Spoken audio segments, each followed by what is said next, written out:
Alright guys, BLM here, back with more FF7 Remake. We got a lot to talk about. There's actually like a ridiculous amount of stuff going on right now, which is kind of annoying, but also interesting at the same time. Obviously we got the Survivor 43 cast today. That's something. We got a bizarre week of Big Brother going on. What else we got? Amazing Race Australia started. That was something. We got Amazing Race Canada, Claim to Fame. I'm nearing the end of my China Rush watch through, which thank fucking God for that. Man, what else? I got caught up on the Challenge USA review. A lot of stuff going on. Last of Us Part 1's about to come out. That's something.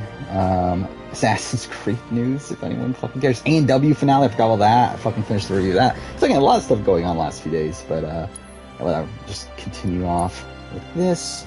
Yeah, I did see the Josh and Elena stuff.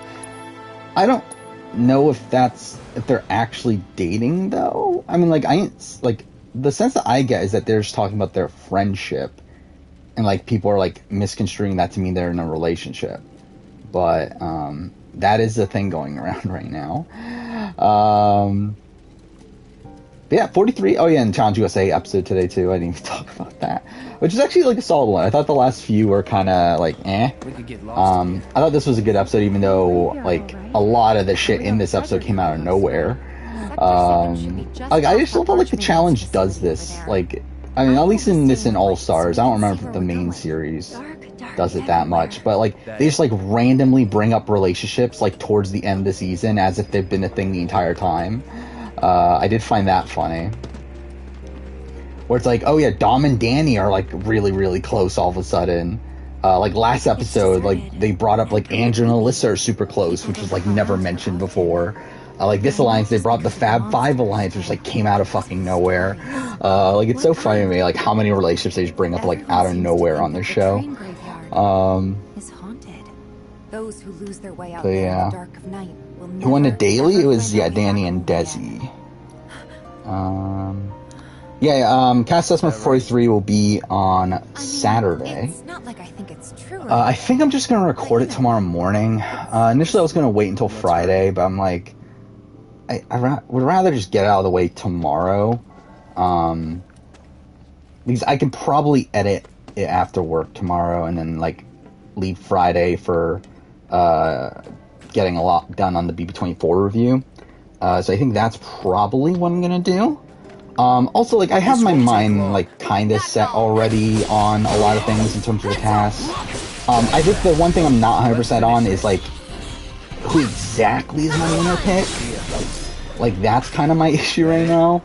But usually, like, I'm kind of like not super solidified when coming to the video most of the times anyway, and I kind of decide it on the spot. So yeah, I'll probably just record it tomorrow morning. Yeah, I mean, solid cast. I like this cast from the preview and everything. I still think it's a solid cast now. I actually like normally I do like 3 to 4 people as like contenders for my winner pick. Like I technically have like 6 for this season. What was that? Like I like a lot of these people, but yeah, I'm not like 100% locked on who I'm gonna pick, but like I think it's like between like I think Ellie, Jesse, and Owen are probably the 3 that I'm looking at. Where like Ellie was the person that like I had picked just from watching the preview. But then like as time went on a bit, like I was kind of like, okay, I think Jesse could also do really well. And then like today seems like a big Owen day based on everything we're seeing. But it's like also it's like it just feels like too good to be true with Owen. Where like this feels like a high or Ricard. Like I mean, again, those are my winner picks the last 2 seasons. And like I feel like Owen is like 100% in line with that sort of pick of like this, like not like blatant physical threat, but someone that's like physical enough, someone that seems very strategic, like big fan of the show, like seems to be like a well-rounded player. But yeah, not 100% on who I should exactly go with. Thoughts on BB24? I mean, like, I kind of said it last week. Like, obviously, last stream, we've kind of had, like, obviously more stuff. We've had, like, kind of fallout of everything. It's like, I mean, my opinions are mostly the same. I mean, I do like how, like, everyone is handling the situation in the house right now. At least most people. Like, I think, like, Kyle being, like, seeming to be receptive,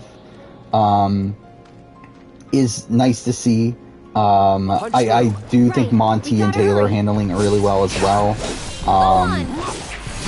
Like, I do find it, like, the Kyle-Alyssa breakup is funny to me, though, considering they got back together immediately afterwards. But, yeah, I mean, like, again, like, I feel like my opinions are mostly the same. I mean, I think it's, again, a situation where, like, I don't think the concept of Kyle thinking that there could be a cookout is wrong. It's more so the aspect of, like, him basing his game around that without any, like, actual proof. Or, I'm too fair. There is, like, quote-unquote proof of, like, certain people working together, but, like, obviously no proof of, like, the actual, like, all the okay, they just spawned out. But, like, of all the minorities working together for, like, that specific reason. Because, like, I mean, there is, like, things like, because, like, this happened in week 4, or at least it was first brought up in week 4, where, like, this was when, like, Monty and Joseph were, like, bragging about their relationships with, like, Terrence and Jasmine and, Indy and stuff, and it's like, again, like, I think you can, like, kind of get where, like, the paranoia comes from there, but it's, like, again, it's still wrong. it's still, like, a complete incorrect read.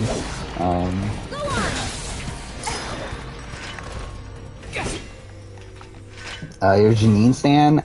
I don't feel great about Janine. I don't feel bad about Janine necessarily, but, like, I don't think Janine's gonna do that well. Like, she seems like a likable person and everything. I think, like, the red flag to me is that she talks a lot about how, like, she's on here for the experience. Which, like, it seems like she's, like, falling into the trap of, like, what Survivor wants from people nowadays, of, like, oh, they want people to, like, grow as a person while out there, and it feels like that's kind of her motivation for being out there. Which, like, like, I did, like, a very quick power ranking, and I think I had her, like, 7 or 8, somewhere around there, so she's still, like, top half, for me, but, like, I think she was 8 now I think about it, because I think Sammy was 7. But either way, like, she's still, like, relatively high, but, like, not, like, in winner contention for me. Seriously? Come on. This week solidifies as your least favorite BB season. I mean, I think this week's, like, a very, like, interesting week. Like, I think this is actually going to be a very important week in, like, in terms of, like, the history of Big Brother moving forward. Where I do think something that this week should have a positive impact on moving forward is that this should tell people, like, hey, cookout, like, the cookout was, like, a one-time thing, and, like, it's not, like, all right, let's a thing to, like, worry about moving forward. Where, again, we talked about this, like, at the end of BB23, where, like, I did think coming into the season there was going to be at least one person that was going to be, like, paranoid about a cookout alliance. And I think this week, with Kyle going home because of his paranoia about the Cookout Alliance, I think this will, like, cause the game moving forward, where, like, in future seasons, that this isn't going to be a thing anymore. Like, I think this is, like, kind of teaching, or should teach people that this is, like, a misguided, We've got a bodyguard, don't forget. like, notion to begin with. So, like, I actually think, like, in terms of, like, this being a season immediately after BB23, it is, like, really interesting to me at this point. Where, like, BB23 obviously, like, had the cookout form to get the first ever black winner. And it feels like BB24 here is kind of, like, it's kind of, like, a sequel to it, but also, like, a direct contrast to it at the same time. It's, like, I'm trying to, like, piece my, like, opinions together on the season right now, because, like, I'm starting to write the review of the season. That's kind of the way I'm, like, kind of thinking of this season right now, where it's like, it's like, it had, like, all the positives for me of this season are, like, the things that weren't there in BB23, while, like, all the negatives are, like, Well, because again, like I think the casting of the season just sucks. While the BB23 cast was really strong. I think this season has been like, Found you. Like, I don't know if entertaining is the right term, but like there's been something interesting going on, like Just week for a bit? after week after week. Which like on BB23, it's like by like the not merge jury phase, like the gameplay definitely slowed down there, but like here it's like it's still keeping up. Like there's still like interesting things going on. It's just like not like fun things, but I think it's like important, like especially like in terms of this Kyle stuff. I think it is important things for like the future of the show. To where I think like this season should bring like a future for a show that like is a bit more like equal. To where I feel like there isn't gonna need to be this like worry of this like potential cookout alliance after this, which I did think after 23, like as an immediate reaction to that, there was going to be worry for it. So again, like at least there's that. BB24 player ranking is not going to be that train wrecky, I don't think. I mean, I guess it isn't. It matters how you look at train wreck. If you're talking about like very different from the placements, yes, but it's not going to be like that big of a shock, I don't think. I don't know. I think the question is where's Kyle land by the end of it? Because like he's going to be number one out of the people booed so far. Like I mean, right now I have Joseph number one, which is like he blatantly outplays Joseph in his boot round. Like he has to be above him, and like just considering his positioning at points of the game, he has to be number one. But also it's like he sabotages those things, which is a question mark there. Like really, I think like out of this entire cast, I think the only like actual good player is Michael, who like in himself has like issues, but it's like really I don't think any other player in this cast is actually like that good. No turning back. Like I think you could like debate Monty, but like everyone else kind of sucks. I think you could debate Kyle with like if he were to play again, which isn't going to happen, I don't think, at this point. But if he were to play again, and like if he learns from this experience and like isn't as paranoid on the return, like I think he could do very well. But like obviously that is still a major factor of his game ability here. Yeah, like this is never a boring season. That's something to say for it. Like BB23 for me did get boring. Like this season has never been boring, but it's also like I guess like towards the end of the split house week, it got more boring. But like also at that point, it's like there was a lot of like anticipation for like what's gonna happen when they come back together. So I feel like that was like enough for me.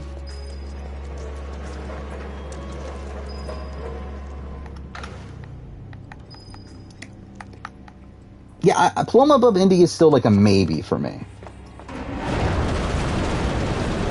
Like I can argue it either way.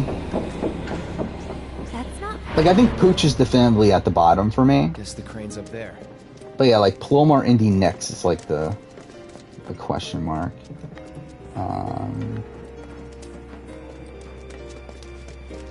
Michael's pretty much lesser Kevin Campbell.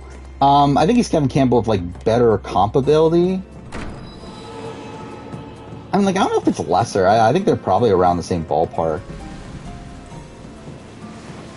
Like, I think out of this entire cast, the only person I have any confidence in their strategic ability is Michael.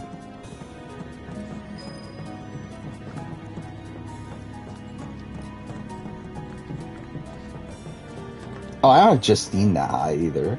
You have Noelle that high too? Wait, what is this? Okay, I need to go back to this list. Oh no, this is a team. Okay, never mind. Janine, Justine, Noelle, Ellie, Sammy, Nick, Mariah, Cassidy, James. Like in terms of like winner potential, I think for sure 5. He's got Owen and Jesse are like 2 of my top picks. I think every other team though has at least like one solid one. I'm like team 1 again. Like I'm not particularly high on any of them. But again, I'm high on Ellie from the second one. I'm high on James from the third one. I'm high on Carla, high-ish on Carla, I should say, on the fourth one, and then I'm high on Lindsay.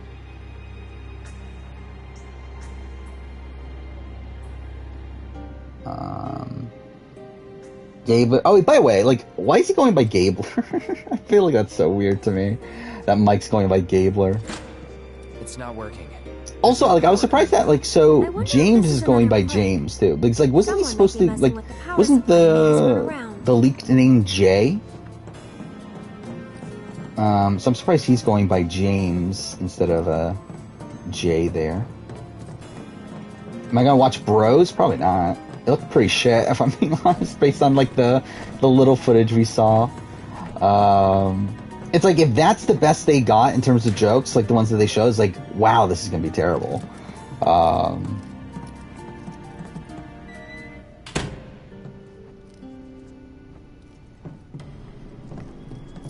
Yeah, is Bryce here yet? Yeah, he hasn't talked about his crush for a season yet.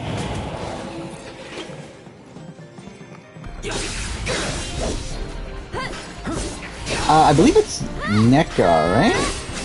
I forgot. I watched the Get to Know You video, and she does say it, obviously, but like I don't remember anymore. I think it's stuff like that. They got a lot of Ass Muncher. What's the actual last name? It's Ass and Mocker, right? Something like that. Which, like, to me, he like comes off as like he's at the bottom of my power ranking. Like, I think no chance he's winning the game, but he should be a fun character at least.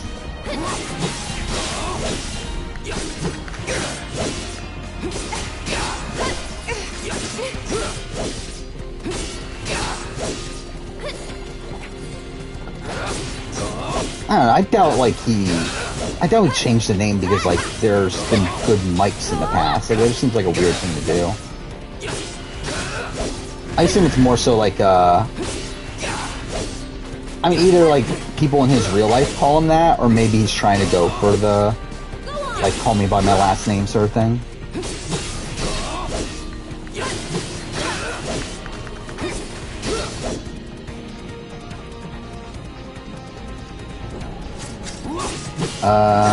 About Survivor US not having villain edits. I mean, like, it's kind of a complex thing, really, because, like, from one sense, like, I fully get it in the sense that, like, one, I feel like the show wants this complexity in people and doesn't want to show all these people in, like, a one-note sort of way.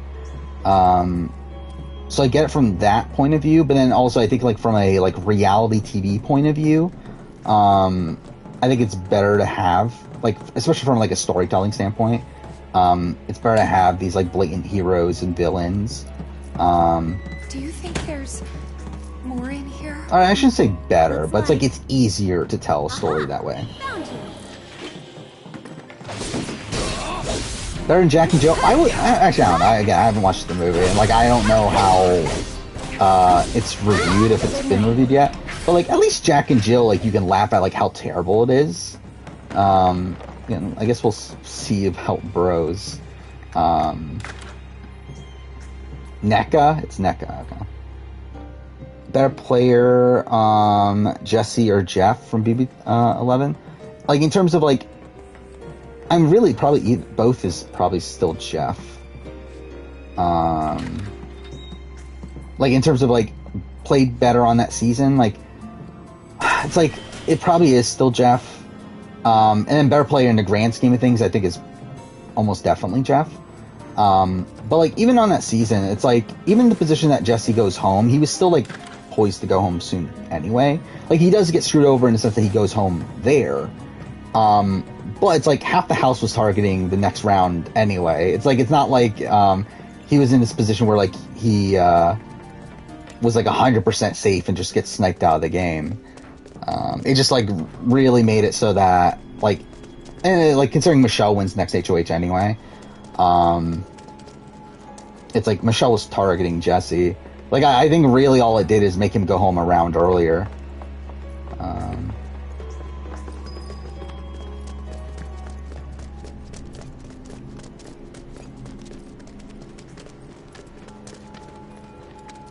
Is it 3% Rotten Tomato? Wait, which one are we talking? Are we talking about Bros?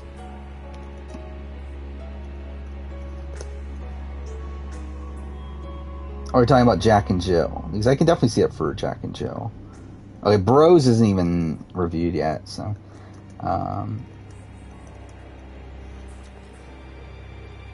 Yeah, Jack and Jill's at 3%. That's kind of funny. I'm surprised it has anything, to be honest. I'm surprised anyone gave it a positive review. I assume it's one positive review then? No, there's three? 3 people gave it a positive review? How 3 people give Jack and Jill a positive review? Actually, even then, it's like barely one. It's like a 6 out of 10. Yeah, wow. That those reviews don't age well. Invitation got 21. Well, that's a shame. Actually, I forgot that was even a thing, that was even promoted. Yeah, there were 2 movie sponsorships this season? Where am I going right now? I think Michael's played much better than Kevin Martin.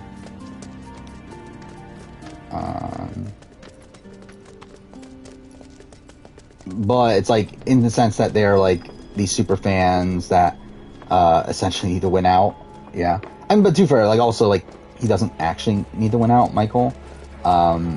He needs close to it, though. Like, he essentially needs him or Brittany or maybe Taylor to win the next few comps. Yeah, what am I doing right now?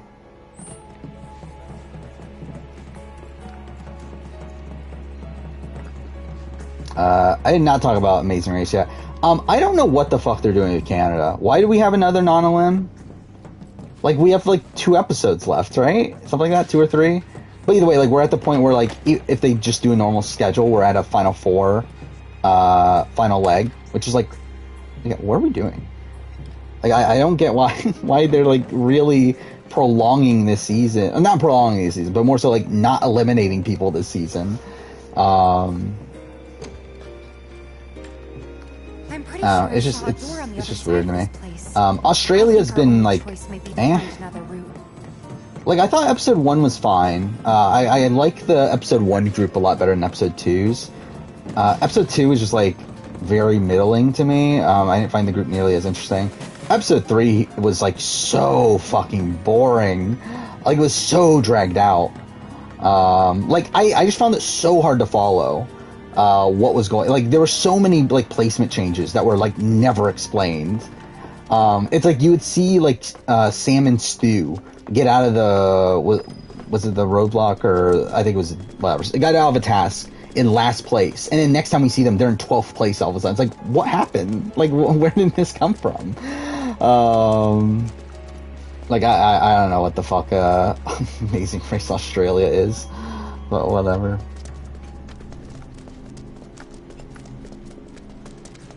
Do these political views affect how I view them as players? No.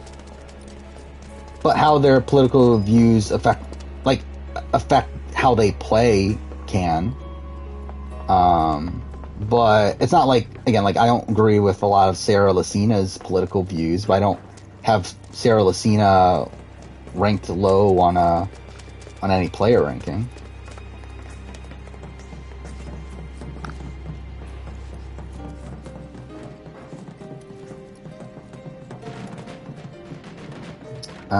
See this thing, Rotten Tomatoes. Yeah, Rotten Tomatoes is like not great system, because it's like if everyone thinks a movie is like just okay, like good enough, like a 6 out of 10, then like it can get a like 100% review score over like a movie that is like absolutely adored by like 70% of its audience, but then like absolutely hated by like 30, and then that one will, or I guess maybe not that percent, but like let's say it's hated by like 55% of its audience, or loved by 55%, hated by like 45, and then it'll be rotten, despite the fact that like so many more people like absolutely love that one movie. So yeah, it's a flawed system. Could they do another double elimination? They could, but like, why? Why are we doing another we just had one. Like, why are we doing 2? And it's like, also, it's like, this makes no sense for like this being a pre-planned schedule either. Because, like, unless they were, like, always playing and having, like, a 4-person final leg, like, this makes no sense the way the season's playing out. Like, 100% they had to, like, change a lot of shit mid-season, it feels like.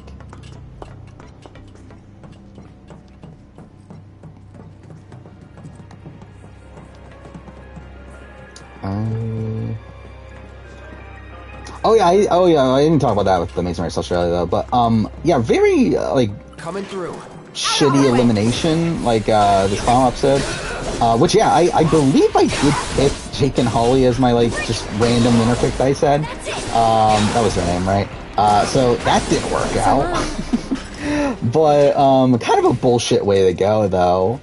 That they get a 30-minute penalty and like and they come in first and literally every other team like ends up checking in within that 30 minutes. Like that's kind of shit. Did I pick Tony and Heath? I feel like I didn't even know who the fuck Tony and Heath were. Better player, Danny or Brittany Haynes? Probably Brittany at this point. Pre-BB20... Actually, no, either way, it would have been Brittany. Yeah, it would have been Brittany either way.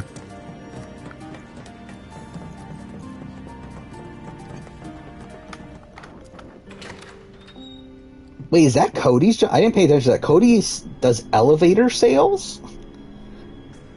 I must have missed that. But yeah, Sammy being a pet cremator is like really weird. Like he's like 19. Like that's such a weird job to have when you're 19. Is to cremate pets. But sure, I guess. I'm going around circles at this point. I have no clue where I'm going. Star Wars is overrated. I mean, I think it yeah, it's not great now.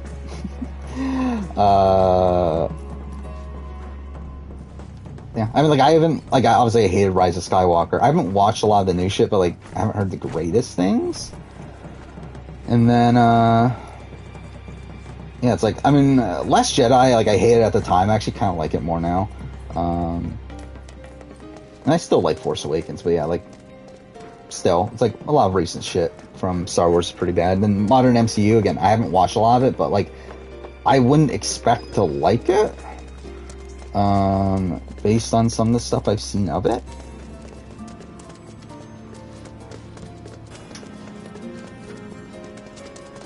Alright, I think Tony and like if you were to make me pick a winner of Amazing Race Australia right now, I would say Tony and Heath. Which is kind of weird because like they're not actually performing that well, but I feel like their edit is like so OTT. Like if not them, then I guess maybe Flick and Gabby could win too. I wouldn't be that surprised at that. Like I would say like the teams that I would consider in consideration, I think Flick and Gabby. Yeah, really, I'm Flick and Gabby and like Heath and Tony. I think those are the only two at this point. Like I would have said Jake and Holly maybe, but like obviously they're out, so like maybe Kelly and Georgia, but they've been kind of invisible. Like they were invisible in this episode. Well, there's so many teams I'm looking at here. Like who the fuck are a lot of these people? Like I have no, like I don't even know who the fuck Tiffany and Cynthia are. Like was that the aunt and like who the fuck is Floss and Toadie? Or Tootie, whatever. Like who are they? Like Kathy and Chance or Chase? Okay, whatever. Like they've gotten like a second place and third place finish at this point. No clue who the fuck they are. But again, that's Australian TV for you.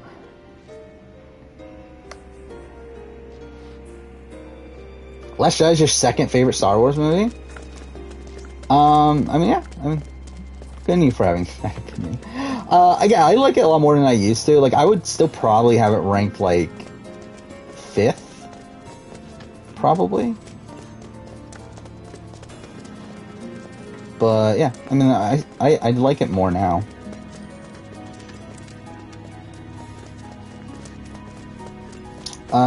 Well, okay. Where am I going at this point?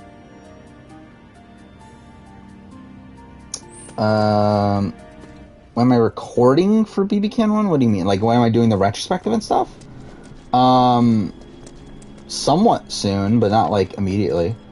Like, I'm wrapping up China Rush right now. By the way, I didn't fully go into that. I finished well, I think I was, like, at the end of Season 1 last time. I finished Season 1, finished Season 2, and I've been watching Season 3 at this point to 2 times speed because it's boring. And I'm at episode 6 right now. And I just want to get it fucking done at this point. I'm really, like, ready to move on. I actually I didn't even realize this until, like, I just looked it up. I've been watching International Amazing Race now for almost 3 months. Like, that's insane to me, that this has been going on for 3 months now. So I'm just ready to be done with all this. Which I'll probably record the Asia China Rush video pretty soon. Next recording session I have after I finish watching China Rush 3, I'll probably record it. Which is weird because, like, it's gonna come out after the Canada and Australia videos, but those will be recorded, or those will be recorded later. But they kind of have to be. Don't even know when the Asia China Rush videos are coming out, like, or video. I don't know how to approach this, if I'm being honest. Like, I have thought about, like, should I split it into 2? But, like, really, it's like I don't have that much to say about China Rush. Like, there's a lot of, like, weird format things I want to talk about, but, like, outside of that, it's like as actual seasons, they're all just, like, fine. Like, 1 and 2 are, like, both, like, very, like, fine Amazing Race season. 3 to me has been boring as shit, but, like, still, it's like I don't have that much to say. So, like, I feel like I can't easily do a ranking of Asia. Like, that's something I wouldn't mind doing at this point, but what do I do with China Rush at that point? I'm not sure. So I'm not sure if I, like, still do it as 1 video. Do I split into 2 and, like, or, like, do I even just do a ranking of Asia and then just, like, add in China Rush at the very end of it or something? Yeah, not 100% on how to approach that. I'm still doing the wrong thing. I think of there, right?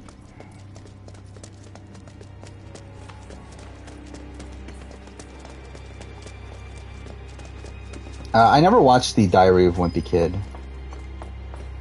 movies. Never been my thing. Do I move the train? Is that a thing? You haven't watched the prequels? That's kind of random. I mean, the prequels aren't great, but it's like, I think after the sequel trilogy, it makes it feel better. Considering, like, at least there's, like, cohesion there. Like, at least there's a story they're trying to tell. While with the sequel trilogy, it's like, what's even, like, what is this, essentially? Coming through. Okay, here we go. That took forever to find that. Do I think Brittany can win? I think it's very unlikely. I think she's near drawing dead. I think the only person that Brittany can beat is probably Terrence. Once Kyle goes. Maybe Turner. No, actually, yeah, I even Turner now. I don't think she, like, I ran through the jury votes last episode. I think Alyssa is being kind of slept on as a potential jury threat. Not that Alyssa would beat, like, Michael or Monty or, like, some of these other people, but, like, I think against Brittany, it's like, Alyssa has, like, 4 locked-in votes. To where she just needs 1 more.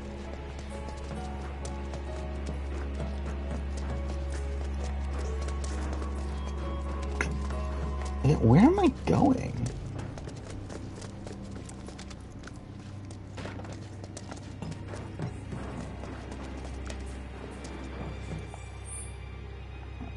Whatever.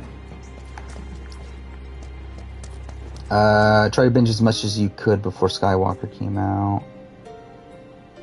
Yeah, I mean, like, yeah, once you watch Rise of Skywalker, it's like, why even continue at that point? I think you're,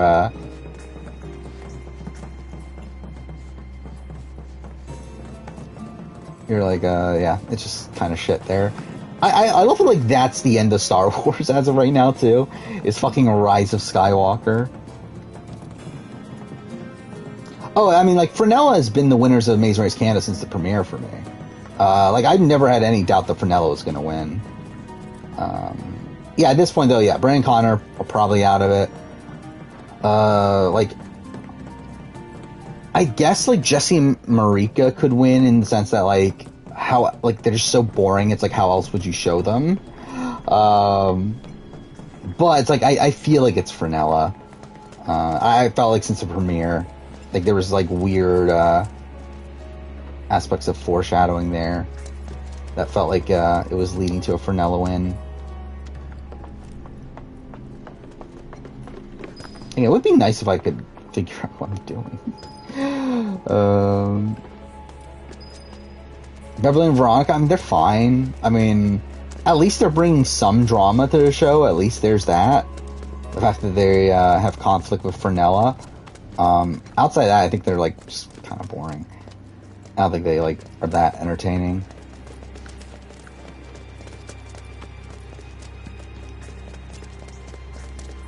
You gotta love the Rey Skywalker. You don't love that epic moment to conclude the entire series? To have Rey, this character everyone cares about so much, take the Skywalker name. Rainier or Felix is a better player? Probably Rainier.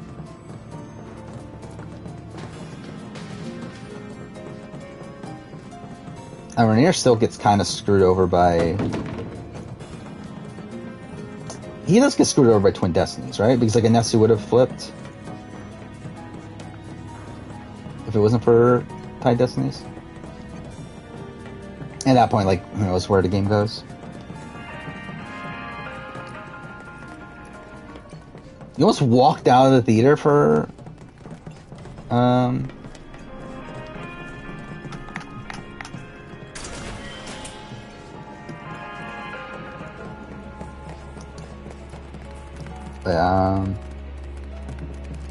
I mean, like, Last Jedi is like, I get why. Come on. Like, I did not like Last Jedi at the time, and like I get why like people still don't like Last Jedi. Well, like, for them to completely undo everything from Last Jedi at that point was just like really dumb.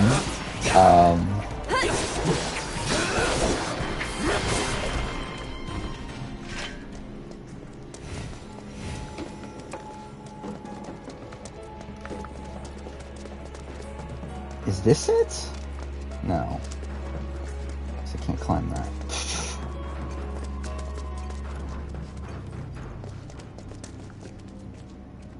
Yeah, I'm so lost.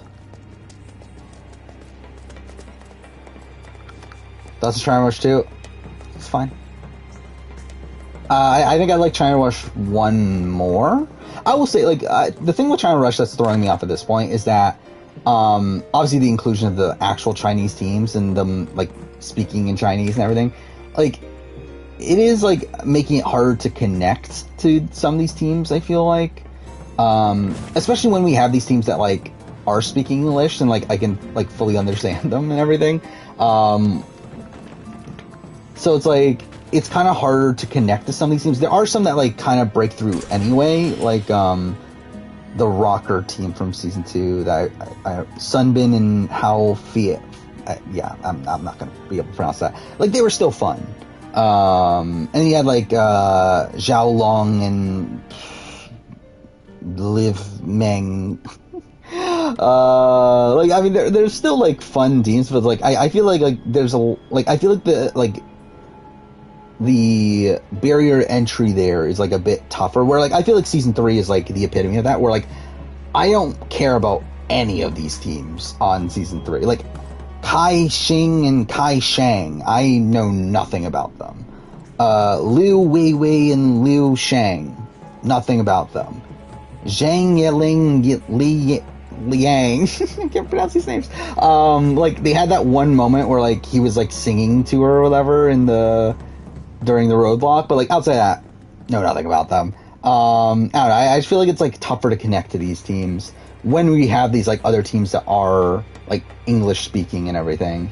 That's just, it feels weird that they even did this, that they bothered to like mix in teams that know English and teams that don't, and then like are like constantly changing languages like mid like episode and everything. Like, I don't know, it just feels weird.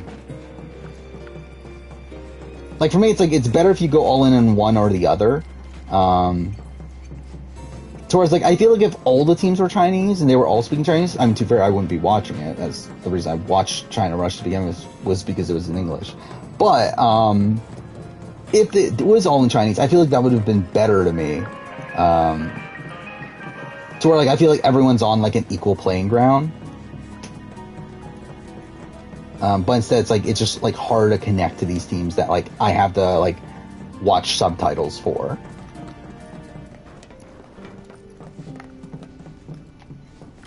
Where am I going? Like, where have I not gone yet?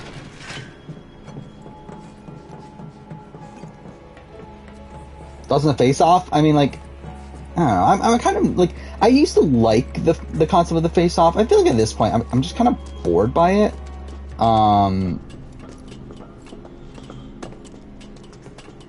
Yeah, I mean, like, it obviously, like, makes all the teams, like, closer together, so, like, in the case that, like, teams are, like, really far apart, it's, like, at least it helps in, make the race, like, a bit closer there, well, yeah, as a whole, I'm just kind of, like, eh. This isn't a game. Focus. Trust me. Yeah, I've been here before, right? So it's, like, this isn't anything that... Go on! I'm trying to make sure we're good. They obviously have, like, they get saved by non-LM, so like, that's not ideal, but like, they're a pretty solid team outside that. Do I think Zach and Lydia ever kiss? That was a rumor, right? That, like, supposedly, like, that, like, that was, like, a rumor of, like, Zach and Lydia hooked up at Ponderosa or something like that. But do I think it's true? Maybe. Why not? Thoughts on Cachet? She was fine. I would say, like, as a whole, like, I feel like a lot of the Love Island people on this season, to me, are just kind of, like, they're fine. Like, I do think the show, like, did a good enough job at introducing them. I think it's, like, more so on my end that, like, again, like, in comparison to, like, these other people that I know very well from their original shows, I just think, like, the Love Island people, to me, like, didn't pop off as much, just because, like, again, like, it's a harder, like,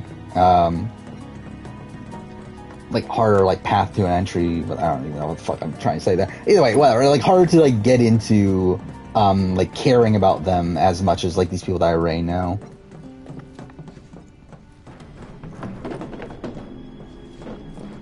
I mean, yeah, I mean, both Kyle downfalls this season were pretty massive. From, like, a storytelling standpoint, I'm probably, like, higher on... Actually, I don't know, I guess they're both pretty good. Like, I mean, I think so far the show has, like, portrayed the Kyle Moore one was better based on, like, the show itself. But, like, in terms of, like, the general story of the season, like, again, this Kyle, BB24 downfall is pretty great.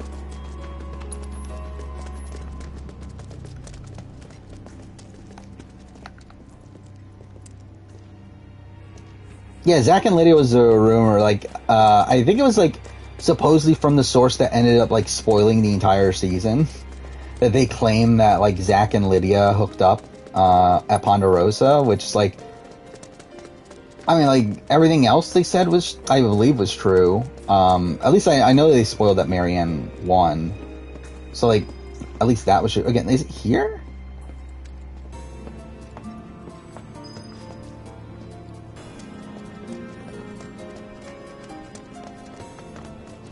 So it's like, I don't know, I mean, like, it could be like a Vegas situation or Spoiler Girl situation where there is, like, credible information that they have, and then they're just, like, making up other shit to get, like,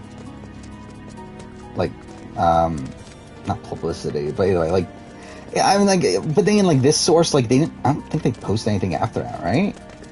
So it's like, what would really be the motive there? I don't know. But yeah, it is a rumor that's out there.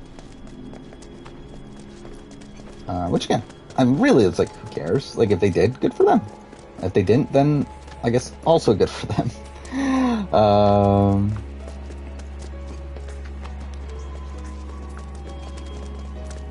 Again, where am I supposed to go here? Like, I remember even on my casual playthrough, I got, like, lost in this section, but... I'm trying to remember exactly where it is I'm supposed to go.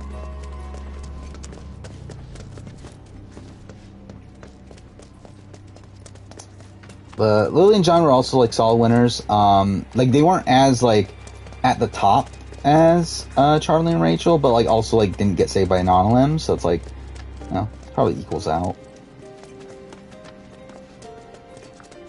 God damn. I will say, also something that I kind of missed with season, like, after season 1 of Trying to Rush, is I do think something that made, like, Trying to Rush 1 kind of interesting was this aspect of, it's, like, the people versus China, to where, like, it was, like, all foreigners, like, all racing within only China, and I feel like that was more interesting than, like, the current, like, the next 2 seasons, which are, like, half and half, to where it's, like, half the cast is, like, actually from China, but they're racing on in China. It's, like, that's not as interesting.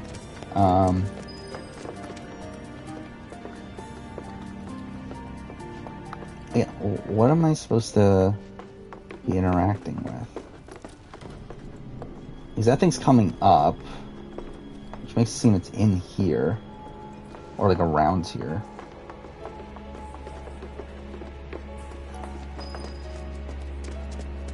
Sarah's been disappointing this season. I mean, I don't know. I don't think she's really had that much, like, room to demonstrate anything. I definitely, like, expected her to win, like, a whole bunch of dailies and everything, which she hasn't, but, like, I don't think, like, yeah, there's not really, there weren't, like, many opportunities for her to, like, go out and do too much outside of that. And, like, even then, like, a lot of them are obviously based around having partners. Oh, a China Rush Asia video would do shit, I can assure you that. I think at most 2,000, at most, and even then, like, not actually that. Yeah, it'll do pretty shit. But it's fine.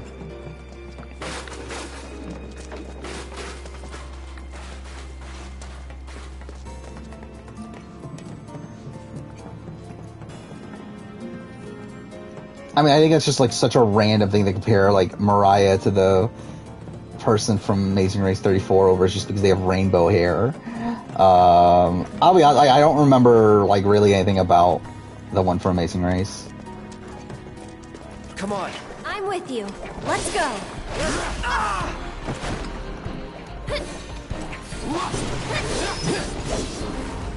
It's on now. China Rush, I think China Rush 3, I'm, like, 6 episodes in.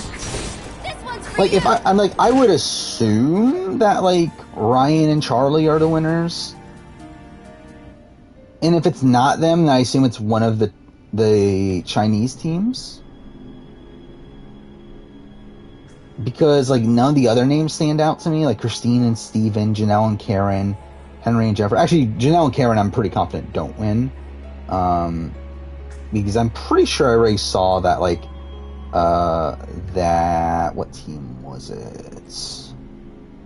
Was it Mary and Cecilia? Or no, was it Lisa and Karen? I think we're, like, the furthest a female team got on China Rush. Stuff like that. But I don't know. I did not catch up on Dark Road yet.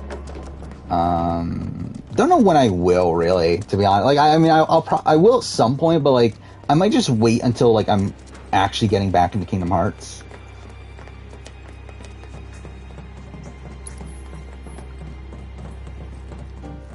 Yeah, Mariah, I say I can see the Marianne comparison in terms of, like, character and everything. There was someone else that I was, like, comparing Mariah to. I forgot who it is now, though.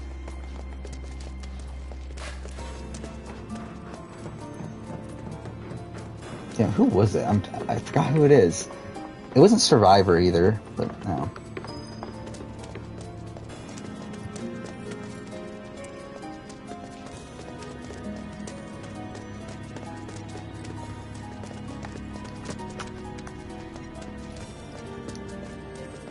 Thoughts on Janelle and Karen? They're fine. They're there. Again, like, this entire cast, like, I really don't care about anyone on this cast. Mind you, fair, like, from episode 2 on, I've been watching on double speed. But, like, that was the consequence of me not caring about them through episode 2. Again, what am I doing right now? I'm gonna look it up, just because, like, I've just been running around doing nothing for, like, almost 30 minutes now, right?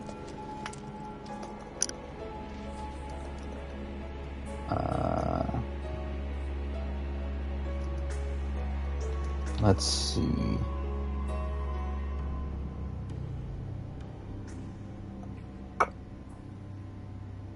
Is it that one? It's not. FF7 Remake Chapter 11. Anyway. Other people not voted out at the first opportunity. Who's the closest to make my top 10 worse? I don't remember. I'd probably take time to actually bother looking at all the people.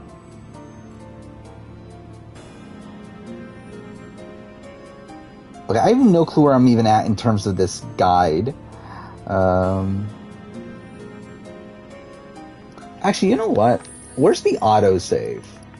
Should I just load the autosave? Because like, that'll probably point me in the right direction. How long ago was that? Oh shit, that was like 40 minutes ago. Oh, fuck me. Okay. Well, let's do this. Let's create a new save. Then load the autosave. Just in case. Okay, where am I? Okay, so this is the... So I've been doing this for 40 minutes? That's actually really, really sad.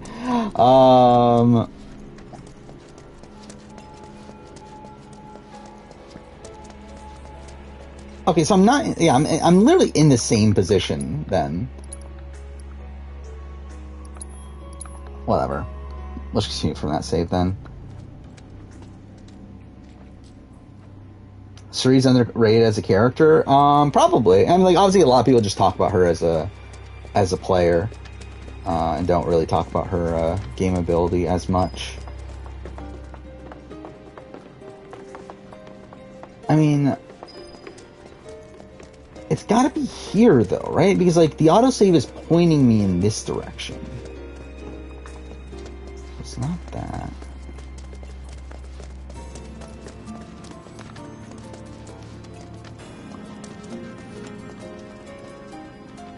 Not any of those.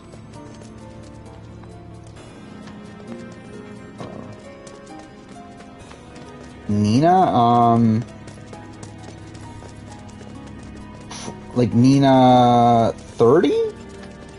I think that would definitely, she would definitely be up there from Worlds Apart. Yeah,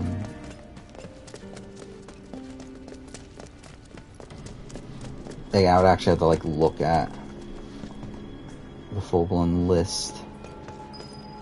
So again, like the objective marker like takes me here. Like there's nothing to do here, right?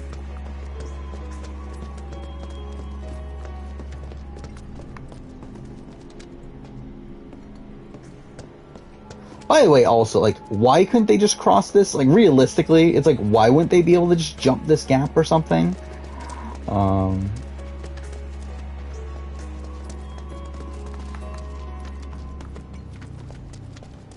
Thoughts on this ghost section? I obviously love it. I mean, this is my favorite part of Final Fantasy VII Remake. Thank God they decided to expand the train graveyard section of the game. They're like, you know what? We need this entire, this entire, like, ghost subplot that doesn't really matter. Okay, there's, like, a path there. I mean, don't you need to move? I feel like I remember moving a train at some point. I feel like you barely did anything interesting this summer. I mean, what did I do this summer? I'm pretty sure it was just like just working on videos outside of work and stuff. Oh, I thought I saw something there. God damn it. But yeah, I am down to just... so, I mean, like, Survivor 43 cast estimate, I obviously have to work on that. But like after that, I'm down to just the BB24 review that I need to get caught up on. The A&W review's done. That still won't be coming out until next week, but that's done. The challenge review I'm fully caught up on, recorded and edited up until episode 8. I wrote episode 9's part right before stream, so I'll probably record that tomorrow alongside the 43 cast estimate. And yeah, I mean, that'll be caught up on pretty quickly. And then it's just BB24, which I wrote the intro. We'll see how the rest goes.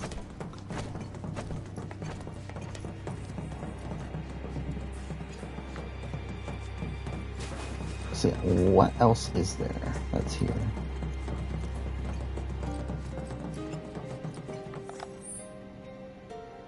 Okay, so like the actual objective markers over there.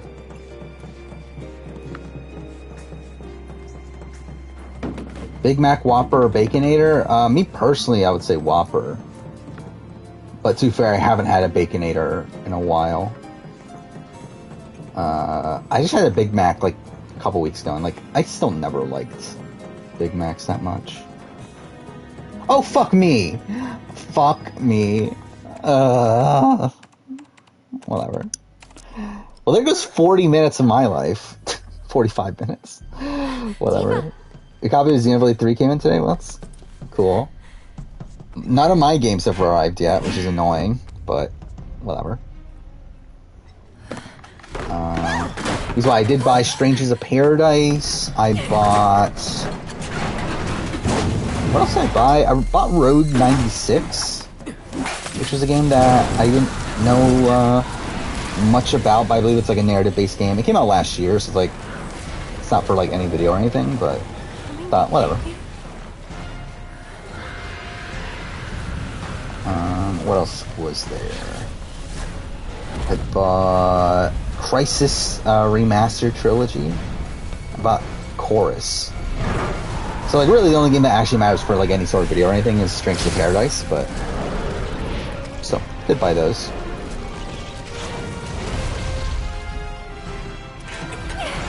Oh yeah, definitely play Survivor game, the Wii game.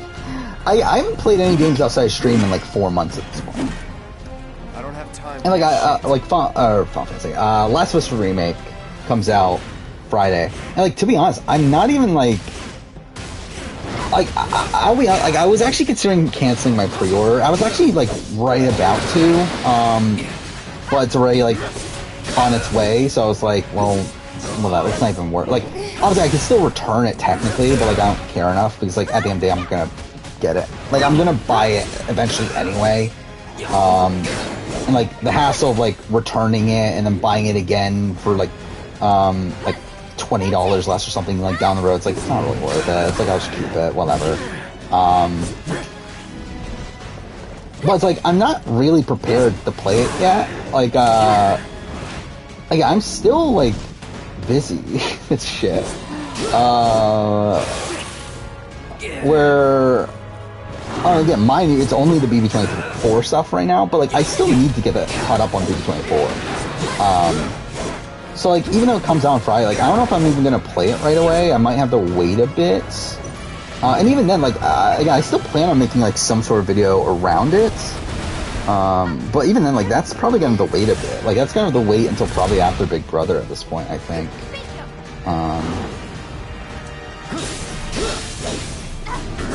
If not after Big Brother, then like at least like towards the point where Big Brother.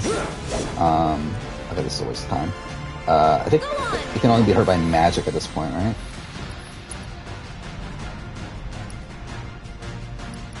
What am I doing? This. No escape. Yeah. All right. Not what I meant to do. But yeah, like I'm not even like that hyped to play it. Like actually, like I'm kind of more interested in like watching other people play it than like me actually playing it itself. Like I know Anthony Caliber, who is like the big Last of Us speedrunner, like he got a copy early and was like playing it all day today. It's like, I'm actually like more interested in watching his playthrough of it than I am to play it for myself at this point. It's like, I'll still play it, but like, yeah, I'm not like dying to play it right away, but again, I probably will eventually. Yeah, at this point, I have a good chunk of games in my backlog. Because I have that, I have the Quarry I still need to play. I have Sifu, I have Dying Light 2, I have... What else was there? There was another game that I bought. And then I'll have Strangers of Paradise, which, yay for that.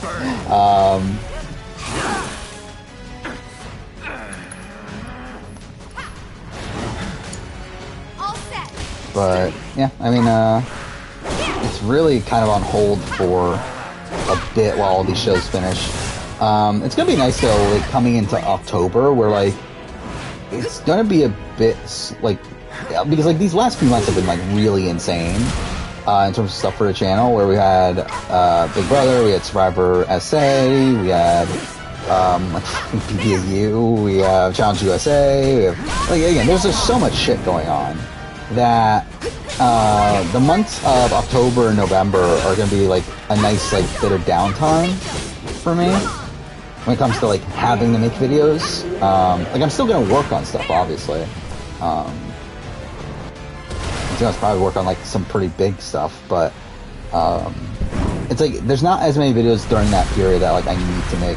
Like really, almost the entire months of October and October and November are done already. Really, the only things I need to do are the Amazing Race Canada and Australia videos, and then 43 minutes of power ranking. And then like I'm gonna buy Plague Tale, and I'm gonna buy God of War, which I'll do videos on that. But, like again, those are like extra videos.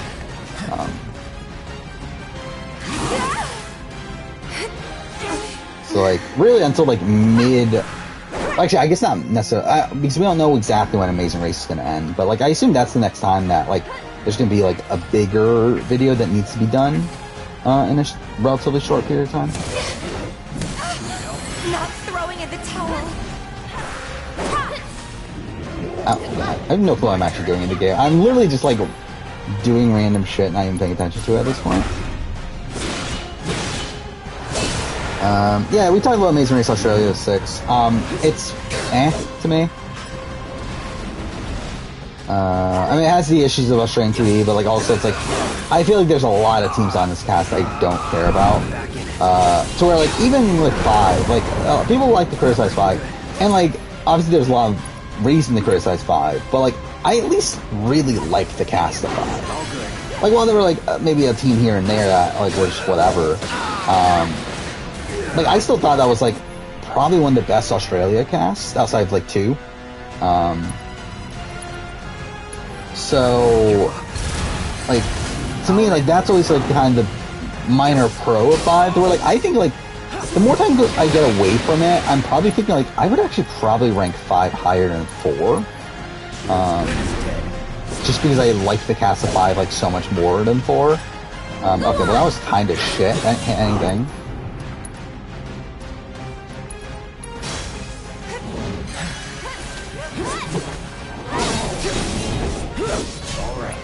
This is not doing anything.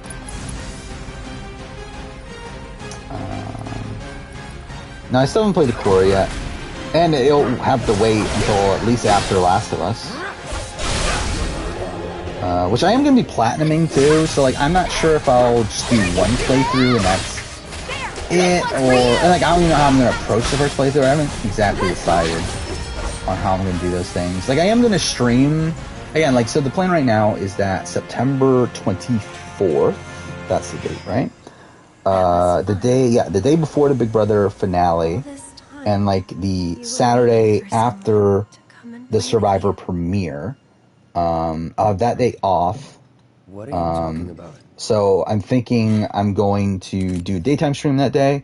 It's actually also almost exactly a year from my last daytime stream, and that one I did the original Last of Us, or at least Last of Us Remastered. So I think here, I think it'll be kind of fitting to do part 1 do a full playthrough of that.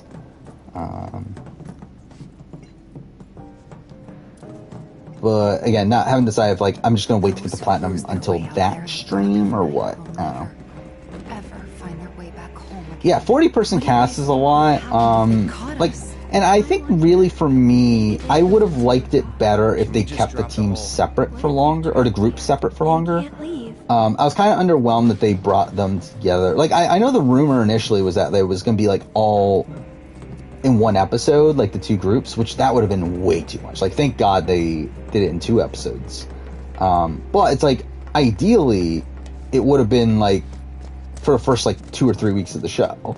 Like, I think for me, it would have been better if they acted as if this was like Survivor, to where it's like we had the 2 groups start at 10, they go down to like maybe like 7, and then you merge the 2 groups together. Like that's when, like, and it'll be like kind of like a merge situation with Survivor. But like here to do it, like this early, I think it was just too early. Like, there's still like so many, there's like too many teams here to keep track of.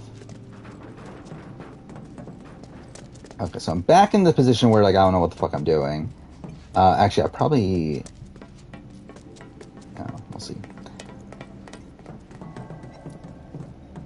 There's a Dead by Daylight dating sim.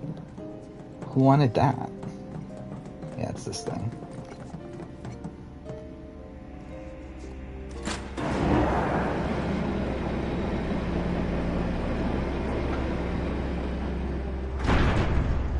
Again, winner out of 86 is probably... What a relief. Who'd I say? Should be able to get through now. The Cancer team. Heath and Tony. I think Heath and Tony, I think you can say Flick and Gabby also, and then I think like after episode 1 I would have said Kelly and Georgia, but I feel like them being invisible this episode wasn't great.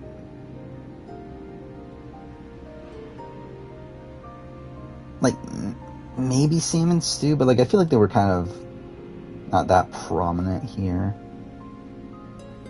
Like I would have said Jake and Holly too coming in this episode, but obviously that didn't work out.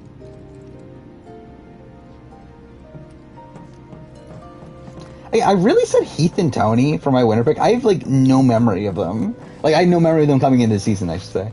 Like I really thought I picked Jake and Holly.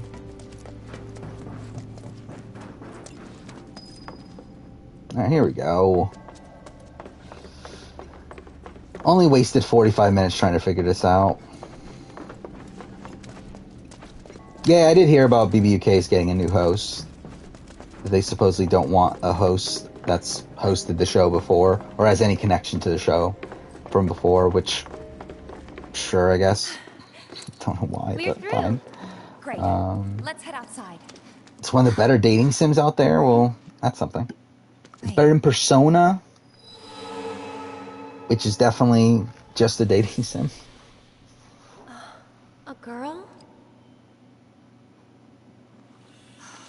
Yeah, I'm like done with Amazing Race, if I'm being honest. Like I'm really like yeah, that's why I'm like rushing through trying to rush 3. Like I'm done. Like this is too much Amazing Race at this point. Like how many seasons have I watched? Like I watched. All right then, I will. So, like this is the 8th season of Canada, 6th season of Australia, and then You know Betty? Yesterday she went with her daddy to 5 seasons of Asia, 3 of China Rush. So that's like what? 8, 16, 22 seasons. That's like way too much. And then we're gonna have 34 soon. It's like fuck that. But again, I said I was gonna do it. He might not make it home tonight. Like I'm ready just to move on. I'm very much like tired of watching Amazing Race at this point. And I think that is also part of the reason why I'm not liking China Rush 3 as much, too, is that, like, I do think part of it is the fact that I am so burnt out on Amazing Race. But then again, I didn't dislike 1 and 2. So, like, I do think there is actually, like, a lack of quality to it. But I do think that is a factor, though. What was that about? Nothing you need to worry about. I don't think it's necessarily that Australia likes its big cast. It just likes its long shows. Like, it likes its big episode count, I should say. Because like Australia, like in Australia, I believe there is the rule for there's like some sort of rule where like for shows that are filmed outside of Australia, you need it to be like a certain length or something, right? Which is like why like Australian Survivor is like 24 episodes, and this is going to be 24 episodes. But then also you have to factor in the fact that Australian TV likes having multiple episodes a week. So yeah, if it's like 24 episodes, it's kind of perfect to have like 3 weeks or 3 episodes a week for 8 weeks. Really, I think it would be better if it was like 2 episodes a week for 12 weeks. Really, I feel like that would have been the ideal schedule for Survivor SA. We could always run away, right? Where like, and I think moving forward, if they do try to do this sort of format again, I hope they don't. But if they do, of doing 24 episodes, I do hope they shift it to like 2 episodes a week. Punch through. Right. We gotta hurry.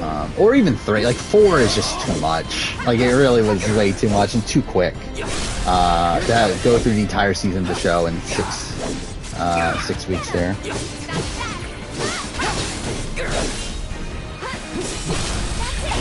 But I think Noelle will be voted out because jury will give her a sympathy vote. I think that'll be something brought up. I don't know if that'll be like a thing to vote her out for. I mean, I think in general, like I don't have high hopes for Noelle outside that anyway. Yeah, I don't get great vibes from Noelle. I'm expecting her to be an early boot, even like taking that out of the equation.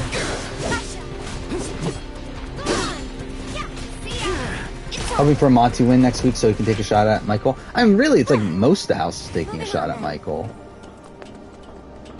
But I'm too fair. It's like I guess like Turner can't win HOH, so it's like it is Monty, Terrence, and Alyssa. It's like how likely are Terrence and Alyssa winning? Hey, do you think these trains might still run? Could give it a try.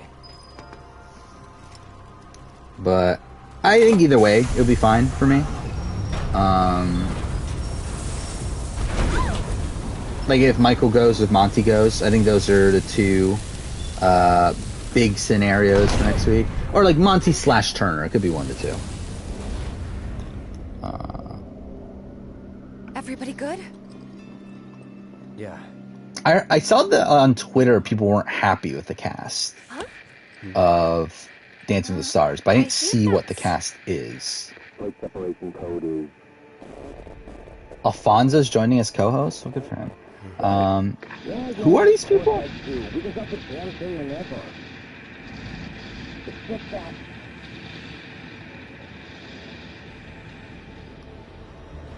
Like, who's Joseph Biena?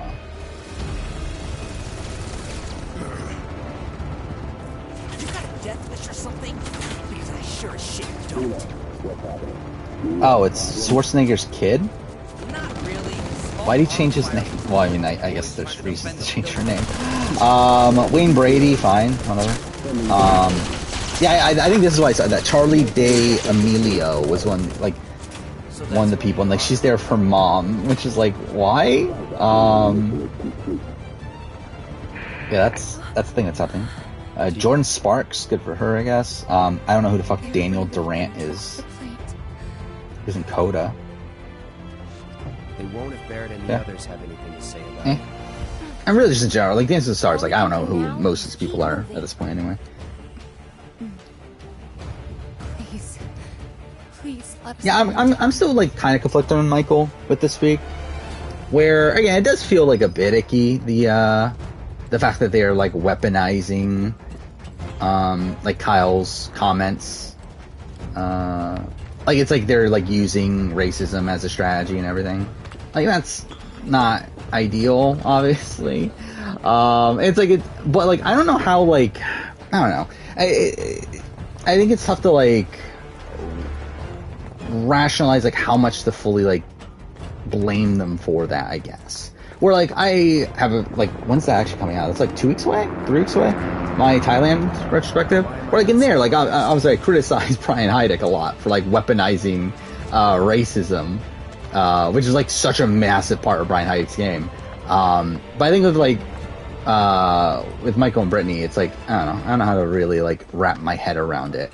Especially because like I think like a part of it is that like Michael and Brittany themselves aren't the racists. Are the ones that like are like doing the thing that like, because like with Brian Heidick, it's like he is the racist in the situation. Or like he is the racist and also is blaming other people for being racist and then using that strategy. But like with Michael and Brittany, it's like they're not racist. But they're still like utilizing someone else's biases like to propel their game, which is like, I don't know. Oh, it's his illegitimate child? Oh, that's kind of funny then.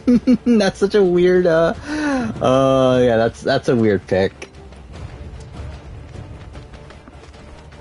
I know of Wayne Brady, like Keep your cool. he's the one that's on Whose Line Is It Anyway, right? Like I know he's a comedian and everything. And Jordan Sparks, I know her from Amazing Race, from American Idol. Yeah, the announcer at the end was like very jarring to me. I mean, it's appropriate, but still was very jarring. By the way, also, how are they going to fit all this in tomorrow's episode? Like, I assume we're not going to see any of the Kyle-Alyssa breakup, right? There's like 100% not enough time for that at this point. But it's like, there's so much to show. Like, the fact that we ended on, like, Michael's conversation with Turner, like, there's so much more beyond that. Like, it makes me worry that, like, they're gonna ignore Monty in all this. Just like that, okay? Like, because, like, this makes me think that, like, they're probably going to make it seem like, okay, Michael convinced Turner to backdoor Kyle, which wasn't the case. It was Monty, that got him to eventually agree to it. And like, but then they kind of have to, right? Because they have to show Monty making the final 2 deal with Turner. So I guess they would have to show that, right? I don't know. It's gonna be I don't know how they're gonna fit it all in. Like, there's so much to go through. Because like, they also have to have the meeting where like Kyle like admits to everything and like, and also like blows up people's games at the same time. It's like, I don't know. There's gonna be a lot to go through there. Game? Thank you.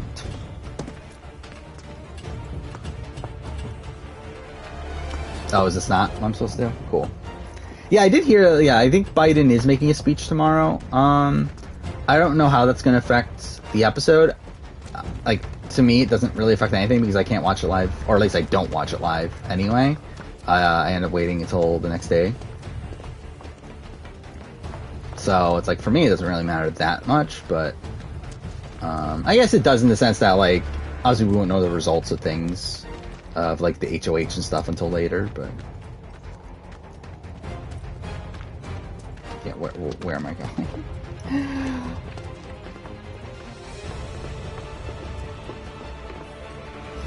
The wrong way, where one team can force another team to redo the previous challenge from scratch. I mean, I don't know. It's fine. Like, I mean, like, Amazing Race, like, I don't know how much they can really do that's, like, that interesting. Like, I don't feel like there's been an Amazing Race twist recently that's, like, that's been that interesting. Like, obviously we had the, I mean, I guess, the past was okay. But, like, still, like, not really anything. The one-way is shit. I don't know. It's like, I don't know what else they can really do.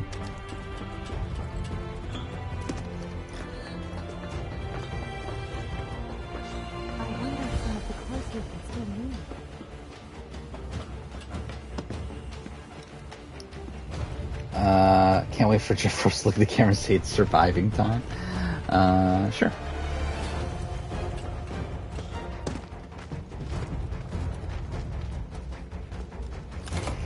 Thoughts on Luis's run and claim to fame? I mean, like, it was inevitable.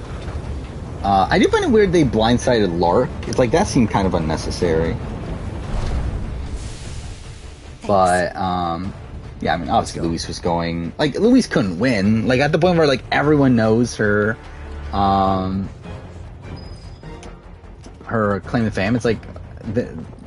there's nothing she could really do. She's, like, doomed from the start, really. It was just, like, a matter of when she was gonna go out and, like, who whose like game she affects while she's there.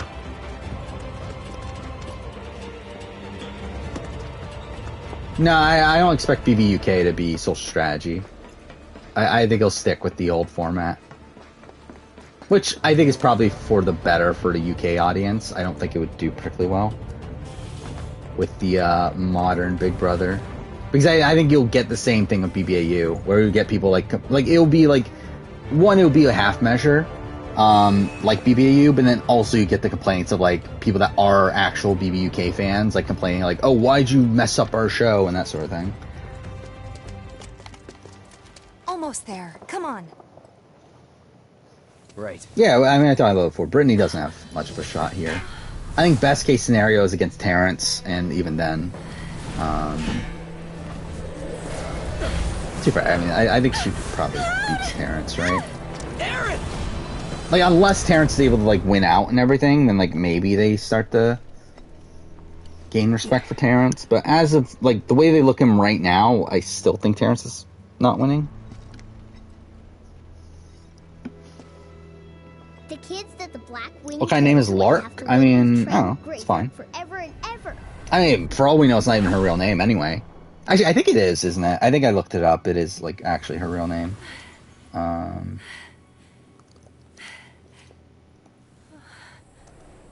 Yeah, Lark Skov? I feel like that's, like, a weird combination. Lark Skov is her name. Or Skov. It could be Skov. That actually makes more sense. She's 24. That's the thing. Actually, how old are these people? Like, because like Logan, I'm assuming is like very young, right? By the way he talks, or by the way that people talk about him. Like, it seems like he's like extremely young, but I don't get a sense of like how young he is. Where like I'm pretty sure like Elsie's like in her 30s, right? I think that's something you know. I was surprised that Amara was like 33. That was like mind blowing to me. But, like, how old is, like, Pepper? Like, I couldn't even, like, range again. Like, I mean, like, she could be, like, 21. She could be, like, 35. Like, I really, like, could not gauge how old Pepper is. Well, are ya? I'm ready now. Me too. Yeah, I rather have the old format. Even BBAU at this point. Like, I would rather have the old format BBAU than the current one. Like, the current one's just really shit. You got me. Hey, where's Aaron? Kind of rooting for Alyssa. I mean, I think it would be a funny, like, train wreck winner at this point. Ellie's your winner pick? I mean, that was my winner pick coming into the cast assessment. Or, like, coming into the cast review, I mean. Like, this morning, if you were to ask me before the cast even came out, I would have said Ellie was my winner pick. Right now, I'm juggling between Ellie, Jesse, and Owen. Like, those are my top three, I think. Actually, let's look up my power ranking spreadsheet. Because I forgot exactly where I had everyone. Yeah, so... Who's 4? James. Like, I was kind of high on James, too. I think James could do well. I have Lindsay high too. My problem with Lindsay is obviously the fact that she is like the old woman of the cast. And it's like there is obviously the stigma that comes with that. Aerith! But it's like I feel like the show's become so meta that like I feel like they would want to counter that. To where like I feel like if she were to play the game in the way that like Christy played the game in 35. If Lindsay were to play a similar game coming into this season, I feel like they would reward her this time. Especially if she's not against like someone like a Ben. But it's like, I don't know, it's like still the hesitancy of like, it's an archetype that hasn't done well. And like, I feel like recent, oh yeah, fucking Ghost Horse. But like recent, seasons of Survivor US, like I feel like I've always like wanted to root for the older woman. Like for 41, like I was high on Heather in the preseason. I was high on Tiffany during the season. 42, I was high on Mariah preseason. And like they all like pretty much flopped by the end of it. So it's like, I don't know. Coin flip between Janine and Owen for you? Yeah, I would personally go Owen over Janine, personally. I see a lot of pre-merge potential for Janine. You're mine. Like, really, I mean, like, I love the Baka tribe. Like, that's probably, like, that's pretty much, like, most of my preseason favorites. Like, all in one tribe. Like, it's what? It's Ellie, Ellie, Janine, Mariah, Owen, Sammy, and Gabler, right? So it's like, that's pretty much like, actually, yeah, let's see my power ranking. I think that all of them are in my top 8? That can't be right. I'm pretty sure that's wrong. But still, like, they're all pretty high.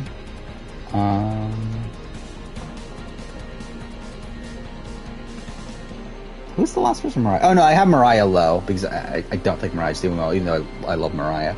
But still, it's like, I mean, I really, really love that tribe. Why is he going by his last name again? I don't know. Thoughts on the A&W final? Weird. Very unexpected. Really, really thought we were getting a winner. So weird to me that we got 5 people in the final stage and no winner.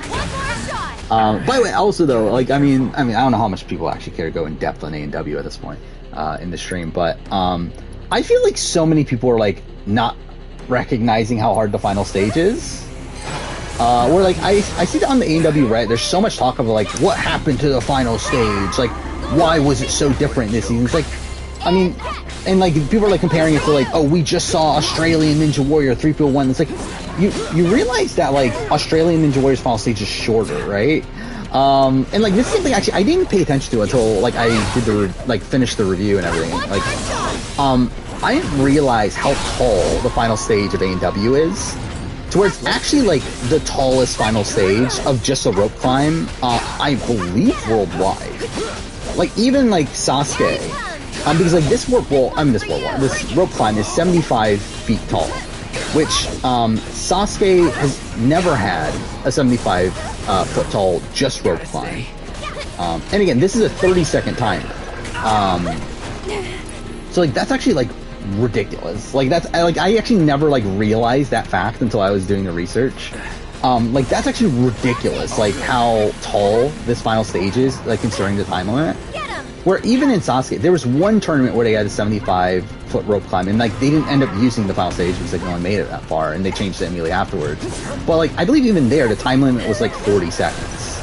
So the fact that this is a 75-foot rope climb at 30 seconds, like that is a very difficult final stage. Yeah, like Australian Ninja Warrior, it's like the winner there got like 25 seconds, I think, but it was 10 feet shorter.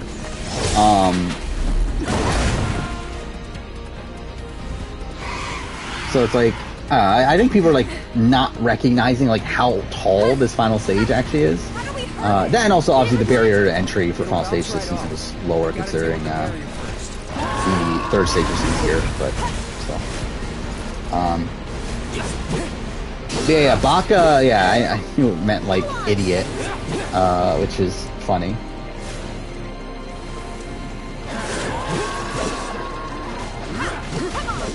By the way, also, didn't, I believe Redmond got the name of the Coco tribe wrong, which I do find funny.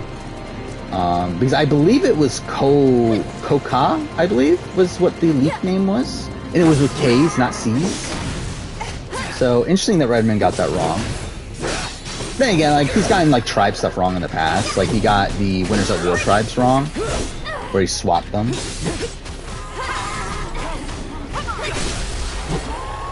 And then also he got J wrong, like James. He said it was J. It's like he's gotten stuff wrong in the past, but like, so that seemed like kind of a random thing to get wrong though. Is the Coca, the Coco tribe is Coca or whatever. Give me your best shot. Yeah, maybe that means this is IOI season with Dr. Mike for some reason. Dr. Mike and Joe. I wonder, like, does Survivor even remember who Joe is at this point? I would love to see Joe and Mana play again, but I feel like we're getting to the point where probably not looking great.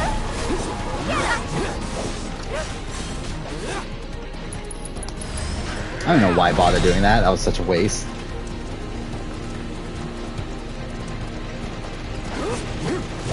God damn it.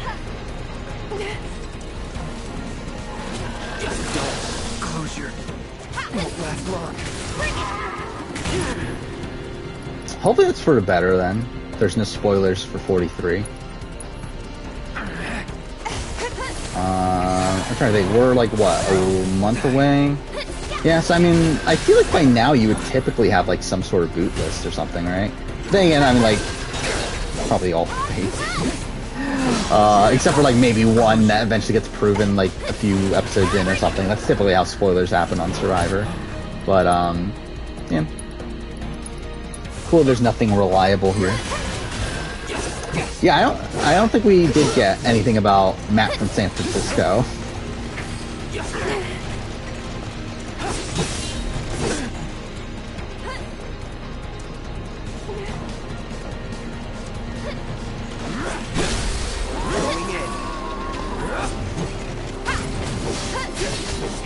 Yeah, I feel bad for a lot of the... Like, I think 35 is probably the cast that's going to be the most forgotten about. Where, like, I think outside of, like, Chrissy, I don't know if any of those people are coming back at this point. Which I do think is a shame.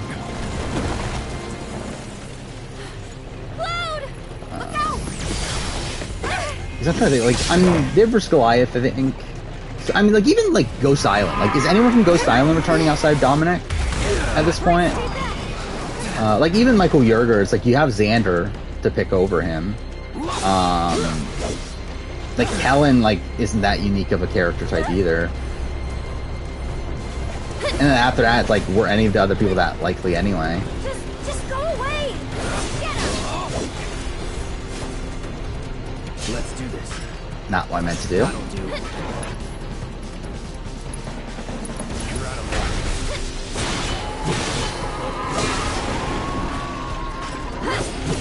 Yeah, like, I feel like 35, 36 is kind of like the dead zone right now. Of that, it's been, like, a bit too long. Like, maybe, and like, it's not, like, a notable enough season from, like, production's point of view. Like, even 38, though, I think it's, like, kind of in that ballpark, too. But then again, like, you also have, like, 39, which has the dance stuff. So it's, like, I feel like they're gonna stay away from that as much as possible. Like, I still think, like, the likes of Elaine, and like Janet and maybe like Lauren Ashley Beck, I think they still have a chance, but like I think they're like probably staying away from a lot of those people too. So it's like really it's only like Dave vs. Goliath and Millennium vs. Gen X that I think are that likely of the 340 of like casts that they would want to pull from. Pull a lot of people from, I should say. I think there's like random people here and there, but in terms of like getting like 4 people maybe from a season, I think it's really just Dave vs. Goliath and maybe Millennium vs. Gen X. Jeff did not like HHH. HHH was not well liked by production. He liked that Ben won, but not a fan of the season as a whole. Where it was another situation where like Ghost Island was hyped up more than HHH.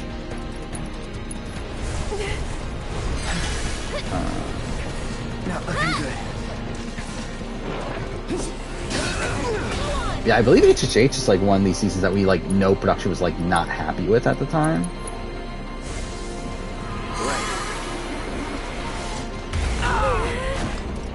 I don't know. Again, this is just me being an idiot.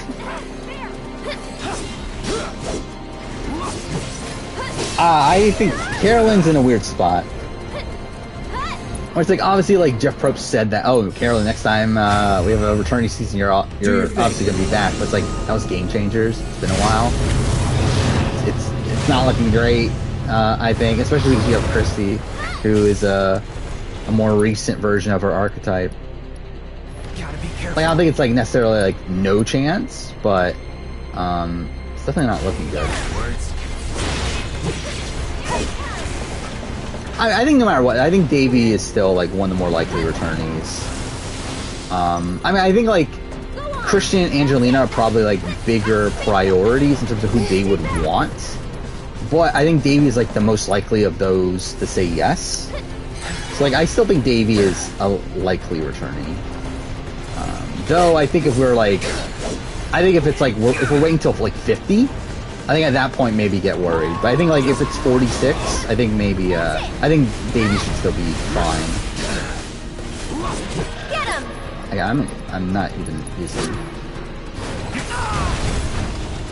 Not looking good.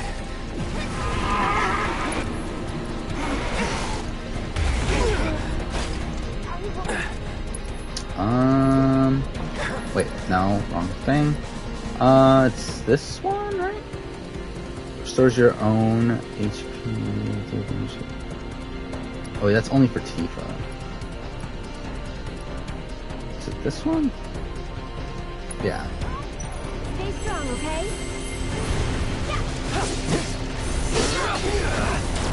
Time to get serious. Apparently production seeks to 44 is the all-time great season.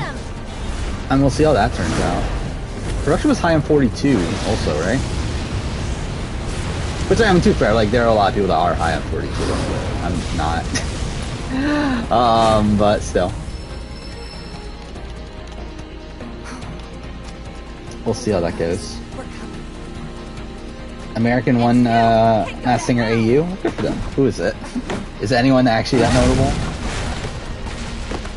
Let's see. Let's go. Right. Right. Who the fuck is this person? Who is Melanie Thornton? She was in Pussycat Dolls?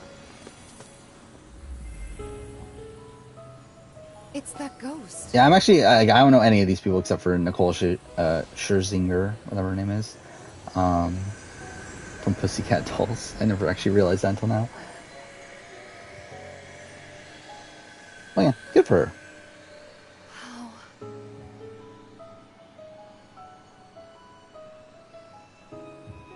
So long. Oh yeah, I mean definitely. Your campaigning for Cameron will change Alison Grodner's mind.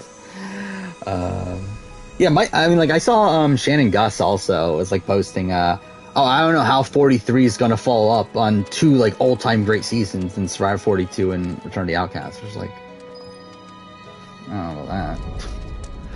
I don't know, like I'm kind of worried for 43 in the sense that like, yeah, I did hear that about 44, that like I believe that this is another situation where like production favors 44 to 43. I mean like, and like that's mostly because like we've heard about them being positive on 44 but not on 43. Not necessarily that we've heard that they don't like 43. But like, I don't know, kind of worrying, but I like this cast, so we'll see how it turns out.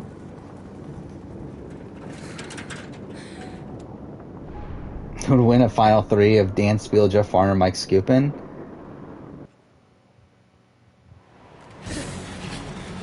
I don't know, probably Varner, right? But like now, I was talking about, actually even like nowadays, I think they would probably actually still vote Varner, right? Like if you were to have like a guy that sexually harassed women on the island, you have a guy who like watches child porn, or you have a guy that outed a transgender person. It's like, who do you vote for there? And it's all like really bad. But yeah. I think like Varner's probably the one that like, at least you could say like, at least he like plays the game more. So at least there's that. I don't know. Yeah, is Kane the only 44 Canadian person? I think he is, right?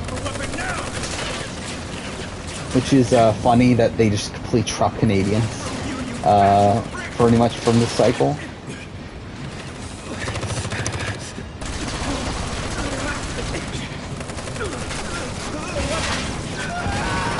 Yeah, Dan Spiel's not like a bad player, but he's not like a very active player. Where if, again, if it wasn't for the Kelly stuff, it's like people did like him out there. It seemed like he did. Like again, he had allies and Tommy and Lauren. He had like people like Aaron and Missy and stuff wanting to work with him. Like he's not a terrible player, but it's like you still do have to factor in the Kelly stuff. Please, let us through. Yeah, I mean, I guess that is a thing too. Like, Scoop and stuff is off island, while the other twos are on the island, so it's like maybe that's a factor too. But like maybe they're like, oh, I don't know what Scoopin did wrong. Oh. Cloud, Tifa, we have to get past, whatever it takes. Yeah, I think that is a factor too of Dan Spiel, is that he was already rich. So like, and I think he knew that people knew he was rich, to where like, I don't know how much he was like really trying to actively like win the game at that point. Where I think he always like assumed that he wasn't gonna win a jury vote because of that. Let's do this. But again, that's mostly just assumption over anything you actually have like actual proof of.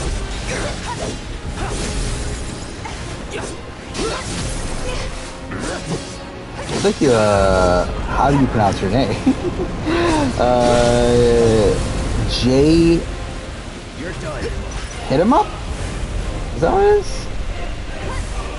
2X? Yeah, thank you for a sub. Kane's from Saskatchewan. You don't want him to be the first Saskatchewan winner? Oh. You gotta get on Survivor then.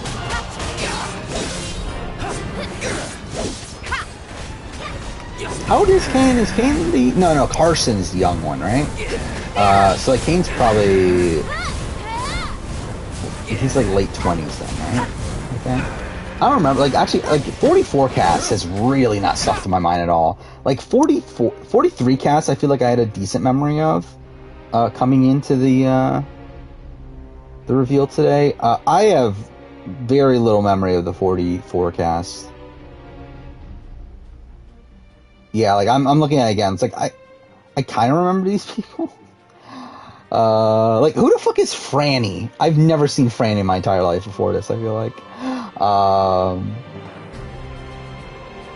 Kane is just 20s. I think his age is out there. I think I did see his age somewhere. Anyway, yeah, like who is Maddie Pamela? Who is Matt from San Francisco?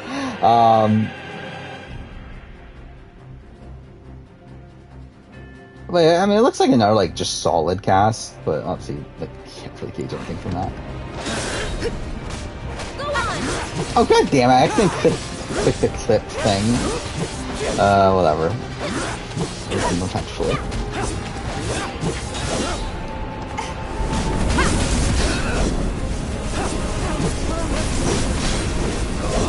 Someone that can read your name. I mean, can I? I mean, like, I think it took forever for me to figure it out. But yeah, it's J. Hit him up. 2X. Yeah.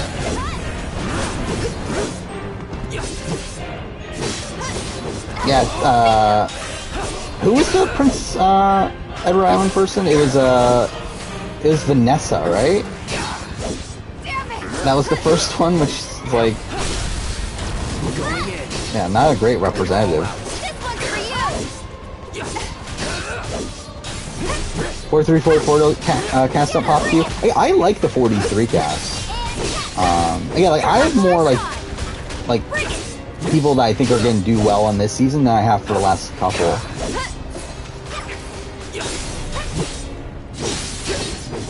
Uh, 44 again, like hasn't clicked though at this point. Yeah, I'm deleting these clips I accidentally made.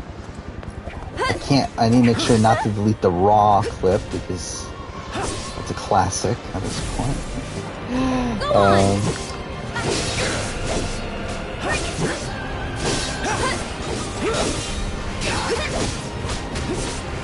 Yeah, Survivor. I mean, like, I would not like. That's actually plausible, though, right? Just for there to be a celebrity Survivor Canada. Because I believe the rights to Survivor are like different between like civilian and celebrity, right? So like with Survivor US, like I don't know if a Canadian version can even happen if they wanted to, because like the US like accepts Canadians at this point, to where like I don't know if they would allow there to be a Canadian version of the show, but There's too many. like Celebrity Survivor Canada, like that would be considered its own separate show. So like someone could technically buy the rights to that and then make it. So like that's actually more plausible than a civilian version. Come on. Oh yeah, I fucking like Cassie's. Cassie looks good in her cast photo. Actually, Bryce never showed up, did he? To talk about his crush for a season. That's disappointing. Yeah, I'll say mine's Cassidy. So that's. Oh yeah, I mean it would be super low prize money. Actually, if it's like celebrity too, it'll probably be donated. Right? What you got? Like it'll be for charity.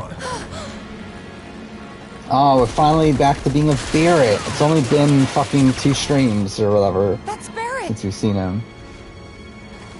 But yeah, ideal Survivor format. I mean, I think I thought this before. It's probably like close to Kageon. Like I think like 18 people, 3 tribes swap. You okay? Cloud. It's Shinra. Probably at like They're 3, trying to take I out don't the know, pillar. 3 rounds? I know. So maybe at 15, have someone... The others are still. Stop. Yeah, maybe swap at 15, give someone the choice of which tribe to go to, like they've done on Going to. Australian Survivor and on Return of the Outcast.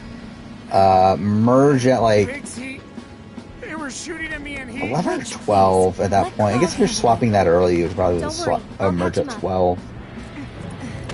And probably have like first juror not be on the jury, and then final 2 with 9-person jury. Stuff like that. Wedge, listen to me. You stay here with them.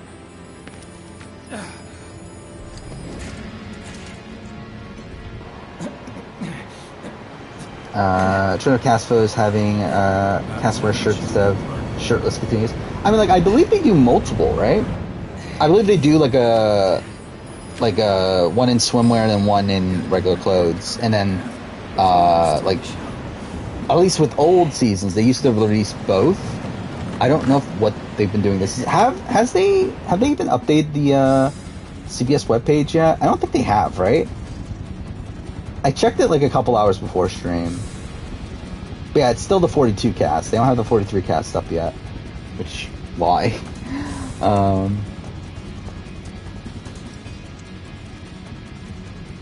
Okay, I accidentally opened something. There we go. Lindsay Lohan was judged for Masked Singer AU1. Why? Like, why was she judging Masked Singer Australia? I'm getting sick of this. Don't they have anything better to do? Tell me about it. See how hard we got hit over here? Shit! What's wrong with these people? Hope they stay quiet. What the? Avalanche!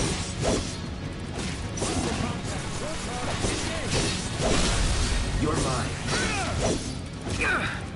Yeah, I feel like with this cast though, it's like again like there's like 6 people that I'm like very high on. There's like a couple people after that like I have like major worries for, but like I'm still like kind of high on. And then like there's a lot of people that I just like have nothing on.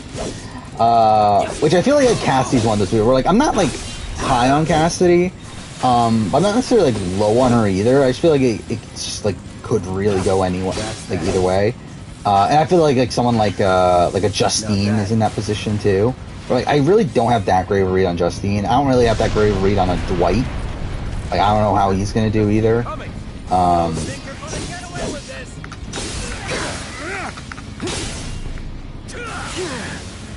Okay.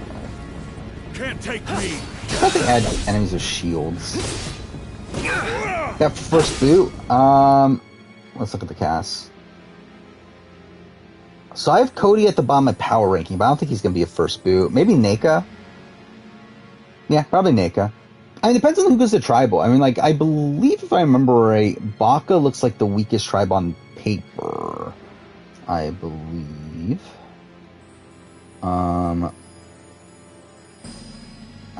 Okay, let's try to look up the tribe photos.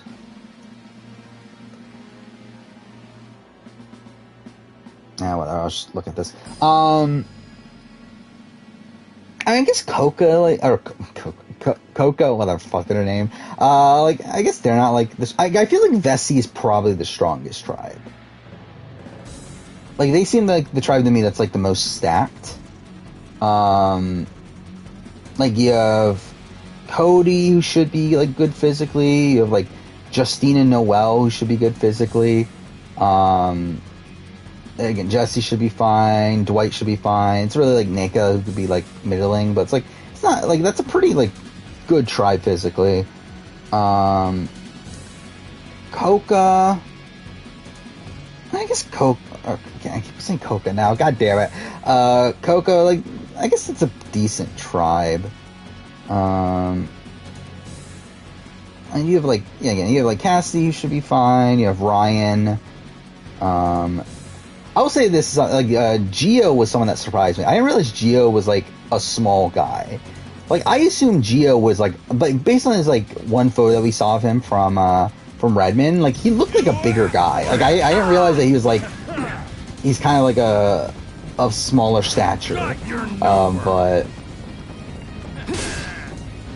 yeah, I mean, like, that's a decent tribe. But, yeah, like, the Baka tribe is, like, you have like Justine, who like I don't expect to do well in challenges. You have, I guess to be fair, you have. I didn't realize actually looking at this guy's photo. I didn't realize how big Sammy is. Like Sammy's a fucking tall guy, isn't he? Holy shit! I guess like we don't know exactly how tall everyone else. Like maybe everyone else is just short, but like he's like way taller than everyone else. I would say that Owen actually surprised. I didn't realize how physical Owen seems like. Where, like, I didn't realize he would be this, like, woo, like, kind of figure. Like, I didn't realize that's, like, the mold that he was, like, kind of in, of this, like, surfer bro, I mean, he's not a surfer bro, but, like, of, like, the, like, kind of body type of a surfer bro.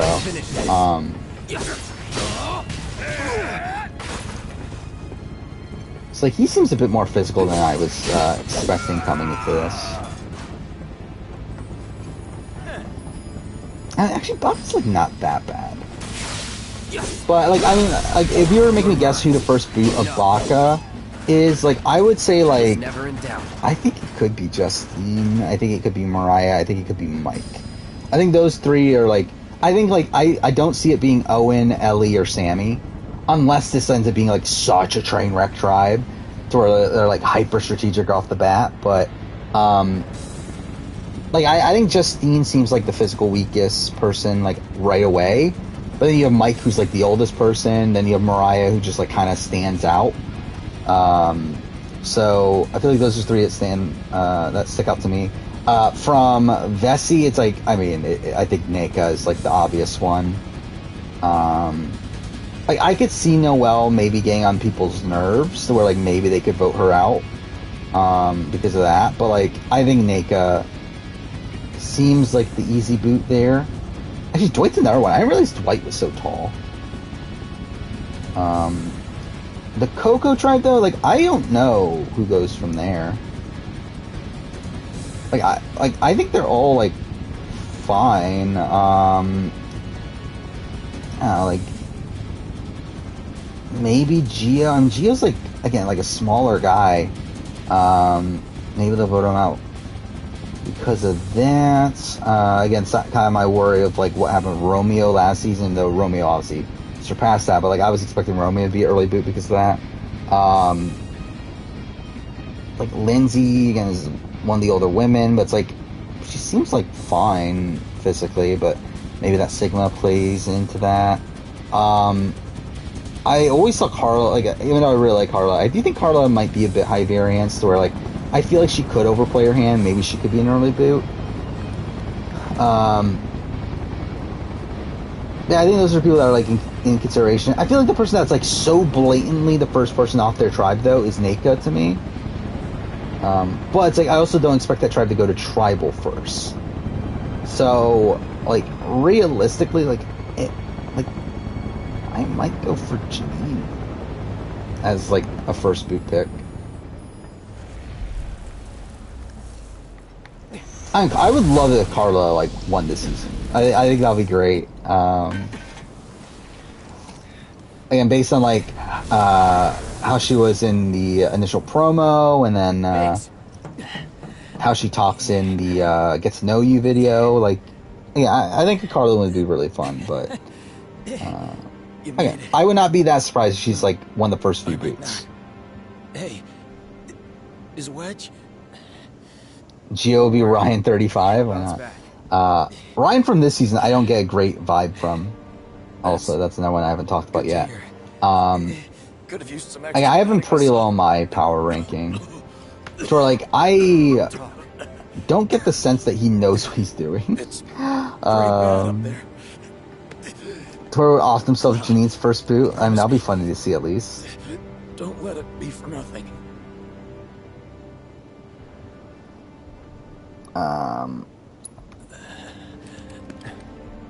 What about you? Did they name it after the movie? I've still got some fight left in me. Enough for I feel like there's so many things to name Coco after. To make a difference. Ken Jeong was on Masked Singer UK. That's also random. Oh, one more thing. The Leaf House. It's an orphanage. Yeah, Cassie's weird. Yeah. I mean, very, like, into nature and that sort of thing, right? So.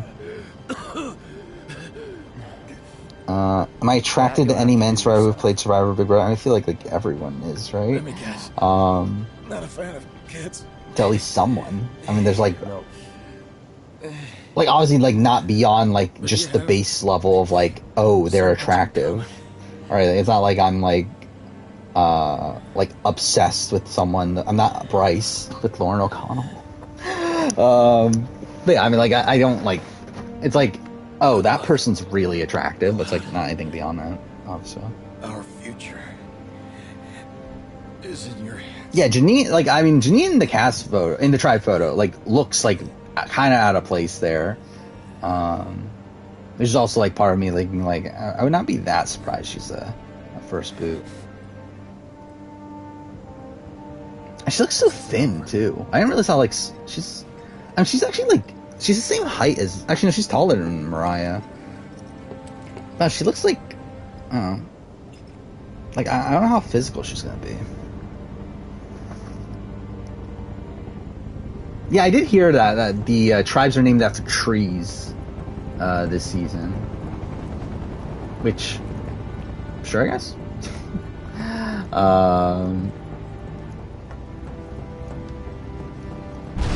No, I mean, like, how many times has that happened before that? Like, they've actually had these like naming conventions for these tribe names that aren't like heroes and villains and that sort of thing, obviously. Like, I know Return of the Outcast had it, where like they named it after Vulcan words or whatever, but I feel like you don't see that too often. Bryce is a Survivor Beauty frequenter. Oh, you mean the let's name the subreddit, right? The like NSFW Survivor Reddit. Now you're in for it. Which I would not be surprised. That seems about right.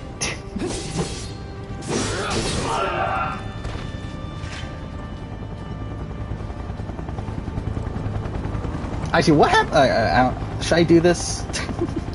Let's look at what's on Survivor Beauty right now. Why not? Oh, it's Survivor Beauties. Oh, number one. Okay, so top pick is Cassidy Clark. So yeah. number 2. So that's the only post within the last like 2 weeks. 2 weeks ago, there's a post constructing our Mount Rushmores of Survivor hotties. That's something. Yeah, you got a lot of Sydney. You got some Andrea. You got some Brenda. You got Victoria Baymonde, which would probably be one of my picks. It is fine. Yeah, this is like a thing that because there's Big Brother too. But yeah, but again, it's funny that like things like that.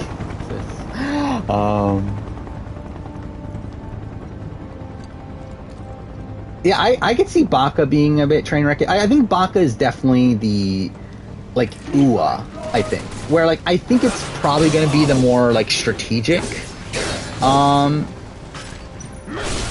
the tribes. But it's like whether that leads to like again like a train wreck sort of like where they're going to travel all the time like being hyper strategic about who they vote out, or it leads to like them being like a dominant tribe that like just never has the opportunity to vote each other out. I'm not 100% sure on where that's gonna go. But I mean, you got like Owen, you got who else was there? There were other fans, right? Sammy, you got Mike's a big fan also, but like I don't know how like hyper strategic he's gonna be, but then you have someone else, Ellie. So it's like I feel like again like Ellie, Owen, Sammy, those are like 3 of the most strategic people coming this season from my eyes, and they're all in the one tribe. And you got like Janine, who's also like should be like you would assume is gonna be good. Like I believe she's a big fan. So. Yeah, I feel like it's going to be a very, very strategic group. Oh, is there a picture of Pia as the thong? Well, that's something. Good for her. What 5 Survivor contestants shared a statistic of having won the final immunity challenge and being the runner-up of the season?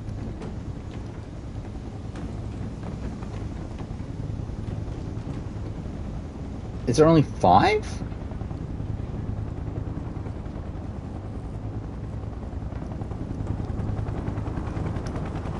Wait, what 5 Survivor contestants shared a statistic of having won the final immunity challenge and being the runner-up of their season? I mean, shouldn't there be more than 5? Testing. Attention, Avalanche scum. We know all about your evil plans to destroy the pillar, but the Turks... I didn't know that about Ellie, at least. I did remember Janine did say that, like, backpacking is, like, one of her hobbies or whatever. But I didn't remember that about Ellie, that she's a hiker. That ought to do it, right? Yeah, good enough. Wait, I know you.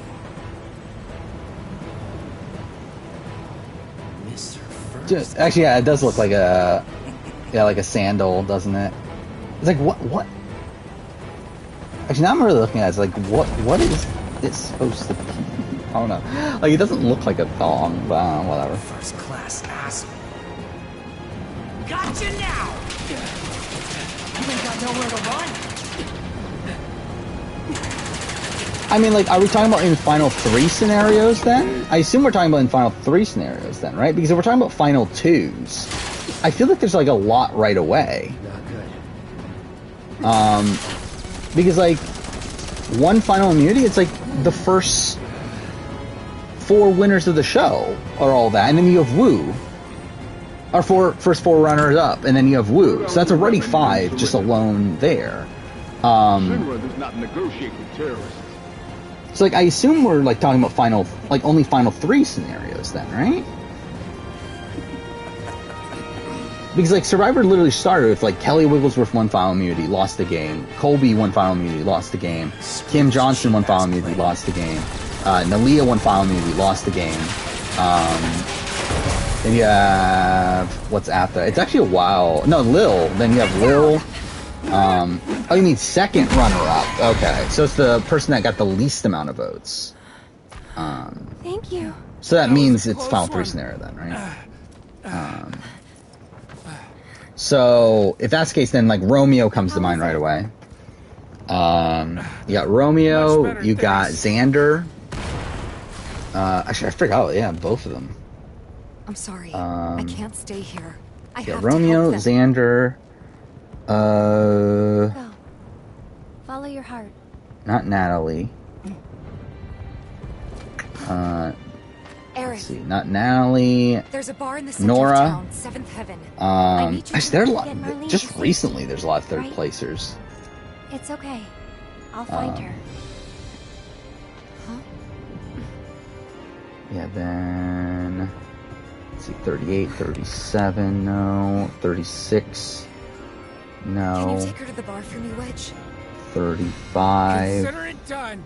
Now get up there and kick Shinra's ass. Is it really not until Russell again? So, yeah, Amanda and Russell, and then it's the Nora, Xander, and Come on. Romeo. Seventh Heaven is this way. Wedge, wait! Are there You no guys other? can't It really stay feels like here. that. Like you would assume that there would be more than that, Come but on, is come that really it on. then? We see what? You got don't have Ozzy, time to who waste. obviously like was second place, so that's not it. Come on, let us through, goddammit. Dreams got tied, so it's like Die out here. really he should have been third place, but it's like I guess not officially. Stay here. Let us through. Come on, come on. Sir, you need to step away from the gate. You have to Yeah, open it's the gate. it's weird that You yeah, don't like so it let these happened people like through. Back off. yeah, it's Amanda and Russell, but then like it doesn't happen again until like so recent. And it happens 3 times, like 3 of the last 4 seasons. That's the case. I'm no good. Not to anyone up there or down here. That's not true, Wedge. Yeah, it is funny. Yeah, like the Kyle, We could both still of them save our lives. get backdoored by their closest ally. You don't think we're gonna stop them And yeah, from we're both dropping the scared plate, about do you? a potential cookout. I want to believe that we could still win somehow. But something in my gut tells me we're due for a reckoning. Just this feeling. You know what I 17 Final Immunity winners have won I did. That's their no excuse seasons. to give up. I don't Seems know kind of low, one day, but I it wish probably I'd is done it about different. right. Right here, right now. I need to know I did everything I could. Do we have 17 female winners now? I mean, obviously Sandra won twice, but yeah, I guess that is right then, because there were 14 as of winners at war. Yeah, so I guess it's 17. Huh. I'm not sure what's gonna happen next. But I am sure I don't want to regret the choices I make tonight. Our lives are in your hands. If you don't open up, we're all gonna die.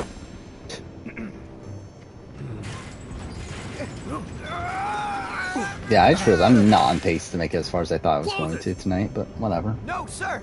I will not obey that order. How much longer is the stream series gonna go? I just realized, like, there's probably like at least like 2 more streams at minimum after this. Probably like 3 or 4 though. Wedge!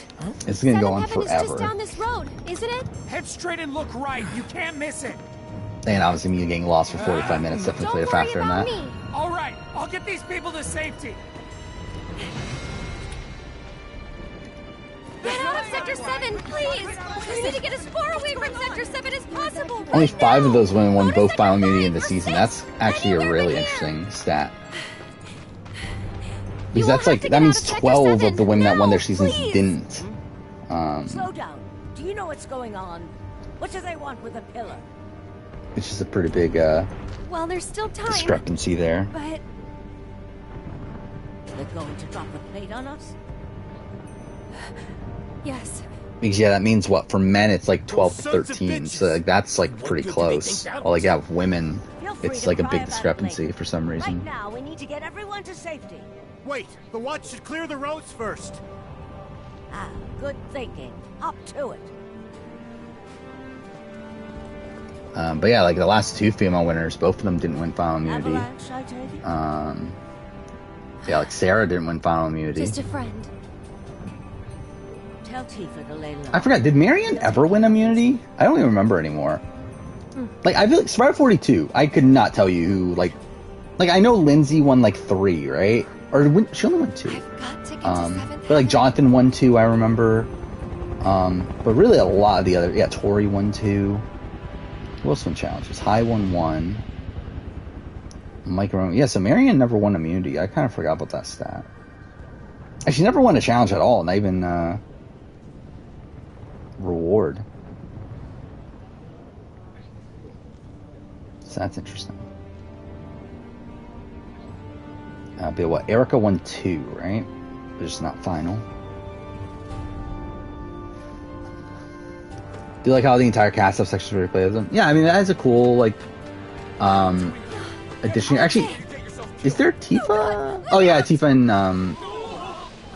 in the fourth, well, the fucking end game section. Right? You play Tifa there?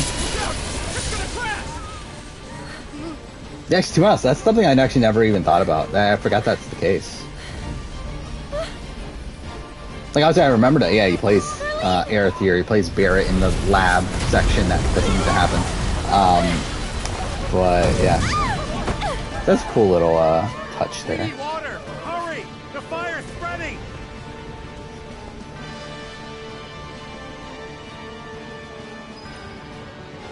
I mean, this is obviously fake. Like, don't, like, trust this at all. This is just literally someone, like, randomly posting on the, like, Australian Spire Wikipedia page. Oh no! Need to find Mind you, I would not be that surprised if, the next 2 seasons after there's a fans versus favorites and then All Stars, but, again, that's literally just someone, randomly changing the Wikipedia. Gotta get through. Gotta find a way. I'm definitely not saying ass muncher in the cast says. Yeah, it's Assenmacher, right? Finally.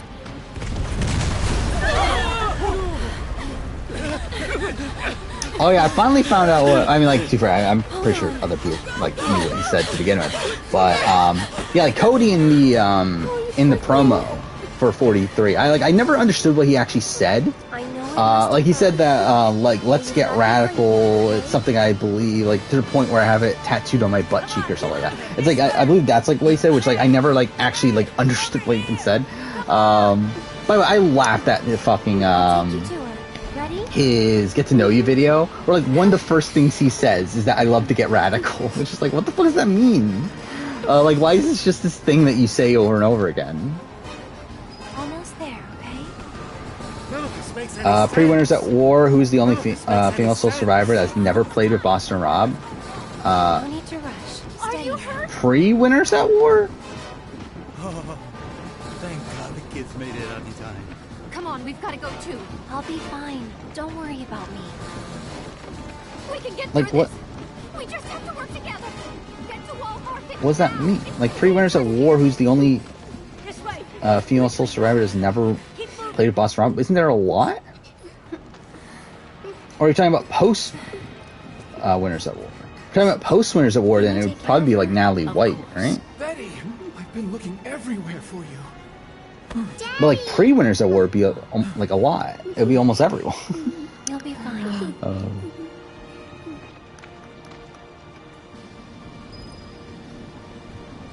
I don't think they'll film in Vietnam. Like, that'll be a really out of left field sort of pick. Considering I don't believe any Survivor season has I need to get through. has filmed in Vietnam at this point, right? Or at least none of the English language ones. So I don't see them going out of their way to try to film there. No, it's not worth it. Yeah, I live to be radical. That's also a motto of mine, to the point where I have it tattooed on my butt cheek. After all. Yeah. Yeah. He's gonna be a great character. Not gonna win. I don't see how he makes it through the early merge phase, but still. It should be fun. Someone's been a little too adventurous. Avril Lavigne got a star on the Walk of Fame. Like, that's really random. Why did she just randomly get a star on the Walk of Fame?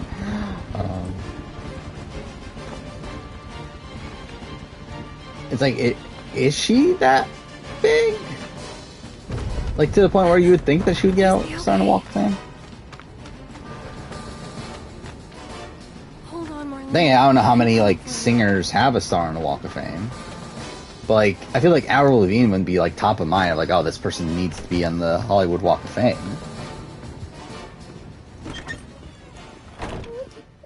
Let's see.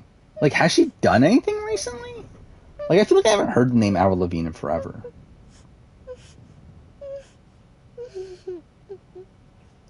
Yeah, we're just gonna let Marlene cry for a little bit.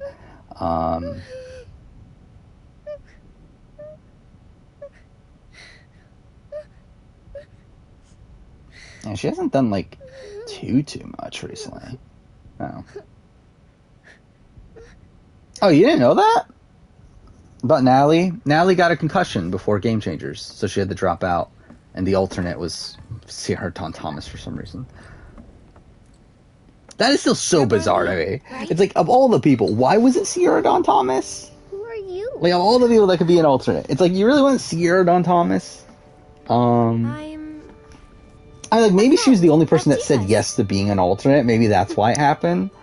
But it's so weird. Like, why wasn't Carolyn? Like, I feel like Carolyn would have made more sense. She's with Cloud and the others. I guess, like, archetype-wise is obviously different. But, like, I mean, it's not like Natalie Anderson and Sierra Dawn Thomas are that close either. He's there, too. Wait, Daddy's not coming home? Not yet. That's why I came to find you. Tifa asked me to. She said... Yeah, like, you would assume that, like, Carolyn would be a bigger priority for them, but, no. The thing is, this place isn't safe now. Yeah, just bring in Nadia, why not? Just bring in Nadia and, like, pretend like it's Natalie. I think that would have been even funnier. So I remember, like, a podcast, like, way back, they joked around about that. Was they gonna destroy our house? But yeah, like, it wouldn't have, I don't think it would have, like, gotten through. I mean, like, Carolyn's definitely a bigger... I mean, is she actually a game changer? She's not, really. But, like, at least you can make more of an argument than Sierra Dawn Thomas. Shall we go?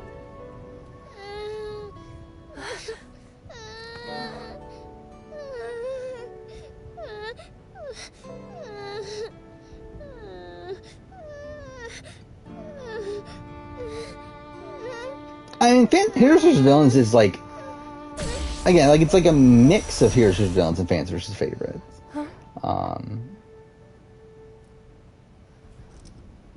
Like, really, they should have just done Fans vs. Favorites. But... Like, yeah, it's kind of... Like, it's kind of Fans vs. Favorites format, but, like, not really. So, like, I wouldn't be that surprised if the next season were to still be Fans vs. Favorites.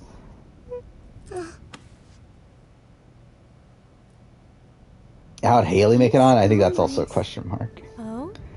I don't know. Jeff has always liked Haley, though, right? Didn't Jeff Probst say that Haley is the hottest survivor at one point? I believe it was, like, during the pregame press of Game Changers, so where, like, obviously it's, like, that's top of mind. But I believe he was asked who's the most attractive survivor, and he did say Haley Ford. I hope you remember it. Come on.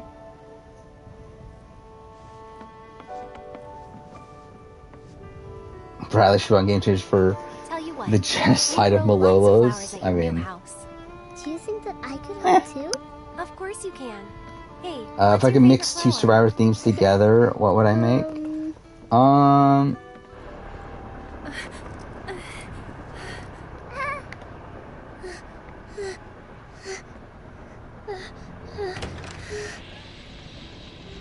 Oh, we're talking about HHH and Heroes vs. Villains? Like, what? Yeah, like, what if it was, like, Heroes versus Healers versus Hustlers versus Villains? Like, that'd be a weird fucking theme.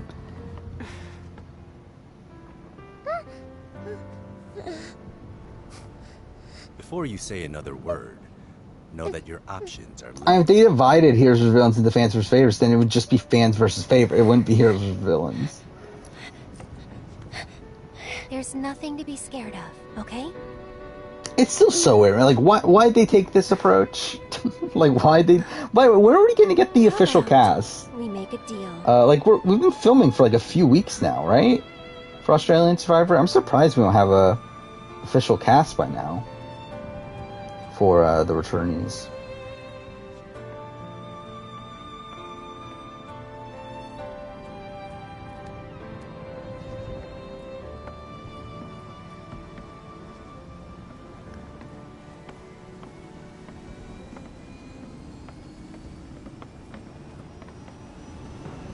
I'm just looking at my channel for the first time in a bit. Yeah, so my Tony FS player ranking is pretty much matching my merged boot ranking for Australian Survivor. That's what I'm saying. I love how the YouTube's also glitched to where it tells me that I have 0 views in my final juror ranking for Australian Survivor, which is like, I'm pretty sure it's not the case, but sure, I guess.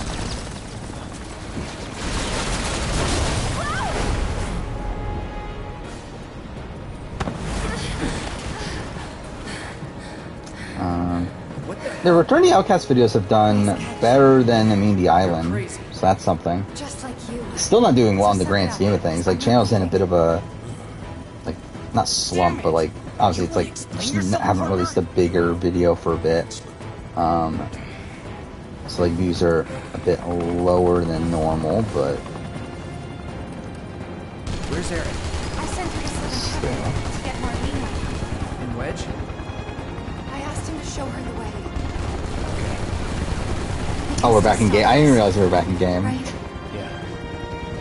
Then let's keep moving. And where do you think you're going? Are you gonna have this fun watching Survivor AU as you did Survivor SA? Maybe not. I don't know. Have you watched other Australian reality shows? Like, how do you feel about those? I think that'll be a factor. Come out wherever the hell you are!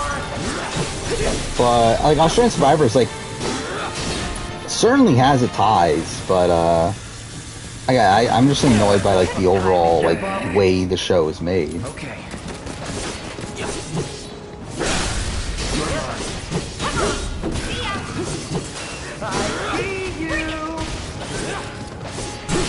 Let's do this. Yeah, I guess a whole bunch of people just boycotted my final juror ranking for Australians Survivor. I mean, like, again, like, if I click on the video, and, like, I mean, just looking at the video, like, outside of dashboard, you can see it has, like, 2,000 something views. But, like, the, yeah, like, I can see, like, when I'm looking at my list of videos, it's like, yeah, it has 2,255 views, but I look at analytics, and, yeah, it's like, or no, not when you go to analytics, but if you try to compare it to something else, like, if I, so, like, in the comparisons, it comes up as 0 for some reason.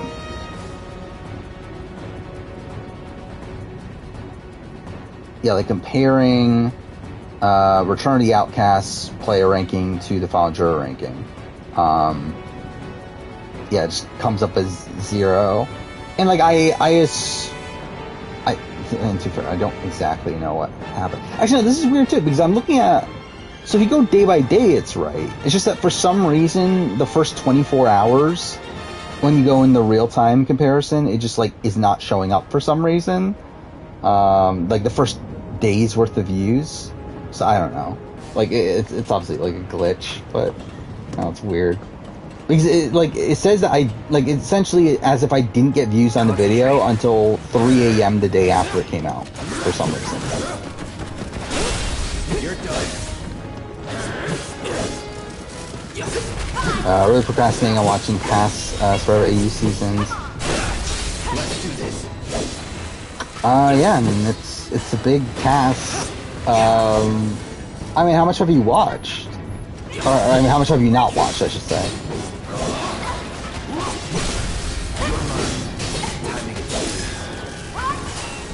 What's up, guys? Because I think Australian Survivor is a show that you can easily watch on, like, 1.5 speed or something. Stuck in hiding. I won't give up.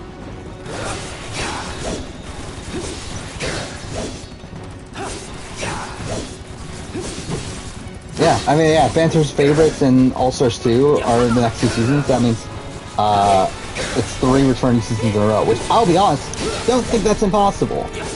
I would not be surprised, to be honest, if that happens. Like, I think Australian Survivor's in this weird spot right now, where like it needs to like its ratings have dipped a bit.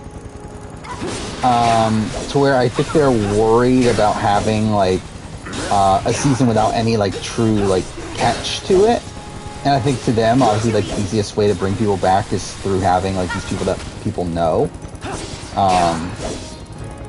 So like I would not be that surprised if it's like fans vs. favorites and All Stars, and if not fans vs. favorites next season, then like realistically, it probably won't be fans vs. favorites. But, like, I think it will have, like, returnees of some sort. Like, maybe in the Blood vs. Water style, like, having, like 4 random returnees in there. For, like, no reason.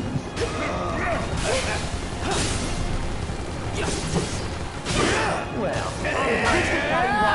that's fine by me. Oh, really? That's all you've watched is the 2 latest ones? I mean, you're missing out on like some well-liked seasons, at least. I mean, like 2017, I think is a legitimately good season. People like 2019. I'm more like lukewarm towards it, but again, a lot of people really love it. Yeah, I really like 2018, but that's one's a bit mixed for most people, and 2016 is a bit rough at points. You're done. But I mean, I think they're definitely seasons worth watching still. I don't know about rewatching after your initial watch of it, but I'd say if you haven't watched them at all yet, then I think they're still worth watching at some point.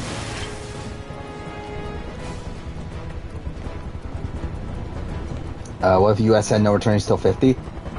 Like, that's not off the... Like, I think it's either it's gonna happen at 46, or they don't do it until 50. I think that's the spot that we're in right now. How do you assholes like this?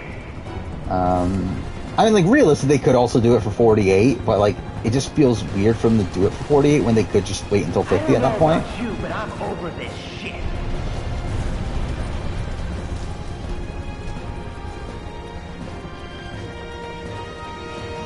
Yeah, 2018 Endgame, one of my favorite, like, I mean, like, outside of the dead man walking twist, the entire Endgame's, like, fantastic.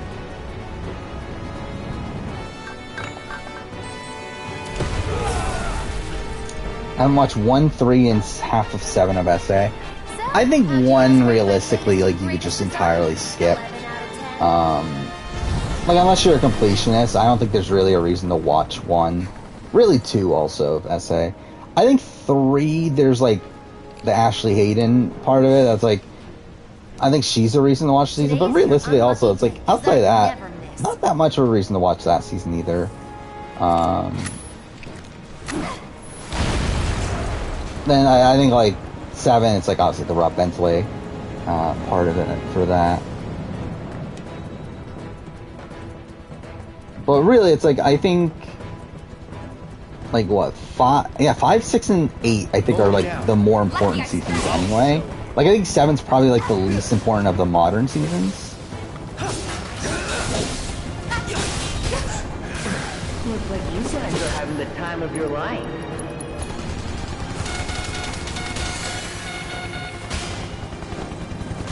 I don't think we know the amount of days for Heroes or Villains, but I would assume it's at least, like, high 40s, right? You guys are seriously struggling to take down these assholes?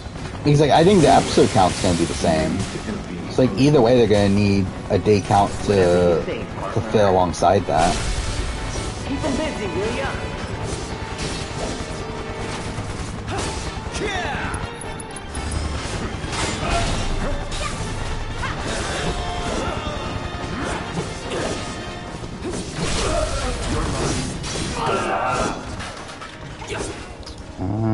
I'm thinking about it, and a safe chain night 1 eviction would be fun.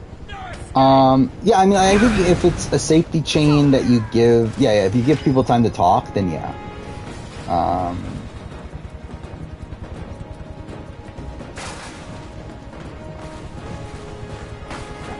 I still kind of like shit to go out that way, especially night one. But like, if you're going to do a night one eviction, yeah, it's probably the best way to do it. We lost a shy guy. Well, that's a shame. It's been a 6-month break. Yeah. I feel like it is tough to get back into a show, like starting from the point where you left off. You've like dropped off of it from that long. So like for me, it's like I always like feel like I need to restart from the beginning, but then I restart from the beginning. I'm like, fuck, do I really want to rewatch all this? And then just like don't end up finishing it. That happened to me with Dark. Where like I love Dark season 1, but then it had been like so long between when I watched season 1 to where I want to watch season 2, to where I was like, well, I fucking need to rewatch 1 now. But then like I only got like halfway through, and I was like, fuck, I'm like never actually gonna finish this.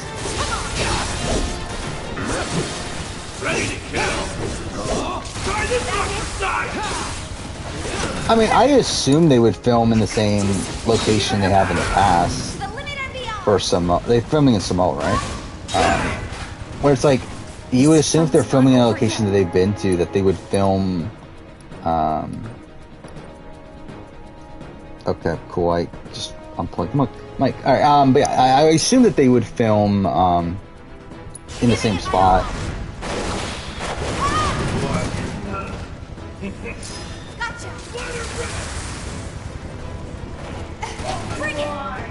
You think Marian's a top 5 woman globally, including US? I mean, I wouldn't have her anywhere close. If we're just talking about international, then like maybe.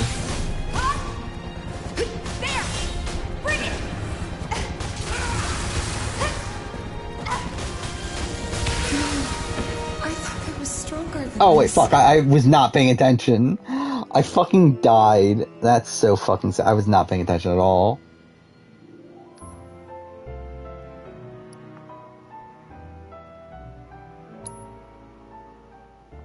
Yeah, that was just dumb. Concentrate.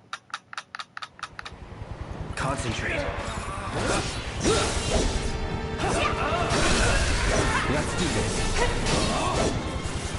Yeah, I feel like Supernatural's just like an impossible show to ever actually finish, right? There's like, how many seasons of that? There's like 14 or something like that, dumb like that.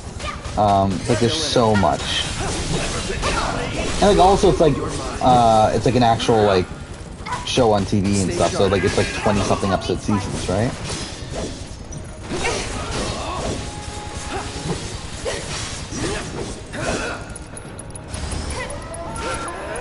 Surprised they didn't go back to Fiji. I mean like either one.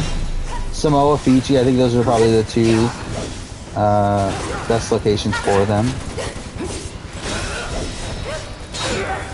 I don't actually remember. Did they film in the same location as Survivor US when they filmed in Fiji?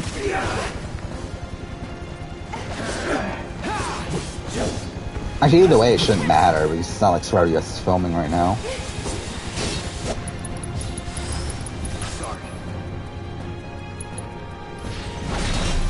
15 seasons? Yeah.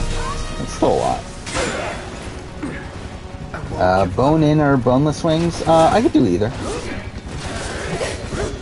I don't get wings that often, so it's like... Let's finish this. I'm not like an expert on wings. Going in.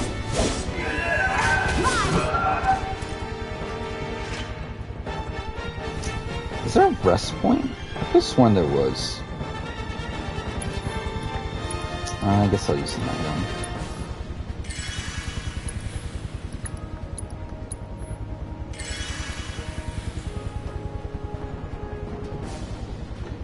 Again, no, that it's clearly a fake thing. Like, there's no way they have the seasons planned out that far ahead for Australian Survivor to where they know where they're going 2 seasons from now. Especially if it's a different location than where they're filming this season, the presumed next season. Like, there's literally 0% chance there's any validity to that.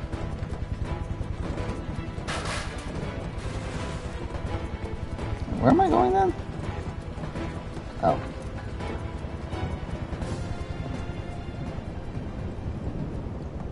Of all the VII winners, who has the worst strategic mind for the game?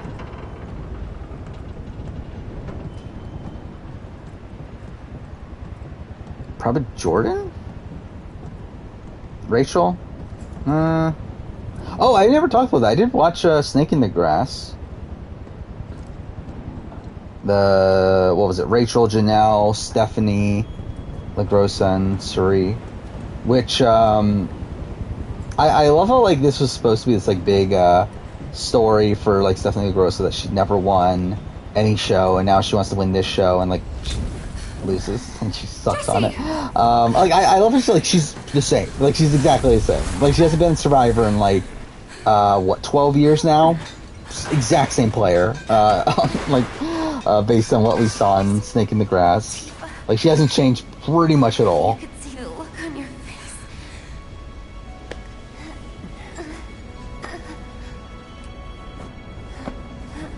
Yeah, the Big Brother thing, like, I think it probably is... It's probably... Jordan or Rachel? Which one's worse? You're the guy who gets to hear my last words. Like, I would have probably said Casey had Casey not been on the challenge and shown, like, some strategic ability there. It's okay, Cloud. It's okay. They were my bombs. But yeah, I mean, like, maybe Adam... But, like, even then, like, Adam is undercutting Ryan a lot in the end game, so it's like... I think that's something to credit him with.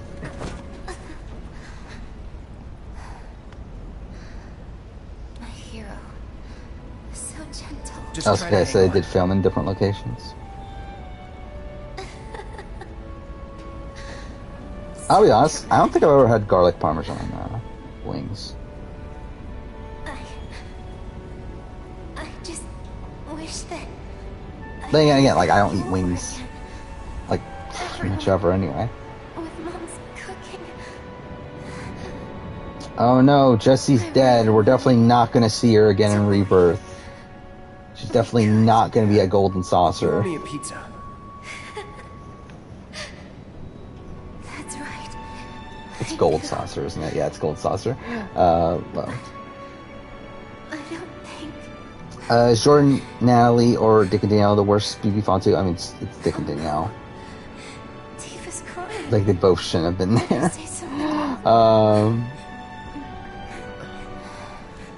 And yeah, by shouldn't, I mean, like, they wouldn't know, not that, like, they're not deserving, anything like that. And is Tyler Casey the best? It's definitely up there. Cody Enzo is up there, too.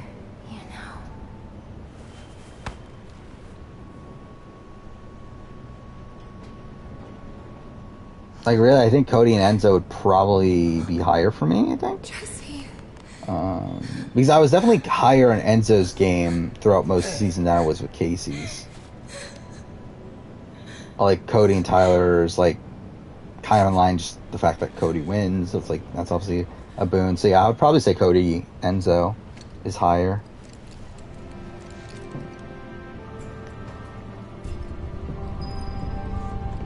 Actually, I forgot about that until, like, pretty recently. I was looking through my power rankings spreadsheet, and yeah, I had Enzo at number 1 in the power rankings for, like, a really long time in BB22. Like, it really wasn't until, like, I think the Kevin boot round, I think it was. I think it was Cody's second HOH. I think that's when I went Cody number 1 finally. But it was Enzo number 1 for, like, most of the season. Fuck. Oh, fuck off. There we go.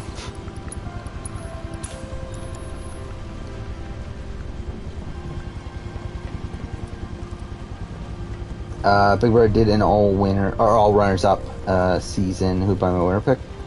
Like, with the targets they have on their back coming into it. Like, I think if it wasn't for targets on their back, Tyler. With the targets on their back, at that point we're looking at, like, what?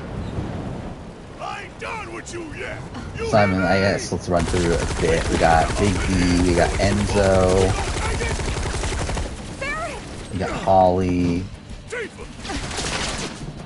guess Tyler's probably still the best one up to that point. Even with the target on his back. We got Paul. Paul would be such a good target, right? We got Liz. We got... Would Cody be back? I feel like no, right? At that point. Gina Marie. We got, again, Dan, I assume, would be back. Yeah, like, I think Holly could do well, too. I think Holly would be the second out of the ones I've talked about so far. We got Portia. Lane could do okay, maybe. I don't know, like, what Lane is doing nowadays. Like, I don't know if he still watches the show or anything, but Lane was, like, a competent player. Natalie, no. Memphis, no. To be fair, Memphis was pretty close to winning 22, though. Like, if he wins out from that point on, he probably wins. Actually, I don't know, because, like, he was probably gonna go with... Was he gonna go with Cody? No, right? He was gonna go with Enzo, right? But yeah, he probably would win.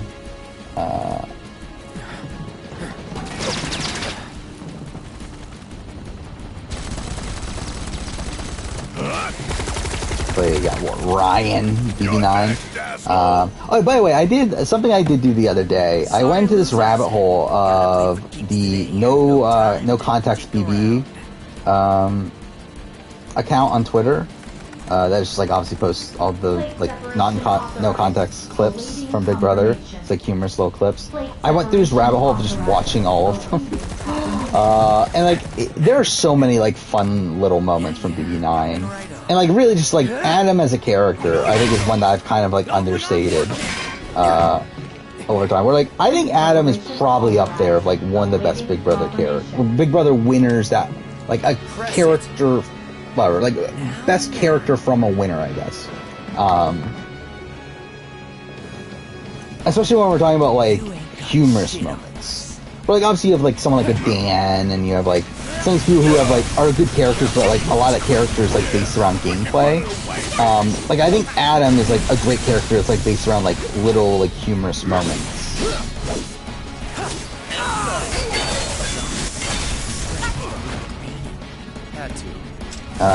What is the One Piece is Real meme? I think I saw the One Piece is Real was trending the other day. Like obviously I know what the One Piece is Real in terms of like within the show or within like the manga and stuff of Whitebeard saying it, but okay, what's the meme from though?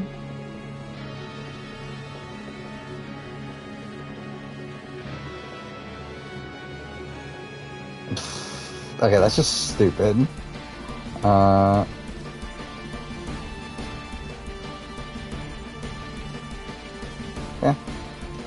that's a thing. I love how like on the bottom is Abigail Shapiro of Bomb the Page, know your name.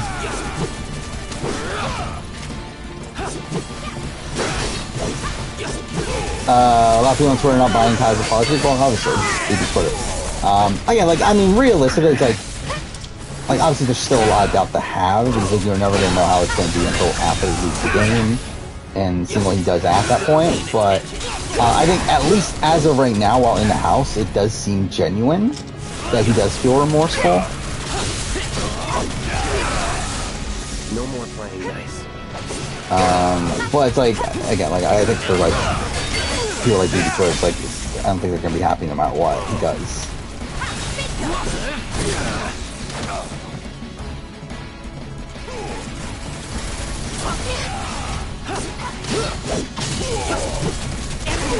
But you think, so you think Tyler's going to cheat on Angela with Holly? Is this finally going to prove Brett Wolgamott right? Is when the runner-up season happens? And Tyler definitely comes back for that? Feels good as dead.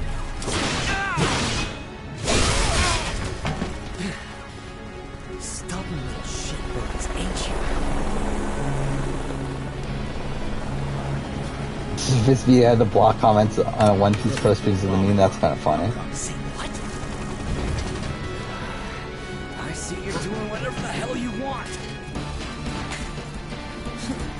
Guess I'm rubbing off on you. Yeah, One Piece is on break this week, right? I haven't seen anything of 1059. Which I assume spoilers should be out there right now if it was this week.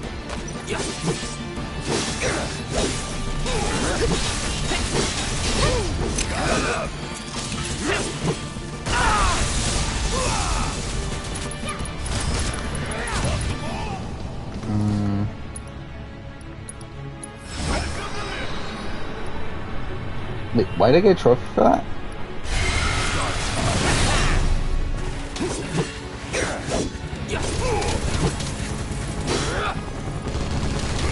Oh yeah, I would not be surprised. Like, I mean, like, I feel like that seems like a situation that it seems probable.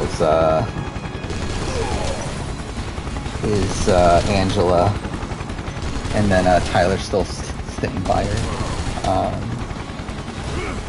I still find it so funny how, like, no reference on this challenge season to Tyler, despite the fact that, like, so much of Tyler's BB22 run was him missing Angela.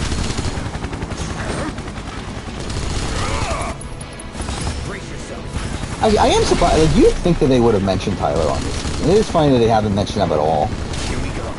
Let's get this over with. They're still together, right? Like, I'm not, like, forgetting that they broke up or something.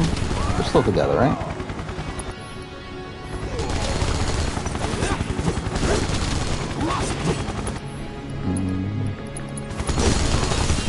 All good.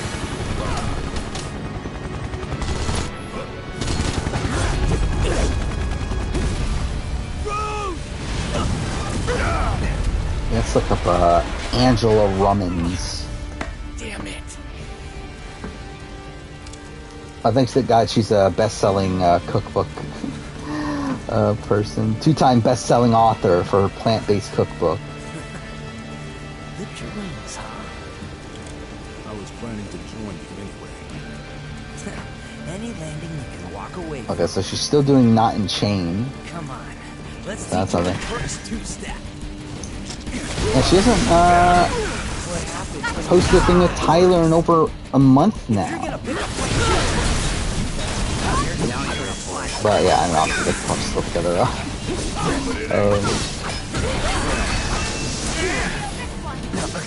I still find it so, like, it's so random that she ended up being on the challenge though, to me.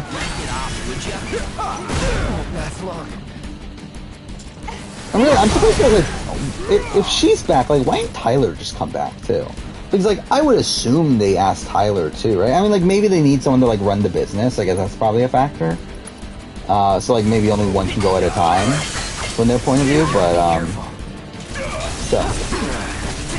It would have been, interesting to see the both of them there.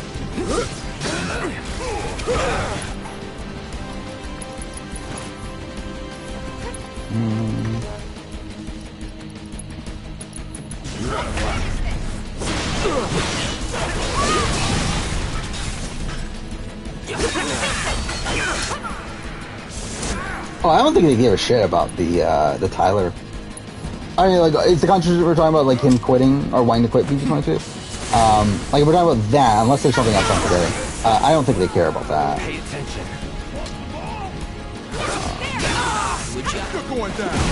I do think it would harm him from returning to Big Brother, though. But I think, like, in terms of, like, challenge, I don't think it really matters.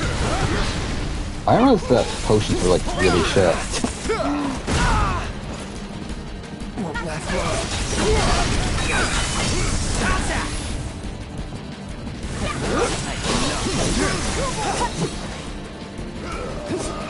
God damn it.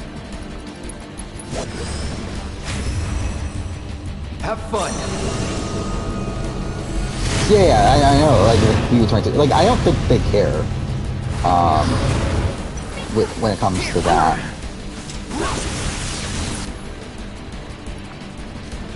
Oh, do I not have enough?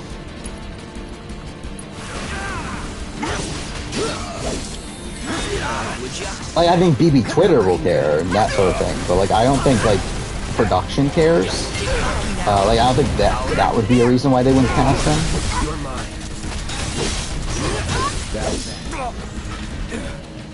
I forgot, did that air?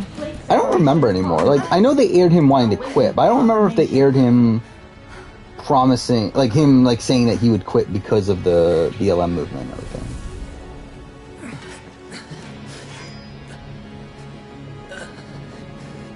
How do we stop it? Wait, what is this? My fiance's favorite food? Wait, what is she making? What is this? Where are you going? Sweet and smoky potato wedges? That's something. Getting real tired of your shit. Actually, I didn't realize that. Or is this not her official? Is this her official account? No, she has another account. But either way, this one's like, yeah, Angela's Plant-Based Kitchen is the name of this one.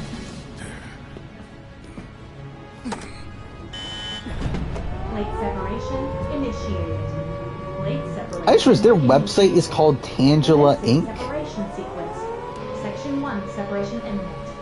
Actually, it's called Tangela, and it's also just about her cookbook. That's actually really fucking weird. So, again, they have a website named after their showmance, but then it's all based around her own cookbook.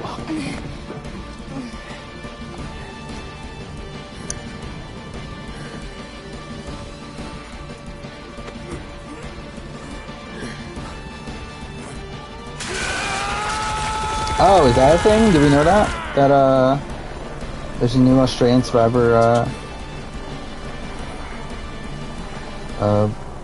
producer? Which, yeah, I did know that they changed after All-Stars. Or actually, was it after All-Stars or right before All-Stars? Either way, like around that point. What do we do? Yeah, did not know if they changed it again. Is there a car reward in SA 1 through 3? I could not tell you at this point. Do this! I did not even remember that Tajin came close to winning a car. Marlene? My Marlene? What did you do with her? Where are you? Again, like, early SA seasons have not stuck to my mind that well. Your activities unwittingly brought you into contact with the Ancients, who is now back in our custody where she belongs. Yeah, Tangela, yeah, it does make you think of the Pokemon. Alas, the sector in which you stand has been condemned. Did Zane win a car? I didn't remember that. Yeah, maybe I would have guessed that, like, Gareth would have won a car.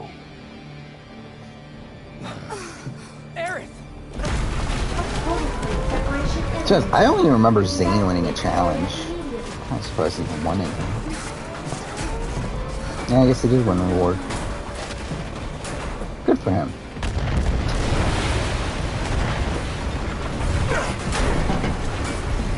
It's funny that, like, Gareth won 4 immunity challenges in a row, but, like, only won 1 reward along the way.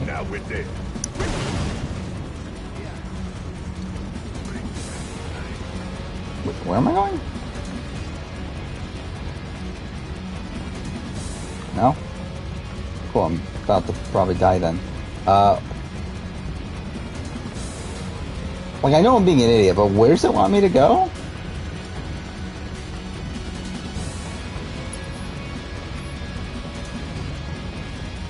Cool. Perfect. Oh, that worked out anyway? Hey! Over here! Whatever. Tifa.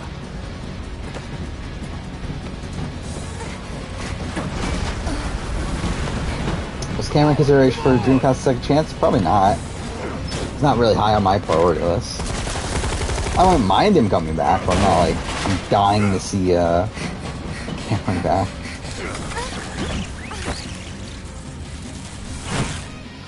He jumped on top of the hood and kissed the window shield. Well, good for him.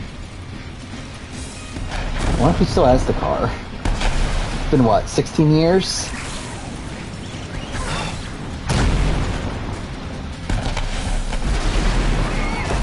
Okay, Okay, this is definitely pre-rendered, right? This definitely... This game did not look this good.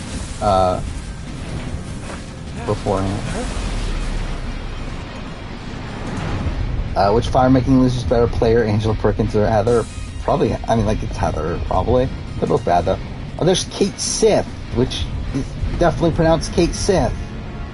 Also, why is he there mounting the thing when it makes no sense canonically?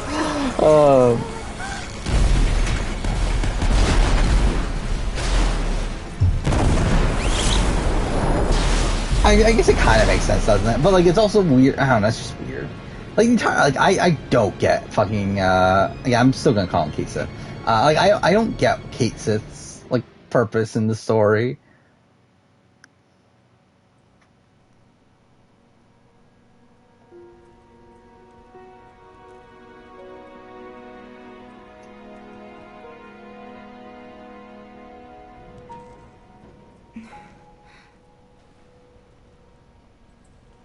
Yeah, you also have, like, yeah, if you haven't played Final Fantasy VII, no, like, there's no point in being there, really.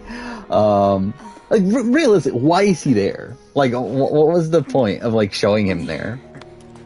I guess it's just, like, a little, like, Easter egg for, like, fans, like, to remind you that, like, oh, Kate Sith's coming. We're gonna show him for, like, 2 seconds, just for him to not actually be in the game outside this. Anybody out there? Barrett! I think I hear him up ahead. Here goes. And push! I forgot, like, the lab stuff, is that this chapter, or is that next chapter?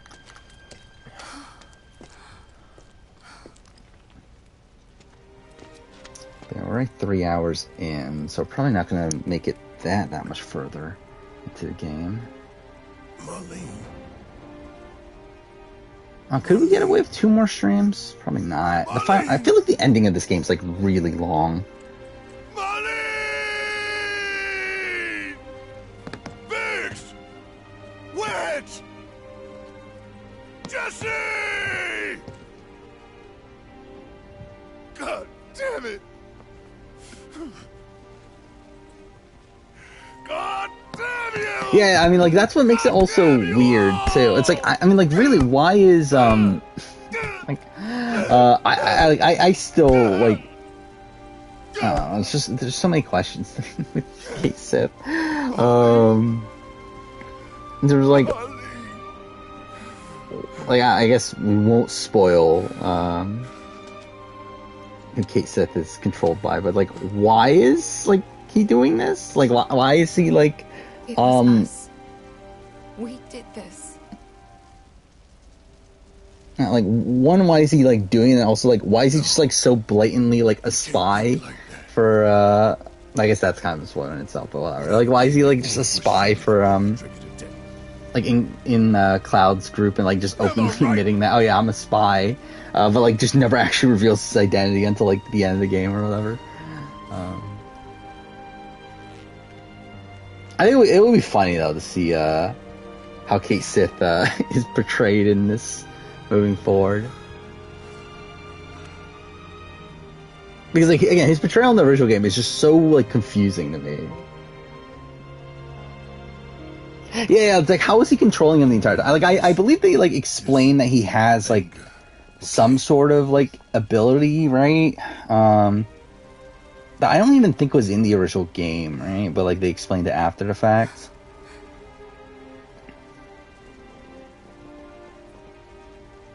Let's see. Like, doesn't he have, like, some sort of ability that allows him to control? Marlene's fine. Aerith found her. Either way. But it's like, again, still, it's like, how, like, I guess he's, like, not actually controlling him at all times, right? Like, it's just like, What the hell's going on? like, I guess it's just when it's convenient, but, like, that, I don't know, yeah, again, it makes no fucking sense, whatever. And she did? You sure? Do I think Kyle's getting booed tomorrow? Probably not. I think they're gonna give him a redemption arc by the end. I think. I mean, like, we'll see if they... Because, like, I mean, really, it's like... because supposedly, like, during the meeting that they had, he eventually, like, admitted that, yeah, I was doing this based on, like, racial things, whatever. And then, like, ever since then, he's been on this, like, kind of, like, apology tour and whatnot. It's like, I feel like they're gonna try to give him a, like a sympathetic, like, exit to a degree of, like, oh, he's learned from his mistakes and that sort of thing. So, like, I don't think he'll be booed. And, like, even then, I don't like, no matter what, I don't think production would want him to be booed. So I don't expect him to be booed, but I guess you never know. You never know who creeps their way in there.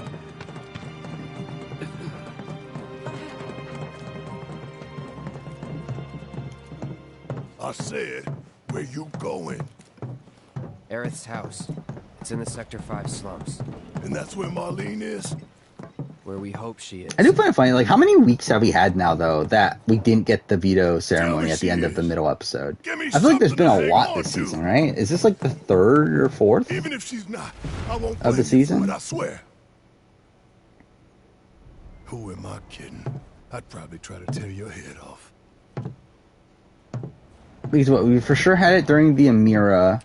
Hey, Tifa. The leftover, when the leftovers were created and everything. We had it now. We had it during... What was the 2-hour episode? Was that... Meant to be the original steward to the... That was the indie boot then, right? So I've had it at least 3 times this season. So it's weird they're doing it so often this season. That must be why the Turks wanted her so badly. I think he's the worst player in Forever NZ. I mean, like, that would make me have to remember everyone. This planet is my birthright. And there's a lot of, like, just kind of like a lot, like the first boots. We got Hannah. What was her name, right? Who's just like fine. Like, I mean, like, there's these people that are like, yeah, like D, but like, yeah, I mean, it probably is D, realistically, but, like, I do think there are some, like, weird circumstances that factor into NZ Nicaragua, where, like, pre-game they were allowed to talk for whatever reason, or, like, before, like, in Ponderosa and everything, they allowed them to talk. And through it also being, like, a day one, vote off and everything, like, I don't know, there's just, like, weird circumstances surrounding it, but it probably is still D. But again, like season 2, it's like you have like, how do you pronounce her name again? It's not. Let's go. It's not how it's spelt, right? But anyway, the first boot who like, is like mediocre, but like not like the worst player in the world necessarily. It's like kind of in this like Jolanda sort of position where it's like it's someone that like was a bit too domineering. Yos, yeah, it was Yos, right? Something like that. Just focus on seeing Marlene again. Nothing else. But it's like still someone that had like some allies. So it's like it's not the worst in the world. Carla, who's like the second boo, is like that's also pretty like mediocre. Oh, I didn't realize you could. Well, this is a fine mess. Oh, you can talk to people on the way. Compared to Sector 7, we're doing fine. But that's hardly an accomplishment. However, did it Riveting. come to this? Is it true that Sector 7's pretty much destroyed? You guys run into Jesse at the pillar? Yeah. Biggs too. Yeah, like I don't even know how to like take this episode. Where like I don't even know, like, this episode of Big Brother, like, I don't even know how they were, like, trying to portray it there. Where, like, it felt like at points they were, like, completely dunking on Kyle, but then there were other points where, like, they weren't. And, like, it also felt like they were definitely, like, showing, like, Michael at least, like, the Michael point of view at least, as this being, like, oh, this is definitely a game move. So it felt like they were kind of, like, throwing him under the bus a bit, too. So it's, like, yeah, I don't know who we're, like, what we're supposed to think of this from the edit point of view. I think it'll probably be like a lot more clear after tomorrow, but yeah, like I don't know what they're like intending with it, I guess.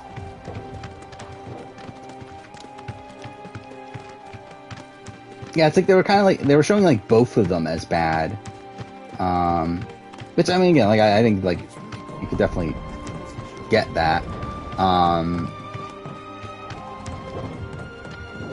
My ears are still ringing. I worry that we're not going to get any Monty tomorrow.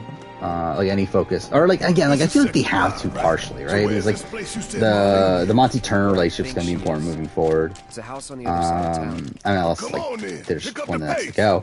But like you assume it's gonna be an important one, though, where like they're gonna kind of be forced to show at least some Monty. But I feel like there was like a lot of like emotional Monty content that's probably not gonna end up making the cut, which I do think is a shame. Worst Australian celebrity survivor? I mean, probably Ben. But also, it's like he had no shot, though, right? But it's also like, who the fuck is he? Who is the first boot? Oh, Kim Johnson. Kim Johnson won the... Look, is that her name? That's her name, right? The, from Dance with the Stars. She quit.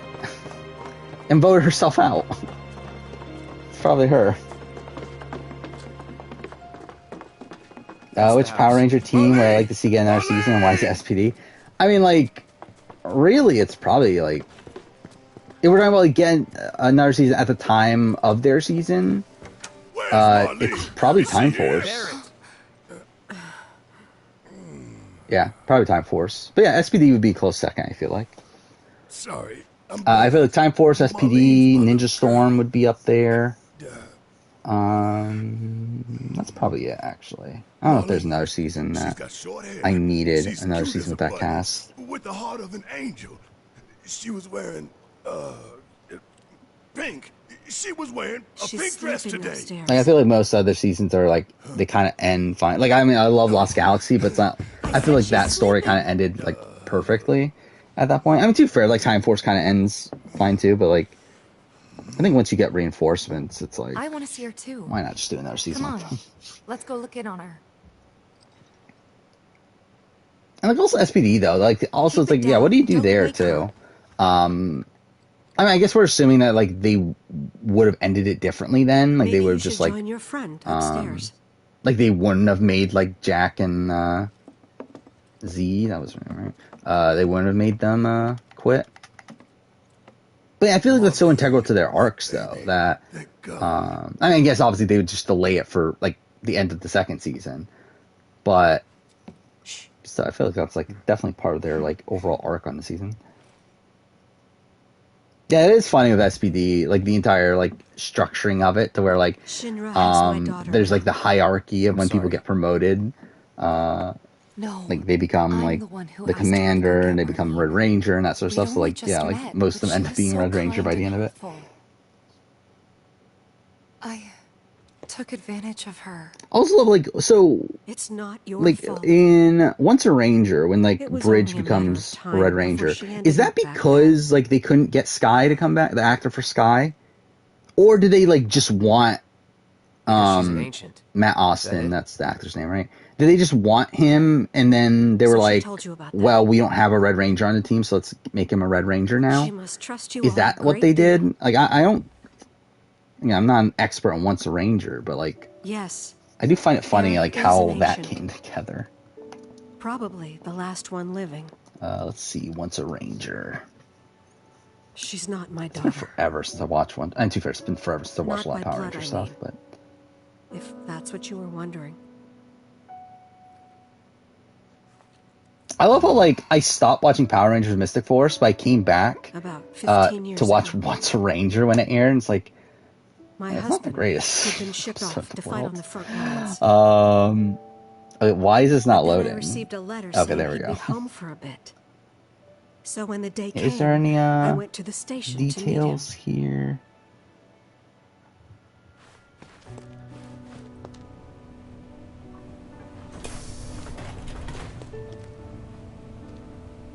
But Jackie Marchand, I couldn't who help is fearing the worst, who's the producer at even the time, said there were cut But I told scenes myself his leave must to have been explain why the postponed, Rangers that he quit, did but delay. it wasn't reflected in the Every final day I cut. And liked to wait Override, and to pray. in the Overdrive team were made to look like assholes. But yeah, that's kind of how that worked out. And And that's how Fucking I met Overdrive her sucks and so her bad, mother. though. It's like, what the fuck? I thought maybe they'd run away from Wall Market. Or that they were topsiders fallen on hard times. I'd seen that sort of thing a lot. Yeah, it doesn't mention why Take Aerith somewhere safe. they went with Bridge Those over were her Sky. mother's dying words.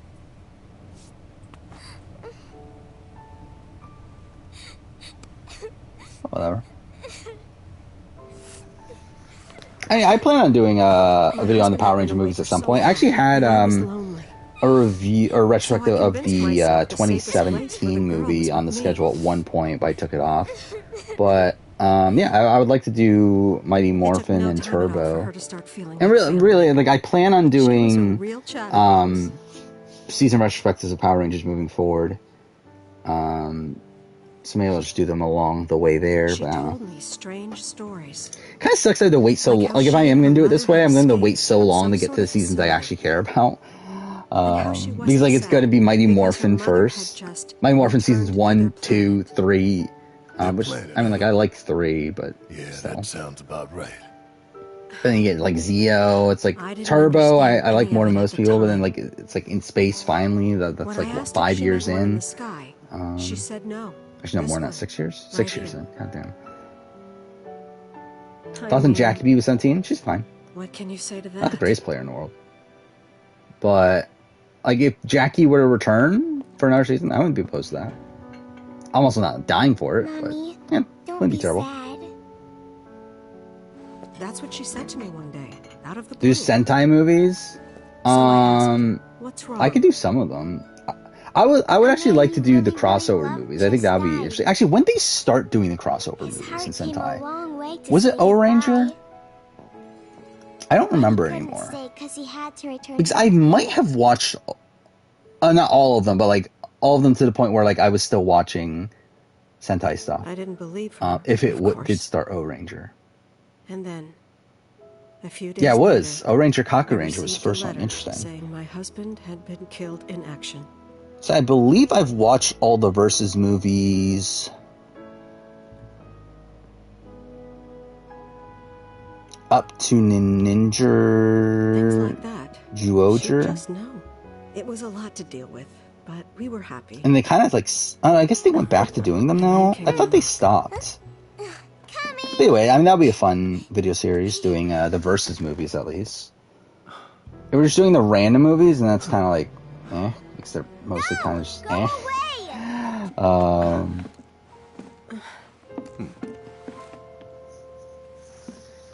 I would like to do like some sort of, like obviously I'm going to do the Power Ranger ranking, probably next year. I would like to do a Sentai ranking I had no at idea some what point he did, after that. But So I said, who are the ancients? They were the original stewards of the planet, whose boundless Who voices knowledge sang? and wisdom shall guide us to the promised land. Some His believe voice the sounds so promised land to familiar. be a myth, others an allegory of sorts. But we take the words of the scriptures at face value. Who the and fuck believe is it to be quite real? Ryun Yu? Which is I why don't know Shinra who he would is. like very much for Aerith to help You're us. wrong. I'm not an ancient. Oh, that's him in Advent Children. That's But not bad. Aerith, even when you're all alone, don't you hear voices whispering secrets? No, never. Oh, I guess it is the same But all three of us knew guy. that wasn't true. That man knew exactly who Aerith was. I know where it's she'd not. come from, and what she Why could is do. it saying it's play? Wait, whatever. I don't know. Who voices him in They Remake? knew where she was, but they didn't just take her? Doesn't sound like the Turks I know. Vic She had to Chow. come willingly, otherwise it wouldn't work. Yeah, who's they Vic said. Chow? That's why, even if they did take her away, I'm sure she's still Yeah, he being hasn't treated done much like that a guest, played or anything. and that I don't they know. send her straight back Sounds home familiar though. once they get what they need. Definitely sounds very Doubt it. very You're like not planning anything, Shenmue-y. are you? Don't make things This worse is than so they already gross. are. What is this? Ranking the Power Ranger, If I my more lost Power Ranger her films? too, I don't know if I mean, could, like, if I could oh, ever... is it just talking about Power Rangers in general? What? I mean, there's 3 movies. Like, ranking 3 movies. Wait, why is Turbo number 3, Mighty Morphin 2, and then Power Rangers 2017 number 3? Maybe we'd be better off waiting a little while. Like, what is this article? Let's head back to Sector 7. Like, I don't even know what I would rank them personally. Like, I have a soft spot for Turbo, even though it's shit. Yeah. Then what? Mighty Morphin is just like, I also probably like. Really, I just have a lot of nostalgia for his first 2 movies. Like 2017 is obviously like the best movie technically. Especially when we're looking at from a more like film standpoint. Like, not just like within the scope of Power Rangers, but like also like it doesn't feel like a Power Ranger movie really. The main entrance to Sector 7 is buried under rubble now. So how are we supposed to get back inside? So this is where the lab stuff happens, right? Good plan. It's on the way how back. do we get to the park? I know another way to get there. Aerith showed me before. This ancient girl knows her stuff. Didn't mean anything by it. Yeah, I'm not gonna bother. There is side content here, right?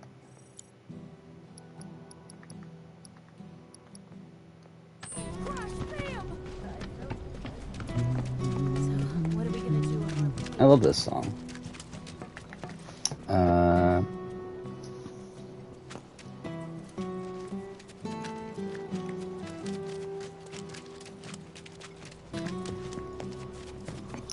2017, like, I enjoyed it when I watched it. Like, to be fair, I haven't watched it since then, but yeah, like, it doesn't feel like Power Rangers. It feels like what some people want Power Rangers to be, but like not actual Power Rangers. I mean, like, it feels like it took like the loose concept of Power Rangers and then like mixed it in with like tropes from like Breakfast Club and like other shit. But yeah, it's not something like I liked it at the time. I liked to find out. Like, it's not like an all-time great movie or anything. But I didn't think it was like terrible. I was disappointed there wasn't a sequel though. Like, I did want I did want that cast to get like another movie. But at this point, that's not going to happen. Aren't they doing another reboot though, or did that like never go through? Because I remember hearing about that, but I haven't like seen anything about it in a while. So I wouldn't be surprised if that got canceled or something. Or I watched Zoom 20 times over. I mean, I would rather watch Power Rangers 2017.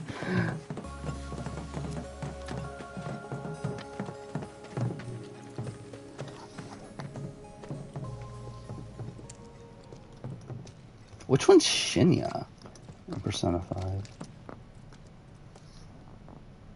Oh, duh, the fucking kid. Okay, I forgot. I've never even did his Confidant story, so like I barely remembered he even existed.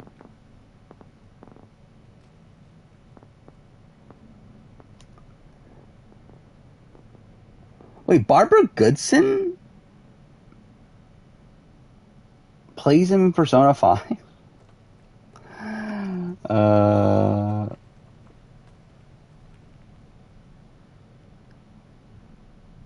Wait, is it Barbara? Does Barbara... Wait. Is this a thing Yeah, Marl is played by Barbara Goodson? I didn't even know that was a thing. That's fucking bizarre.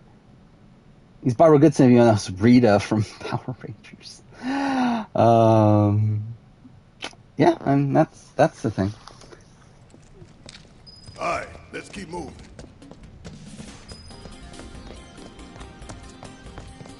Zoom's a great guilty pleasure film for you. I think that's kind of where I'm at with like Scooby-Doo. We won't hold back.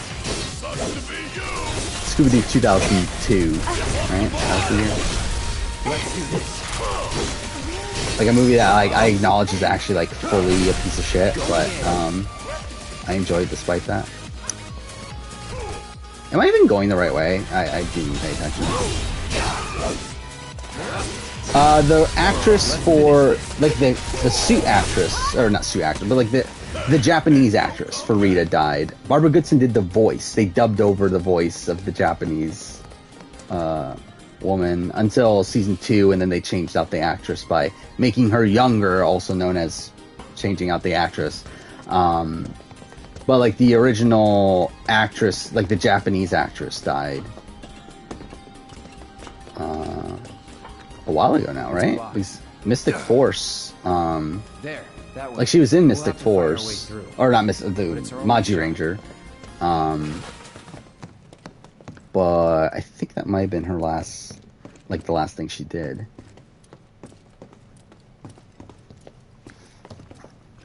Let's see, what's her name?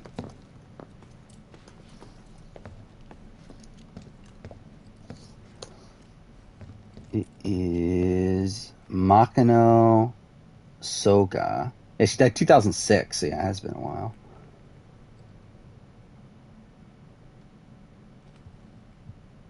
Yeah, so last thing she was in Maji Ranger. And she was in Mystic Force, again, dubbed over.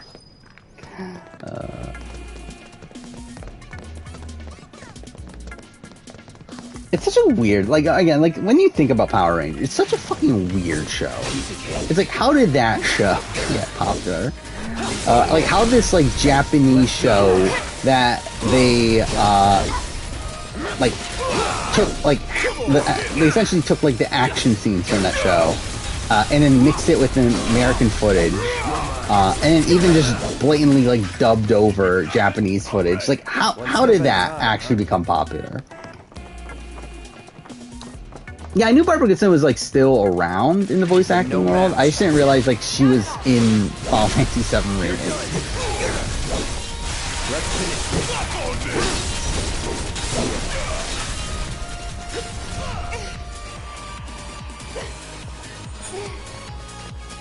Think you could stop me? Or her voice did Battle for the Grid. I would assume so, but, like, I haven't...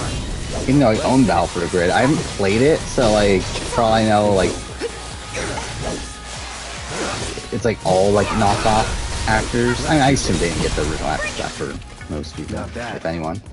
But, I don't know, you would think, like, if they are gonna get anyone, I think Barbara Goodson seems like one of the more likely people.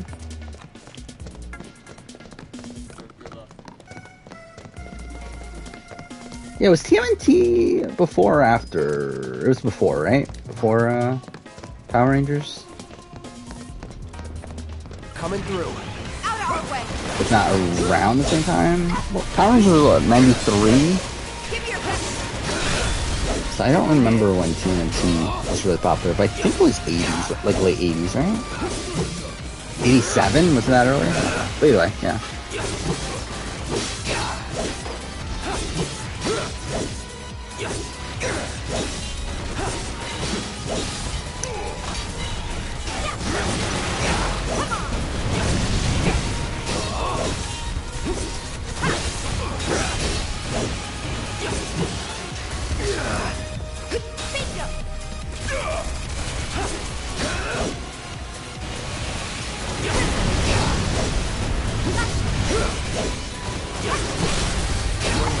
Yeah, like, I feel like if they are gonna get people for Battle for the Grid, I feel like it's gonna be people that are still in the voice acting world. So yeah, it would make sense if they got, like, yeah, Johnny Young Bosch and Barbara Goodson and maybe, like, a Dan Southworth? Is that his name? The guy that plays Eric in Time Force? Who plays Virgil in Devil May Cry?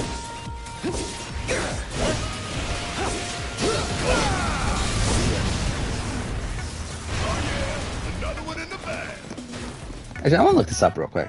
Like, who is actually in Battle for the Grid?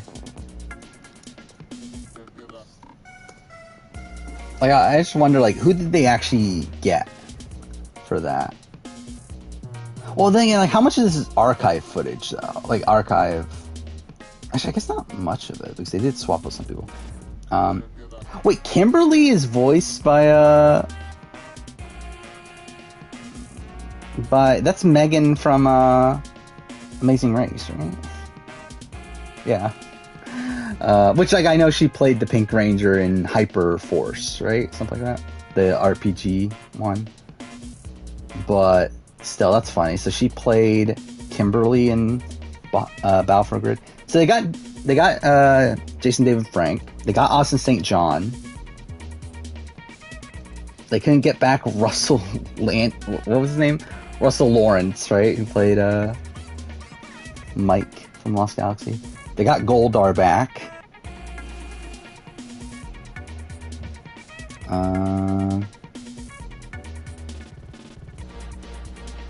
I love how, like, a lot of them are just voiced by, like, the same people. So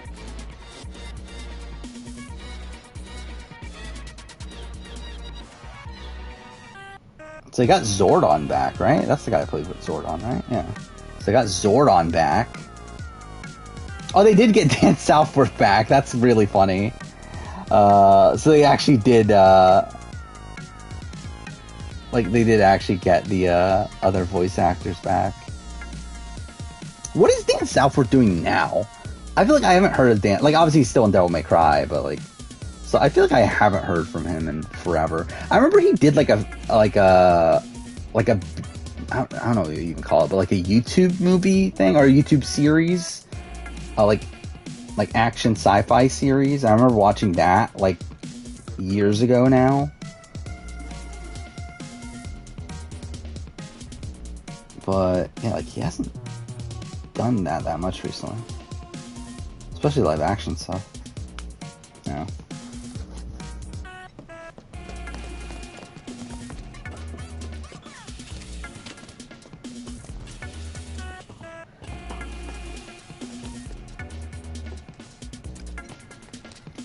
I am going the right way, right? They actually do make you go through the entire thing again.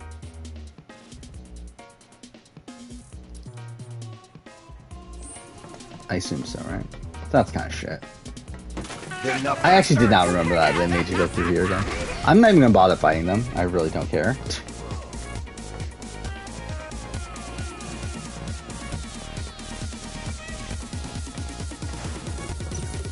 Give it all you got. Oh, they steal money from you if you run away from the fight? I didn't realize that. Oh.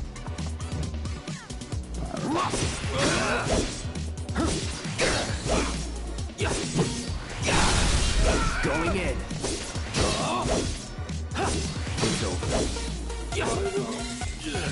Is that good enough or no? It's not. Whatever. So 3.5 hours in the stream, so I'm probably, where should I stop? Let's finish this. Because like we're not gonna. I was hoping to get to the point where like you get to the point of no return, but we're definitely not getting there at this point. Because we haven't even done the lab stuff.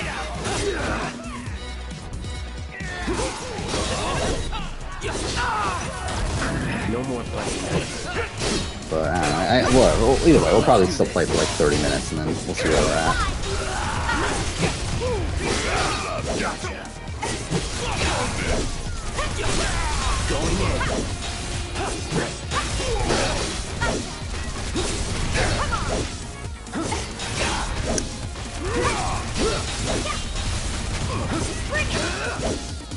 Oh yeah, I mean, yeah, there were definitely like a lot of people that were like playing the same, or playing like a whole bunch of characters that I saw from Battlefield Grid, which, again, makes sense. I assume the game didn't have the biggest budget in the world. Keep it coming. I'm ready. One step at a time, huh?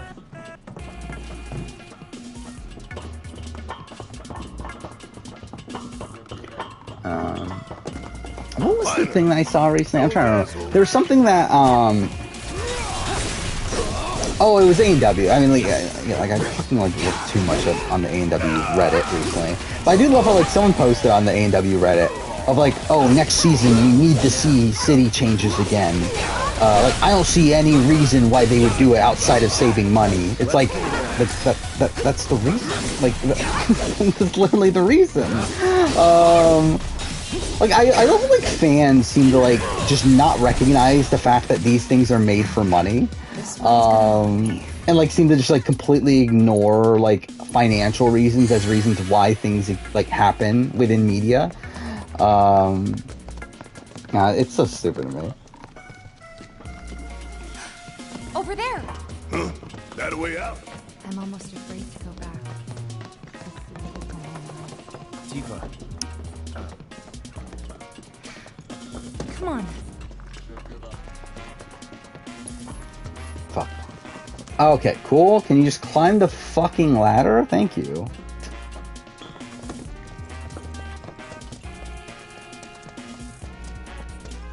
I really had no memory of them making you go through the entire sewer again. Like, again, what a waste of time.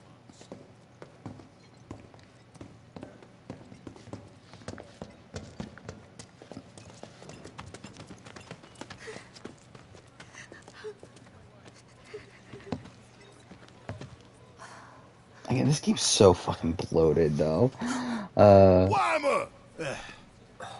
Again, like, I respect the fact that they, like obviously you get to spend more time in Midgar, and, Still in one piece? makes it feel like a living, breathing place and all that sort of stuff. And, like, it will add more impact to, like, the ending of the game. You would assume if they do, like, still do the return to Midgar, which I assume they'll still do that part of it. But still, glad you survived. Gives me hope for the others. it's like, this game just goes on for way too fucking long. I don't even know where to start.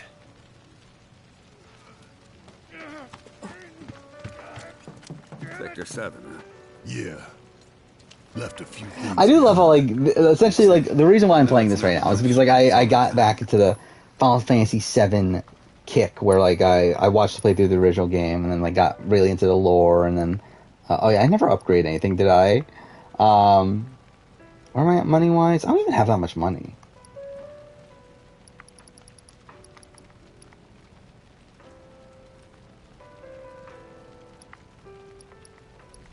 Okay, I think we'll probably get that. But, like, I did it because I was like, oh my god, I definitely want to replay Final Fantasy VII Remake. And then now, when I'm actually replaying it, I'm like, oh yeah, I realize why I didn't like a lot of the game now. Let's see.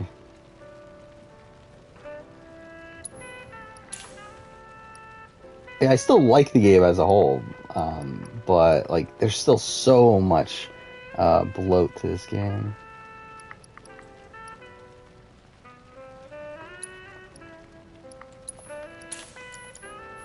Godspeed. Did they add Ryo and Chun-Li to the Battle for the Grid? Why? Why was that thing? Who made... Actually, I don't even know. Who made Battle for the Grid? Like, was it Capcom? I didn't think it was. Like, so did Capcom literally go out of their way to say, hey, we want to add in... yeah, it's a fucking game made in Unity. N-Way is the developers. Yeah, which... Who the fuck are they? A Chinese company. Yeah, it really feels like they probably just went for, like... Actually, is it Chinese? Is this... Oh, wait. Okay, that's just weird. Well, it's a San Francisco studio, but it's owned by a Chinese company. I don't know. Whatever. Either way, published by Lionsgate, which is not the greatest sign there. Actually, I thought there were like way more characters than this. Is this really the list of all the characters? Mike is the only Lost Galaxy Ranger available. Why is that the case? Actually, what are a lot of these choices? Like, why is it? So who is that? You got Jason, Trini. Why Trini? Like, that's really random. Why is Trini there? All like the Yellow Rangers and everything. Adam, Tommy, Rita, Goldar. Lord said Scorpina is there for some fucking reason. Gold Zeo Ranger is there. Magna Defender. Time Force Pink, which is fine. Quantum, fine. Doggy Kruger. The cat, like, Cat Manx is there. Why is Cat Manx there? Udana is there. Why is Udana there? RJ, that's fine. Daishi is there for some reason. Lauren Shiba, that's fine. Especially considering, like, I assume they want, like, more women characters. Gia, fine, I guess. Poisandra. Like, that's the random, like, flower villain, right? From Dino Charge? That's really random. They added in the blue fucking ranger from Power Rangers 2017 for some reason. What is this list of characters? I actually never paid. I literally never looked at the roster until now.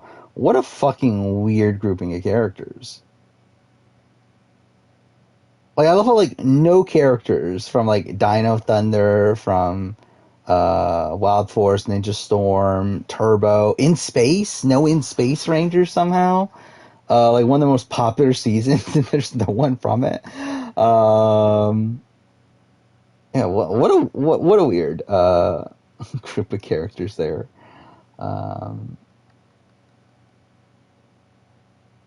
Wait, SNK was purchased by a company founded by the King of Saudi Arabia? That's really random. It's Dragon Zord Trini? Alright, let's look this up. Alright, Trini Bow for the grid.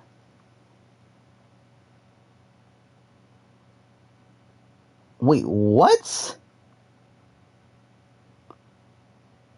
What is this? Like, I assume it's from, like, Shattered Grid or something. Like, from one of the comics or something, but what the fuck is this? Like, who like, who made this?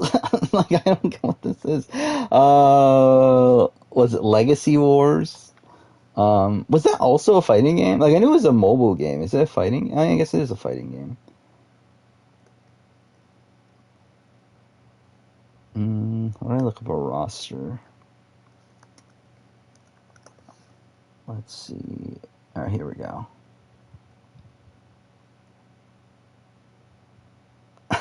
Like, yeah, this is also like a really random grouping of characters.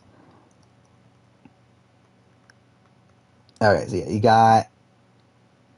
Okay, so these are all like the 2017 versions of all the power of, yeah, like, so that's the 2017 movie versions of, like, everything. Yeah, like, of Rita, of all the Rangers, of Alpha 5 for some reason. You got Putty, then you got actual MMPR, Trini, Jason, Billy. You got Lord Zed, Rita Revoldo, Green Ranger. You got Zack. There's no Adam in this one, but Zack for some reason. Black Dragon. What is Black Dragon? It's literally just a random Legacy War character. Okay, fine.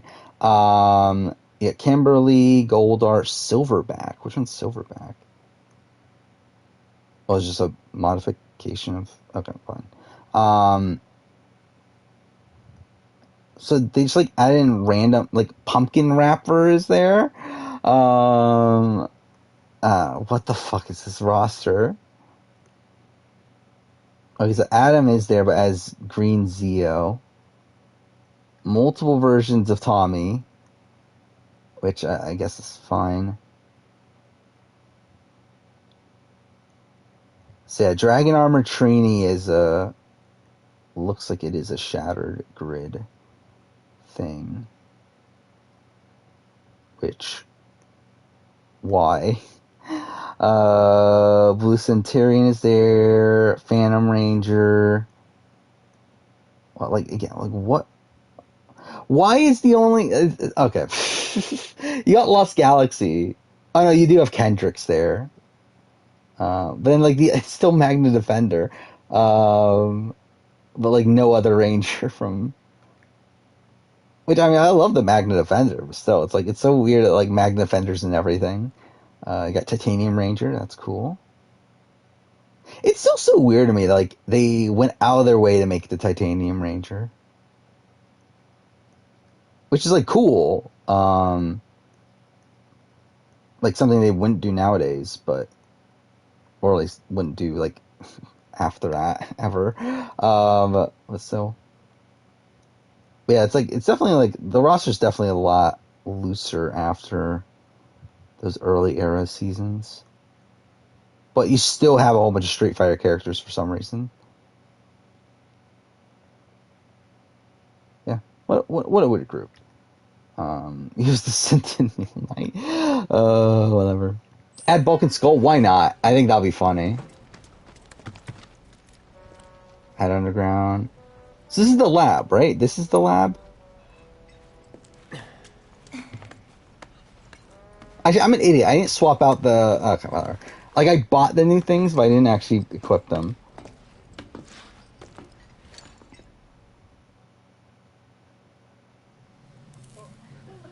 Yes, add in characters from every fighting game. Why not? Okay.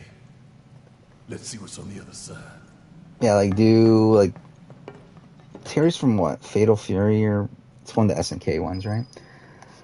Yeah, like just add in that and fucking Mortal Kombat, add in all this other shit. Why not?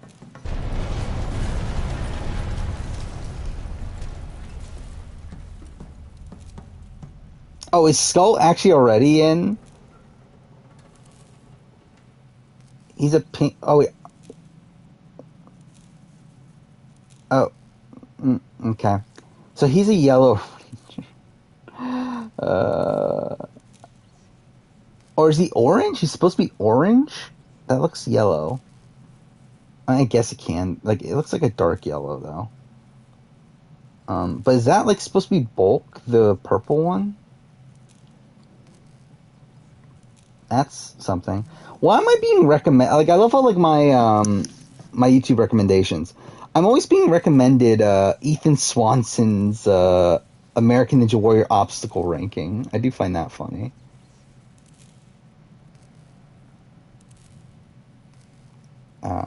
Which I believe I watched like years back. But I do find it funny that I'm just like randomly being recommended it like over and over and over again now. It's not even like that video has like that many. Like it has 22,000 views. It's not even like it's like, which is like probably good for an AEW video, but still, it's like it's not even like it's that popular of a video. So I do find it funny that I'm always being recommended it now. I mean, like he did a tier list. I don't remember what the tier. I mean, like I could just look it up real quick. I had the video there. Yeah, he did like a big tier list. What do you have at the top? Yeah, Ultimate Cliffhanger, Salmon Ladder. I can't fucking see what that other obstacle is. But he has 5 yeah, Warp Wall, Dragon Glider, and Wing Nuts? Is that what the 5th one is? Those are his S tier? Which, oh, fine. I don't know, like, I feel weird about obstacles like Warp Wall and Cliffhanger and stuff like that now. Which I talked about in my, like, Sasuke reviews. I talked about in my upcoming AEW review, at least. I'm pretty sure I talked about it last time, too. But, like, I feel like some of these obstacles have, like, been there for so long that I don't want them there anymore. Like, there's, like, things like... Or, like, at least in their current iterations. But, like, Warp Wall, again... I still feel like it's fine in qualifying, but like in Vegas, it's like, why is it still there? Like no one ever fails it, unless they're already like really fatigued, like coming into it. But like they're not failing it because of the actual warp wall. You know, it's kind of boring. Salmon Ladder, same thing. Like no one fails Salmon Ladder at this point. Again, I don't mind it in qualifying, just as like because it's iconic and it's a filler obstacle, really. But why is it in Vegas? Like it really just feels like it's there just to be there. Ultimate Cliffhanger, similar thing. Like really, it's like Ultimate Cliffhanger is like there's so many things you could do with the cliffhanger. Why do we still have the boring Ultimate Cliffhanger? Like the same fucking cliffhanger. And like it's actually gotten easier too. It's like why are we like keeping like this like relatively easy version of the cliffhanger?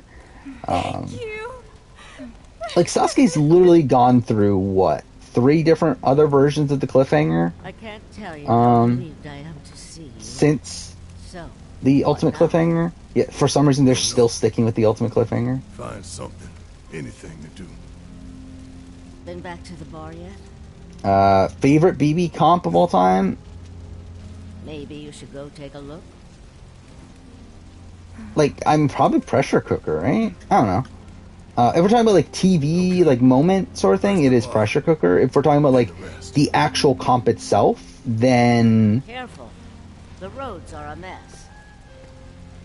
Watch your step. Probably, like, Knockout or something.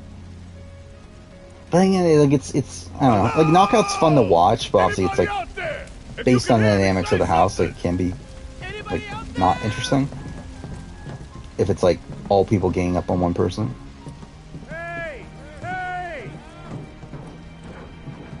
Fuck, we're still not at the fucking lab yet. If you can hear me, shout!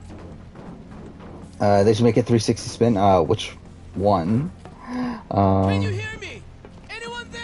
I'm still so surprised that A&W hasn't taken vertical limit at this point.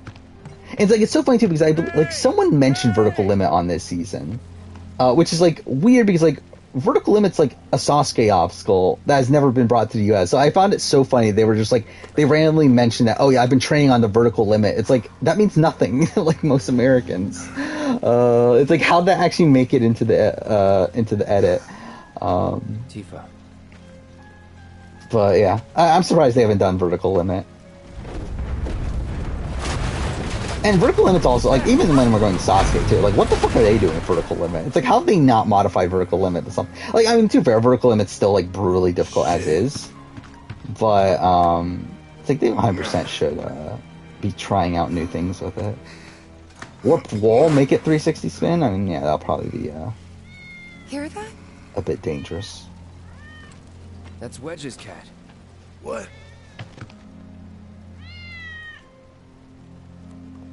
Then again, I mean, like, it's A&W, so they don't give a shit. I love how, like, it seems like American health and safety, like, just doesn't give a shit about a lot of things. Where, like, you see so many injuries on A&W.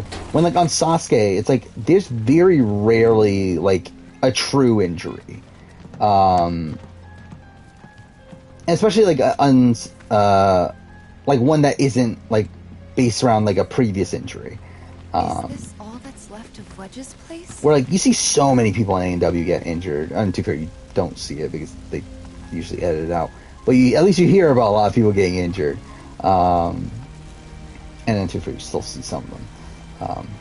But it's like, how do these things get past health and safety in the US? Stay right where you are. Like the drop zone from last season. It's like, how did that pass safety? When, like, a whole bunch of people got injured from it hitting their heads and, like, cut their heads to where they were bleeding. It's like, how? There we go. We're finally at the lab. And to be honest, this might be a good spot to leave off. Could I do 2 more streams? I mean, either way, like, we're definitely gonna end soon anyway, but, let's see. I want to look at my old playthrough to see how much we have left. Based on my last playthrough, at least. Which, knowing me, will probably take, like, double that amount of time. There we go. We're playing as Barrett. I always hated this section now.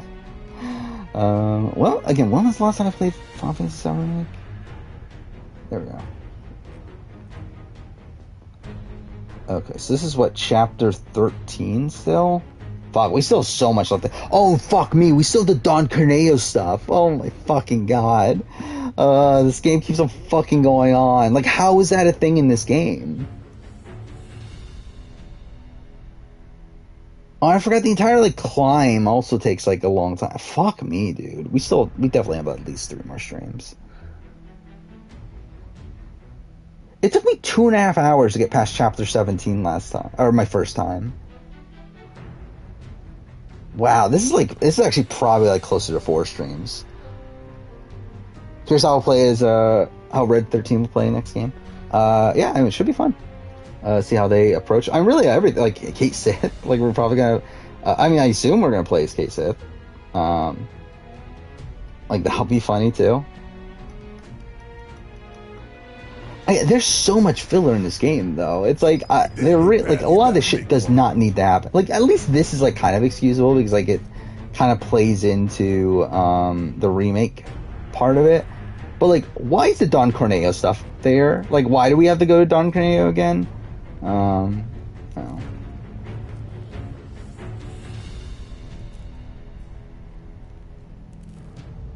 Not a fan of crapshoot BB comps because you can't even throw them. I think every comp should be realistically throwable. Theoretically, yeah, but like they don't want that though. Like production doesn't want people to throw comps.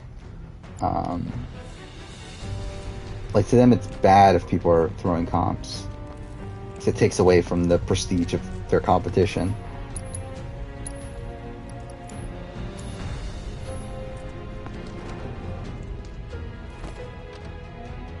But I mean, why to play Final Fantasy VII Remake? I mean, that's the thing. Yeah, it was fun for first few streams. At this point, it's really dragging on, and like we still like are probably only like halfway through, if not a little bit more. Which is weird because like chapter-wise, we're like well over halfway. Like there's 18 chapters. This is chapter 13. But yeah, and there's still a lot to go. Anyway, I mean, we're still gonna finish this. I mean, we'll finish this about halfway through the month. That means we'll have about a month to play Plague Tale. So we'll play Plague Tale. Last of Us 1 will be its own separate stream. I actually kind of want to play Last of Us 2 after Last of Us 1, but like I don't know if I'll really have that much time to do that. We'll see though. I mean, I guess I could do it in like a week. Especially because like that's the week I have off, so like maybe I could do like an extra stream, get through all in 1 week, and then do God of War immediately after that. Maybe that can work out. I don't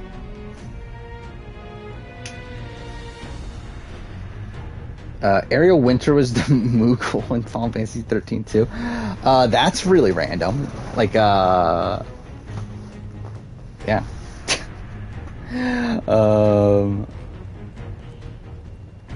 Yeah, are they gonna bring back the giant Moogle? I kind of doubt it, right? Because like I believe like originally that was only like a thing they added because like they were worried that people weren't going to be able to see Kate Sith, right? So like they decided to make him ride a Moogle to make him like more visible or whatever. Did I ever buy anything here?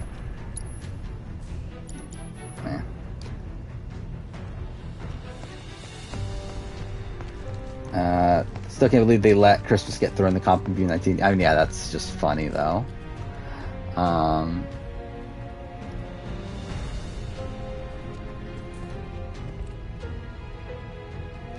But yeah, how bad do A&W's injuries get? I mean, just this last season, a guy fell on high road and got knocked out and had to be carried out on a stretcher and taken to the hospital. So, I mean, like no one's died, so at least there's that. But yeah, I think we're gonna end here gameplay wise. At least I might talk for a little bit more though. We're 20 hours in. Ugh.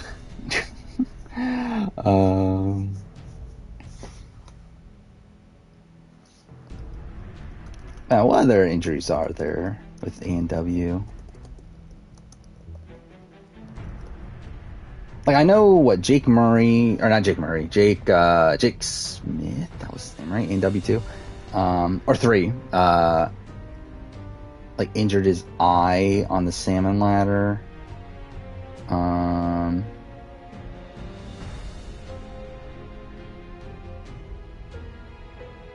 Oh, I forgot. Maggie Thorne had like a brain, like she had like had brain issues or something, right? From failing an obstacle, and that's why she like sat out of a season or two. I forgot about that.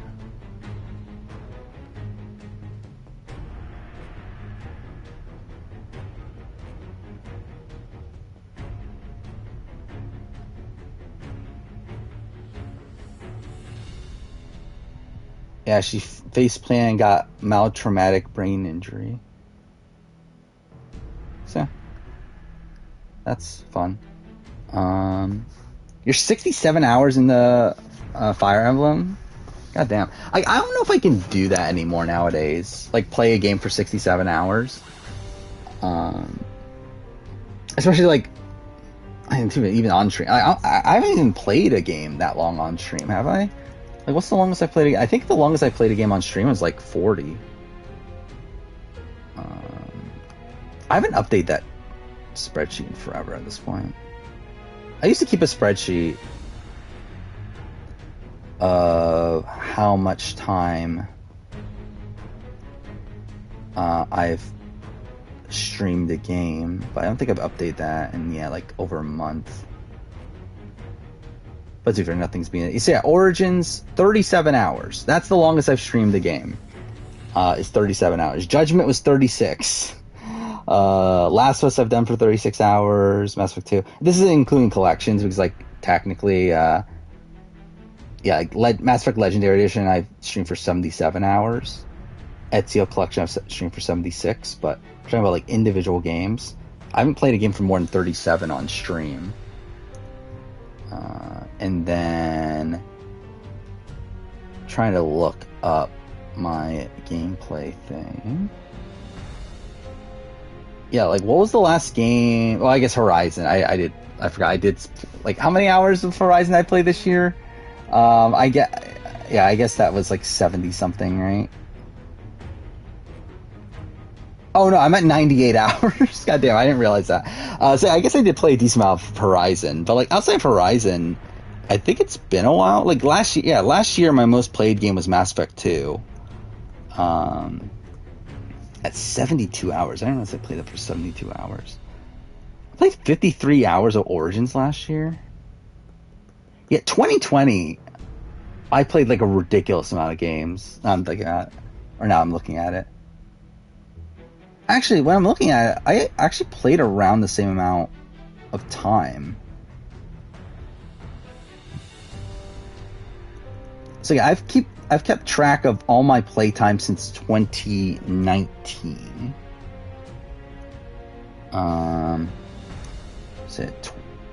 I'm really 2019, 2020, 2021. I actually played this around the same amount of time. That's actually kind of insane.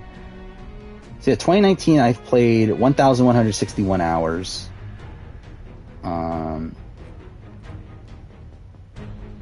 2020 1,168 hours. Then 1,109 hours 2020. But then 2022, I've only done 467. And that's up until end of July. So that's over half the year. So this is definitely going to be less. I really haven't played any, like outside of streams, I haven't played anything since April. So that just feels kind of weird. A good amount of that time was abounding grinding. It just sounds kind of annoying. Yeah, Fire Emblem's like a game where like if a character dies, they're dead for good, right? I did save, right? This is that's alright, save. Alright.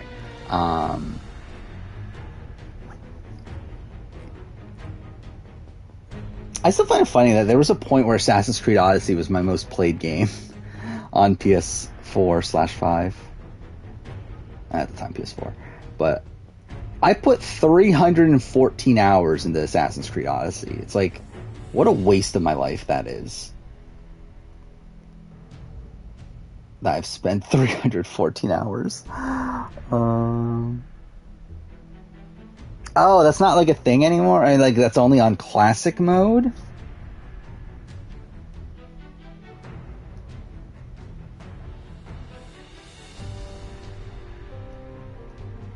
You meant bonding? Well, yeah, I assume like I took most of the context from that from the grinding part of it, but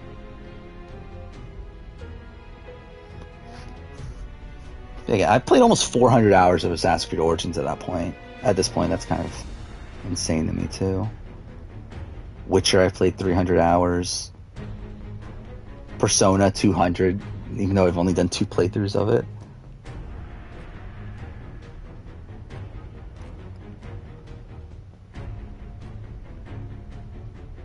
If you don't recruit people, you kill them in battle.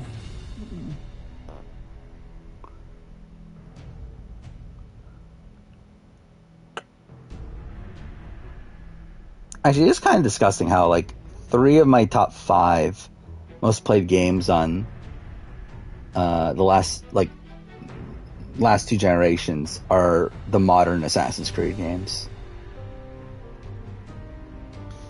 That's like almost 1,000 years of my life into Assassin's Creed Origins, Odyssey, and Valhalla. Oh, you downloaded? Oh, I forgot about Stray. I need to play Stray at some point. I completely forgot that came out at this point. I find it funny how, like, everyone was talking about Stray when it came out, and then, like, I feel like now no one is talking about Stray. Like, it's like one of these things that, like, was, like, super popular for, like, the week after it came out. But then, like, afterwards, just, like, no one talks about it anymore. But yeah, I'll play it at some point too. I hear a lot of good things about it. So I forgot. Actually, it is PS4, isn't it? I always think of it as a PS5 exclusive. Yeah, I mean, yeah, it's a short game, right? It's like 4 hours or something. So probably won't take you that long. Play on stream. I mean, like, I need footage of it, or like I would want. I don't technically need it. I do-ish. Because I'll talk about the 2020 video or 2022 video. But it could be one of these situations where I play it once on my own, then stream it afterwards, which I'll probably do with Last of Us Part 1. Maybe God of War Ragnarok. I guess we'll see. I want to do it with The Quarry. I forgot about it. I did want to stream The Quarry after I did my first playthrough, but still haven't done that yet. Actually, I forgot. I did say I was going to do The Quarry for Halloween, didn't I? Which I guess things can still align for that. Probably making it less likely I play Last of Us 2 though, but still.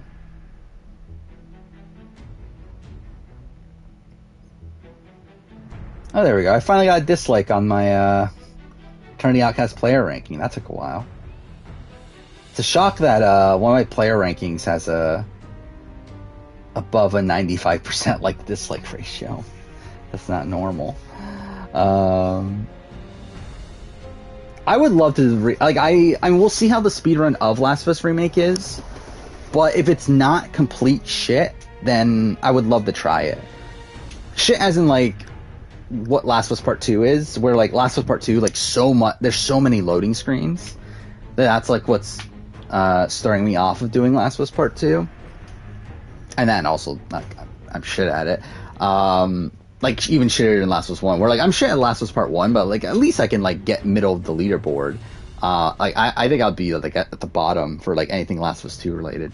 But yeah, like, I would love to learn Remake if it's not, like, the similar situation where there's, like, ridiculous loading screens. Yeah, that would be fun there. Especially because, like, the thing I'm actually the most interested in Remake for me is, like, seeing the subtle differences in AI and everything. Like, that's the thing I'm debating over how I want to approach my first playthrough. Because, like, initially my thought was, like, oh, I would love to, like, test out speedrun strats on it, but I feel like that's kind of a waste of a first playthrough. I think my first playthrough I'm probably going to do a bit more, like, genuine of a playthrough. But I think, like, maybe when I stream it, I think that's when I'm going to try out the speedrun strats and see if they still work, which I assume they won't. But I did watch the Digital Foundry video on Last of Us 1, or Last of Us Part 1, which, yeah, very interesting. I mean, like, obviously, like, I think, one, it's like most of the additions here, yeah, it's just graphics and stuff. However, it's like, you can tell that they actually did remake the game. It's literally, like, because, like, again, like, I think a lot of people are, like, under the assumption that Last of Us Part 1 is literally them just, like, copying over everything from the first game and then putting it in the Last of Us 2 engine, but, like, there's a lot of things there that, like, you can tell they actually, like, did full-on remake it. It's just that they remade it and, like, they did a literal remake. Like, they didn't change much, but it is, like, technically like, remade from scratch. But again, it'll be interesting to see. Like, I'm probably gonna actually watch Anthony Caliber's playthrough of it, because I feel like that'll be interesting too, see his perspective, considering he knows Last of Us in and out. So see like all the changes he notices. I think that'll be interesting because I believe he streamed through the entirety of the game today. Which, yeah, I don't know when I'll actually get around to finish watching. Actually, probably I'll probably finish China Rush, and maybe that's like a thing. That'll be the thing that I watch in the background after that. But yeah, I really just want to finish China Rush at this point. It's like I want to be done with all these Amazing Race seasons. We're almost there. Just 6 more episodes, which I'm probably all gonna watch in like 2 times speed. To just get that out of the way. Especially because like I don't even care about the season at all. Like I don't care who wins. I don't care about any of these teams. Like it really doesn't matter. I just want to finish watching it just so I can say I finished watching it. But yeah, I still don't know how I'm going to do the Asia video, the Asia and China Rush video. Like I'm thinking I might actually split it into 2, but it feels kind of weird to do it because like again, like I don't have much to say about China Rush, but then also it's like I've been complaining about like my videos have gotten too long. So it's like this China Rush video would be a shorter video, but it's like it's also technically what I wanted to do anyway. But then also like it clogs up the schedule, and like really at the end of the day, it's probably just gonna end up being an extra video anyway, which will make that kind of annoying. But like I don't know, I probably will split into 2. I think. You can watch Amazing Race AU. Yeah, I can get that. I mean, like I don't know, like really, it's like Amazing Race Australia. I think they really like to actually like make it a decent show. I think they need to like luck their way into like a compelling cast. And really, for me, like yeah, like for me with Amazing Race, that's all the show is like based around its cast. Like I don't care about the show outside of that. Like I don't care about the route. I don't care about where they go to. I don't care about the actuality of like what tasks they're doing. It doesn't matter to me. Like all that is like for me like a way to display their characters and the cast that they have. And it's like if you have a shit cast or like cast that's like boring or like one that like I just don't care about, then like I don't care about the season. And like that's the kind of the way I feel about like a lot of the like Asia's 1 and 3. That's the way I feel about like China Rush 3. That's the way I felt about Australia season 4. That's the way I'm feeling about Australia season 6 so far, to a degree. I mean, there's a couple interesting ones, but like again, I felt like Jake and Holly were one of the better ones that they're already gone. And then like Canada 6 was one of those. I don't know. There's a lot of like seasons I just don't care about. Yeah, like Amazing Race 21 is like for me like one of the better US seasons. And yeah, a lot of that's because of the cast. Also like the train wreckiness of Josh and Brent winning at the end is really funny. Or again, like for me, it's like with Amazing Race, like I don't care about who wins either. I think that's also a thing where it's like, again, like if a team like dominates the entire race and then like loses the final leg, it's like to me, it's like not as like heartbreaking as like I don't know, someone that played like a dominant game until like I like maybe like a Werner vote out in like South Africa or something like that. Of like someone that played like a really strong game and then like it gets cut at the very end. To be fair, I mean, like, with that, actually, it's probably more of the fault of the person. Where, like, with Amazing Race, there's so much luck involved in, like, every little thing, that it's actually probably more at, like, the people that are booed at the end, like, at the very, very end of Survivor and lose, probably have more fault associated to their loss than Amazing Race. But, like, obviously, I just care less about Amazing Race, as a whole, but yeah, so I'm surprised I actually went past 4 hours. It's 3:15 at this point. So yeah, I think we'll probably call it a night here. So we'll be back on Sunday, right? Yeah, Sunday. Not much is going to happen between now and then, right? I mean, we're going to have the call eviction. We're going to use the next HOH. Outside of that, actually, I believe Amazing Race Australia, right, is now Sunday. Was it Sunday, Monday, Tuesday? So that's something. Oh, cool. Getting the buy followers thing at the very end of stream. That's nice. Either way, we got, Amazing Race, Big Brother. I think that's pretty much it. Like, I feel like everything's, like, front-loaded now. Where, like, everything's on Monday, Tuesday, Wednesday. So, like, by the end of the week, it's like there's not that much going on. But, yeah, it's fine. We'll get closer to the end of Final Fantasy VII Remake, which will probably still be, like, 3 more streams after this. Or 4. We'll see. Hopefully not. Either way.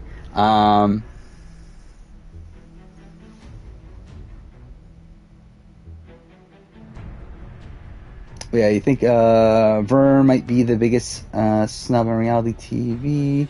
Some saying that he didn't win. I mean, if we're talking about, like, I think Tyler would be a bigger one for me, especially because, like, the context of why he doesn't win is, like, a lot more bizarre to me. Where it's like with Werner, it's like he just, like, got out. Like, he like was looked at as a big threat and just got voted out. It's like I think there's, like, more fault to associate to Werner, where it's like with Tyler, it's like, I mean, there's obviously fault to associate, but it's like also it's like there's a lot of, like, wonky shit going on there. Or again, you still have Scotty's jury vote. You have, like, the fact that Haley couldn't talk to Fessy. You have the fact that he wasn't given more time to explain his game, which also, again, fault on him for not, like, using his time properly. But like, even Bailey had said that she was, like, kind of thinking about changing her mind, like, by the time of the vote. So it's like I do think if Tyler was given, like, a few more minutes, or if Haley had been able to talk to Fessy, or if Scotty was not Scotty, I feel like he would have won that. Also, I mean, Gary, but, like, yeah, and Gary is also kind of lucky to get there too. But yeah, so yeah, we'll be back on Sunday. I feel like this is what happens every stream. Is that, like, I always, like, am pretty much done. I'm about to call it, and then, like, I just, like, go on a tangent about something else. But either way, yeah, see you guys on Sunday.